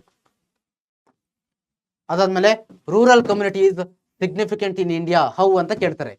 ಸೊ ಏನೋ ಈ ಗ್ರಾಮೀಣ ಕಮ್ಯುನಿಟಿ, ಗ್ರಾಮೀಣ ಸಮುದಾಯ ಅನ್ನೋದು ಬಹಳ ಮಹತ್ತರವಾಗಿದೆ ನಮ್ಮ ದೇಶಕ್ಕೆ, ಏಕೆ ಅಂತ ಕೇಳಿದರೆ ಹೇಗೆ ಅಂತ ಹೇಳಿ ಅಂತಂದ್ರೆ ನೋಡಿ, ಇದನ್ನ ನಾವು ಪಿಲ್ಲರ್ಸ್ ಆಫ್ ಇಂಡಿಯನ್ ಸೊಸೈಟಿ ಅಂತ ಕರಿತೀವಿ. ಯಾವ್ದನ್ನ? Rural community. ಓಕೆ, ಹಳ್ಳಿಗಳ ಅಭಿವೃದ್ಧಿ ಆದ್ರೆ ದೇಶ ಆಟೋಮೆಟಿಕಲಿ ಅಭಿವೃದ್ಧಿ ಆಗುತ್ತೆ. ಬಟ್ ಹಳ್ಳಿಗಳೇ ಪ್ರಾಬ್ಲಮ್ ಇದ್ರೆ ದೇಶ ಅಭಿವೃದ್ಧಿ ಆಗೋದು ಬಹಳ ಕಷ್ಟ. ಯಾಕೆ ಅಂತಂದ್ರೆ ನಮ್ಮ ದೇಶ ಹಳ್ಳಿಗಳ ದೇಶ, ಅತಿ ಹೆಚ್ಚು ಸಂಖ್ಯೆಯಲ್ಲಿ ಹಳ್ಳಿಗಳಿರೋದು. ಆ ಕಾರಣದಿಂದ ಸೊ ಇದನ್ನ ಪಿಲ್ಲರ್ಸ್ ಆಫ್ ರೂರಲ್ ಕಮ್ಯುನಿಟಿಯನ್ನ, ಗ್ರಾಮೀಣ ಸಮುದಾಯವನ್ನ ಪಿಲ್ಲರ್ಸ್ ಆಫ್ ಇಂಡಿಯನ್ ಸೊಸೈಟಿ ಅಂತ ಕರಿತೀವಿ. ಆಮೇಲೆ ಅಗ್ರಿಕಲ್ಚರ್ ಜಾಸ್ತಿ ಇದೆ, ಅಗ್ರಿಕಲ್ಚರ್ ಮೇಲೆ ಅತಿ ಹೆಚ್ಚು ಜನ ಇವತ್ತಿಗೂ ಕೂಡ ಡಿಪೆಂಡ್ ಆಗಿದ್ದಾರೆ. ಸೊ ನಂತರ ಕಲ್ಚರಲ್ ರಿಚ್ನೆಸ್ ಅಂದ್ರೆ ಸಾಂಸ್ಕೃತಿಕವಾಗಿ ತುಂಬಾ ಶ್ರೀಮಂತಿಕೆಯಿಂದ ಇರೋದ್ರಿಂದ. ಸೊ ಅದಾದ್ಮೇಲೆ ಕಲ್ಚರ್ ಅಂಡ್ ಹಿಸ್ಟಾರಿಕಲ್ ಕಾಂಟ್ರಿಬ್ಯೂಷನ್ಸ್ ತುಂಬಾ ಜಾಸ್ತಿ ಇದೆ.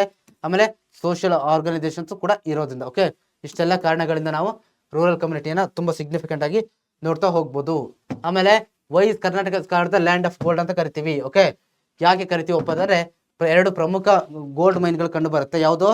ನಂದಿದುರ್ಗ, ಉರಿಗೌನ್ ಮತ್ತೆ ಚಂಪಿರಿಫ್. ಓಕೆ, ಮೈಸೂರು ಮನೆ ಕಂಡು ಬಂದ್ರೆ ಇನ್ನೊಂದು ನೋಡಿ ರಾಯಚೂರಿನ ಇಲ್ಲಿ ಹಟ್ಟಿ ಆಗ್ಬೇಕು. ರಾಯಚೂರಿನ ಹಟ್ಟಿ, ತುಮಕೂರು, ಬಳ್ಳಾರಿ ಇಲ್ಲೆಲ್ಲ ಕೂಡ ಏನಾಗುತ್ತೆ, ಹಟ್ಟಿ ಏನೋ ಆ ಒಂದು ಗೋಲ್ಡ್ ಮೈನ್ಸ್ಗಳು ಅತಿ ಹೆಚ್ಚಾಗಿ ಕಂಡು ಬರೋದ್ರಿಂದ ನಮ್ಮ ರಾಜ್ಯವನ್ನ ಲ್ಯಾಂಡ್ ಆಫ್ ಗೋಲ್ಡ್ ಅಂತ ಕರಿತೀವಿ ಅತಿ ಹೆಚ್ಚು. ಸೊ ಪ್ರೆಸೆಂಟ್ ಕೂಡ ನಮ್ಮ ದೇಶದಲ್ಲೇ ಜಾಸ್ತಿ ಸಿಗೋದು, ಬೇರೆ ಎಲ್ಲ ಸಿಗೋದಿಲ್ಲ.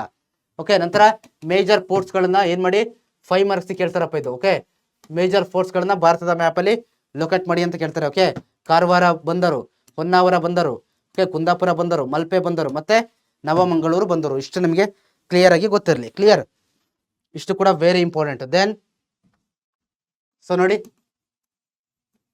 ಏನಪ್ಪಾ ಅಂತಂದ್ರೆ, ಸೊ ಇಷ್ಟು ಪ್ಲೇಸ್ಗಳನ್ನ ಮತ್ತೆ ಸೊ ಯಾವ್ದು ಬೇಕಾದ್ರೂ ಕೇಳ್ಬೋದು ಪ್ಲೇಸಸ್ ನಮಗೆ.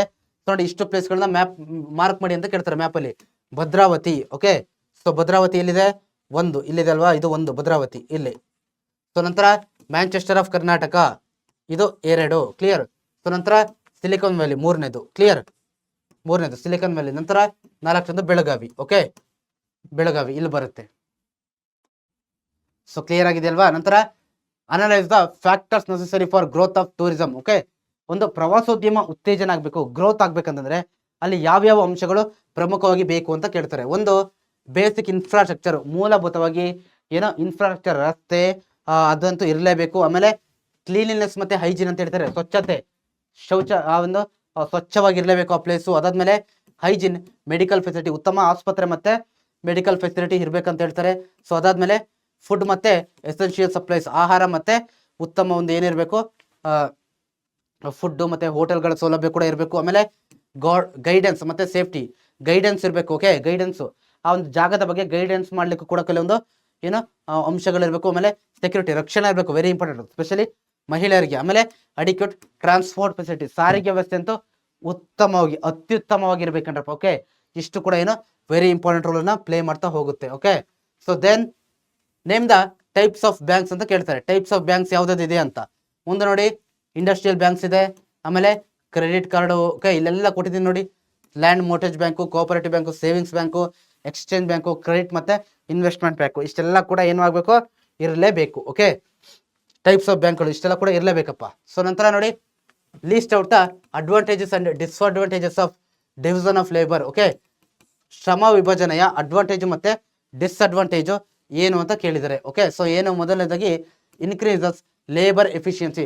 ಸೊ ಏನೋ ಆ ಒಂದು ಏನ್ ಮಾಡುತ್ತೆ, ಲೇಬರ್ ಎಫಿಷಿಯನ್ಸಿ ಅವರ ಸಾಮರ್ಥ್ಯವನ್ನ, ಶ್ರಮದ ಒಂದು ಸಾಮರ್ಥ್ಯವನ್ನ ಇನ್ಕ್ರೀಸ್ ಮಾಡುತ್ತೆ. ಅಡ್ವಾಂಟೇಜಸ್. ಓಕೆ, ಪ್ರೊಡಕ್ಷನ್ ಕ್ವಾಲಿಟಿನ ಇಂಪ್ರೂವ್ ಮಾಡುತ್ತೆ.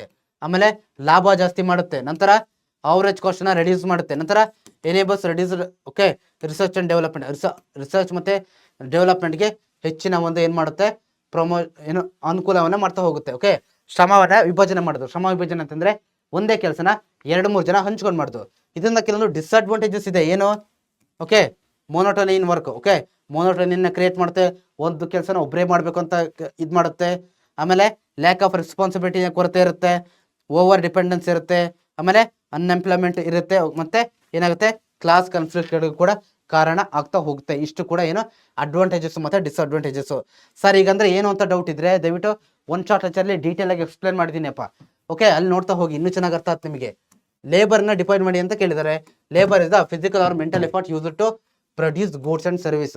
ಒಂದು ವಸ್ತು ಮತ್ತೆ ಆ ಉತ್ಪಾದನೆಯನ್ನ ಏನು ಪ್ರೊಡ್ಯೂಸ್ ಮಾಡ್ಬೇಕಪ್ಪ ಅಂದ್ರೆ ಒಬ್ಬ ವ್ಯಕ್ತಿಯ ದೈಹಿಕ ಮತ್ತೆ ಮಾನಸಿಕ ಪ್ರಯತ್ನವನ್ನ ನಾವು ಲೇಬರ್ ಅಥವಾ ಶ್ರಮ ಅಂತ ಹೇಳ್ಬಿಟ್ಟು ನಾವು ಕರಿತಾ ಹೋಗ್ತೀವಿ. ಸೊ ದೆನ್ ಅದಾದ್ಮೇಲೆ analyse the classification of market based goods. Okay, ನೋಡಿ ಏನಂತ ಸೊ ಕ್ಲಾಸಿಫಿಕೇಶನ್ ಮಾಡಿದ್ದಾರೆ ಮಾರ್ಕೆಟ್ ಅನ್ನ. ಓಕೆ, ಈ ರೀತಿ ಲೋಕಲ್ ಮಾರ್ಕೆಟ್ ಮತ್ತೆ ಗ್ಲೋಬಲ್ ಮಾರ್ಕೆಟ್ ಅಂತ. ಲೋಕಲ್ ಮಾರ್ಕೆಟ್ ಅಂದ್ರೆ ಸ್ಪೆಸಿಫಿಕ್ ಏರಿಯಾಗ ಮಾತ್ರ. ಓಕೆ, ಗ್ಲೋಬಲ್ ಮಾರ್ಕೆಟ್ ಅಂತಂದ್ರೆ ಗ್ಲೋಬಲ್ ಅಂತಂದ್ರೆ ಜಾಗತಿಕವಾಗಿ ಪರ್ಟಿಕ್ಯುಲರ್ ರೀಜನ್ಗೆ ಸೀಮಿತ ಆಗಿರೋದಿಲ್ಲ. ಆಮೇಲೆ ಸ್ಪೆಸಿಫಿಕ್ ಲೊಕೇಶನ್ಸ್ ಇರುತ್ತೆ ಇಲ್ಲಿ ಲೋಕಲ್ ಮಾರ್ಕೆಟ್ ಅಲ್ಲಿ. ಇಲ್ಲಿ ಸ್ಪೆಸಿಫಿಕ್ ಲೊಕೇಶನ್ ಇರೋದಿಲ್ಲ. ಇಲ್ಲಿ ಸ್ಪೆಸಿಫಿಕ್ ಟ್ರಾನ್ಸಾಕ್ಷನ್ಸ್ ಇರುತ್ತೆ, ಇಲ್ಲಿ ನೋ ಸ್ಪೆಸಿಫಿಕ್ ಟ್ರಾನ್ಸಾಕ್ಷನ್ಸ್ ಏನು ಕೂಡ ಇರೋದಿಲ್ಲ. ಓಕೆ, ಸೊ ಇದನ್ನ ಕೂಡ ನೋಡ್ಕೊಳ್ಳಿ. ಓಕೆ, ಬೇಸ್ಡ್ ಆನ್ ಗೂಡ್ಸ್ ಅಂತ ಇಲ್ಲ ಅಂತಂದ್ರೂ ಕೂಡ ನಿಮಗೆ ಕ್ಲಾಸಿಫಿಕೇಶನ್ ಆಫ್ ಮಾರ್ಕೆಟ್ಸ್ ಅಂತ ಕೊಟ್ಟರೆ ನೀವು ಅದನ್ನ ಬರೀಬೇಕು. ಓಕೆ, ಅದಾದ್ಮೇಲೆ what precautionary measures you should take while shopping online. ನೀವು ಆನ್ಲೈನ್ ಅಲ್ಲಿ ಒಂದು ಶಾಪಿಂಗ್ ಮಾಡ್ತೀರಂತಂದ್ರೆ ಮೇನ್ ಆಗಿ ನೀವು ಏನ್ ಮಾಡಬೇಕು, ಕೆಲವೊಂದು ಅಂಶಗಳನ್ನ ಫೋಕಸ್ ಮಾಡಬೇಕು. ಮೇನ್ ಆಗಿ ಏನೇನಪ್ಪ ಅಂತಂದ್ರೆ, ಒಂದು ಇನ್ಶೂರಿಂಗ್ ಗೂಡ್ಸ್ ಆರ್ ಸೇಫ್. ಒಂದು ಆ ವಸ್ತುಗಳು ಸೇಫ್ ಆಗಿದೆಯಾ ಅಂತ ಚೆಕ್ ಮಾಡಬೇಕು. ಓಕೆ, ಆ ವಸ್ತುಗಳು ಸೇಫ್ ಆಗಿದೆಯಾ, ಸುರಕ್ಷಿತ ಆಗಿದೆಯಾ ಅನ್ನೋದು ನೀವು ಚೆಕ್ ಮಾಡಬೇಕು ಆನ್ಲೈನ್ ಶಾಪಿಂಗ್ ಮಾಡಬೇಕಾದ್ರೆ. ಓಕೆ, ಆಮೇಲೆ ಅಮೆಝಾನ್, ಫ್ಲಿಪ್ಕಾರ್ಟ್ ಬೇರೆ ಬೇರೆ ಕಡೆ ತರಿಸ್ಕೊಡ್ತೀರಲ್ವಾ, ಆಮೇಲೆ checking if the price is fair. ನೋಡಿ, ಆ ಪ್ರೈಸ್ ಕೆಲವೊಮ್ಮೆ ಪ್ರೈಸ್ ಅಲ್ಲಿ ಹೆಚ್ಚು ಕಮ್ಮಿ ಮಾಡ್ತಾರೆ, ಜಾಸ್ತಿ ಇರ್ತಾರೆ. ಆ ಪ್ರೈಸ್ ಕರೆಕ್ಟ್ ಆಗಿದೆ ಅಂತ ಚೆಕ್ ಮಾಡ್ಕೋಬೇಕು. ಅದಾದ್ಮೇಲೆ verifying the quality of goods. ಒಂದು ವಸ್ತುವಿನ ಕ್ವಾಲಿಟಿ, ಗುಣಮಟ್ಟ ಎಷ್ಟು ಮಟ್ಟಿಗೆ ಇದೆ ಅನ್ನೋದು ಕೂಡ ನೀವು ಚೆಕ್ ಮಾಡ್ಕೋಬೇಕು. ಸೊ ದೆನ್ ಅದಾದ್ಮೇಲೆ exercising caution during the online payments. ನೋಡಿ, ಆನ್ಲೈನ್ ಪೇಮೆಂಟ್ಸ್ ಮಾಡಬೇಕಾದ್ರೆ ಏನಪ್ಪಾ ಅಂತಂದ್ರೆ ತುಂಬಾ ಕೇರ್ಫುಲ್ ಆಗಿರ್ಬೇಕು ನೀವು. ಓಕೆ, ಕೆಲವೊಮ್ಮೆ ಮೋಸ ಹೋಗ್ತಕ್ಕಂಥ ಚಾನ್ಸಸ್ ಇರುತ್ತೆ. ಇಷ್ಟು ಅಂಶಗಳನ್ನ ನೀವೇನ್ ಮಾಡಬೇಕು, ಗಣನೆಗೆ ತೆಗೆದುಕೊಂಡು ಆನ್ಲೈನ್ ಶಾಪಿಂಗ್ ಅನ್ನ ಮಾಡಬೇಕು. ಓಕೆ, ಸೊ ಸ್ಟೂಡೆಂಟ್ಸ್, ಇದಿಷ್ಟು ಕೂಡ ಏನಾಗಿತ್ತಪ್ಪ ಅಂತಂದ್ರೆ ನಿಮ್ಮ ಒಂದು ಏನೋ ಕ್ಲಾಸ್ 9ನ ಇಂಪಾರ್ಟೆಂಟ್ ಕ್ವಶನ್ಸ್ ನ ಡಿಸ್ಕಷನ್ ಮಾಡಿದ್ದೀನಿ ನಾನಿಲ್ಲಿ. ಓಕೆ, ಸೊ ಇಷ್ಟು ನಿಮಗೆ ತುಂಬಾ ಹೆಲ್ಪ್ಫುಲ್ ಆಗಿದೆ ಅನ್ಕೊಂತೀನಿ. ಹೆಲ್ಪ್ಫುಲ್ ಆಗೇ ಆಗುತ್ತೆ. ನೀವೇನ್ ಮಾಡಿ, ಕ್ಲಾಸನ್ನ ಪದೇ ಪದೇ ಕೇಳ್ತಾ ಹೋಗಿ, ತುಂಬಾ ಹೆಲ್ಪ್ ಆಗುತ್ತೆ ಕಣ್ರಪ್ಪ. Okay, so clear. ಸೊ ಇದಿಷ್ಟು ಇವತ್ತಿನ ಕ್ಲಾಸ್ ಆಗಿತ್ತು. Thank you.